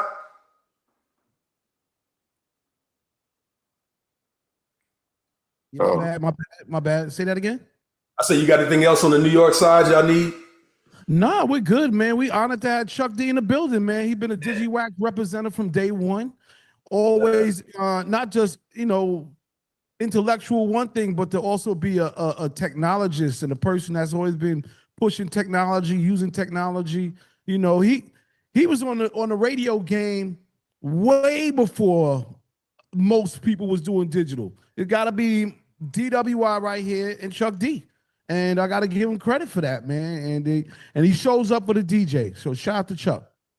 Man, big up to you, Chuck, man. This has been an honor. I can say for myself, for sure, it has been an honor to know that you was out there, man, and paying attention. But it makes sense with how you run your life, man, and how you are about hip hop music and this culture, man. So we appreciate it, bro. Hey, listen, I tell people all the time, I try to be a prism. Light come my way. My job is to spread the light to as many places as possible. I do my best. And I was telling somebody today, you might not be able to share the fame, but you could kind of share the success. And I wish the best of y'all, and I'm at your service. How about that? No doubt, man. And let us know whatever's happening on this surprise tour, the surprise is happening on this next tour, man. We will be looking forward to it, man. You guys got a surprise coming. Chuck D, everyone. Digiwaxx. Appreciate you, Chuck. Likewise. All the best. DNA. Peace. See you.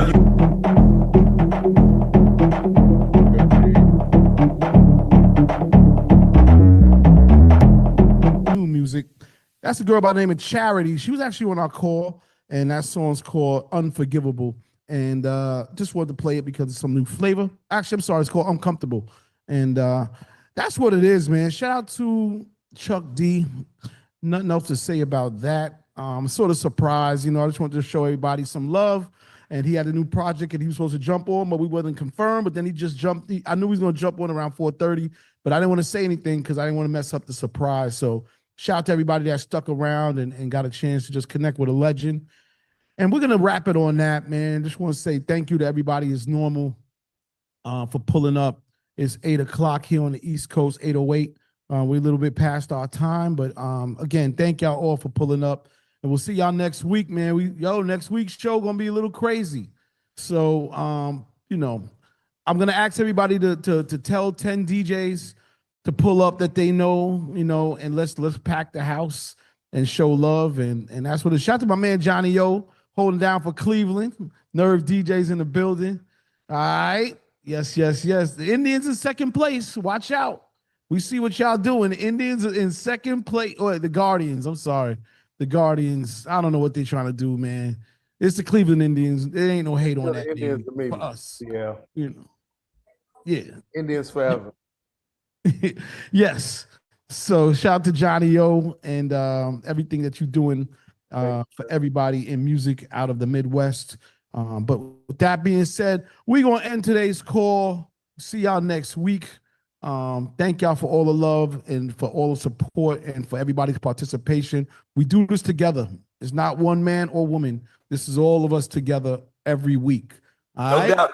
Peace to X Clan too. Let me just say that, Peace man. to X Clan in the house. Thought that earlier, man. Yeah. So I think they're gonna do a 30-year anniversary album this year. I thought Brother Jay was gonna do something with that. Well, at least that's what I heard. I don't know. Don't quote me on that. Okay. But it would be dope. Yeah, absolutely. But all right, well, we gotta shut down on this side. But we will see y'all next week. And we're actually gonna have a call on Tuesday just to go over some production stuff. So if anybody wants to jump into the chat for that, and some of our other stuff, hit me up direct, man. If you don't have my cell phone number, I'm gonna put it in here. Because everybody that can help us, make this thing bigger and better. We appreciate everybody's support. Again, it takes a team. This is definitely not a one-person show. All right? This is myself. Till next week. Peace.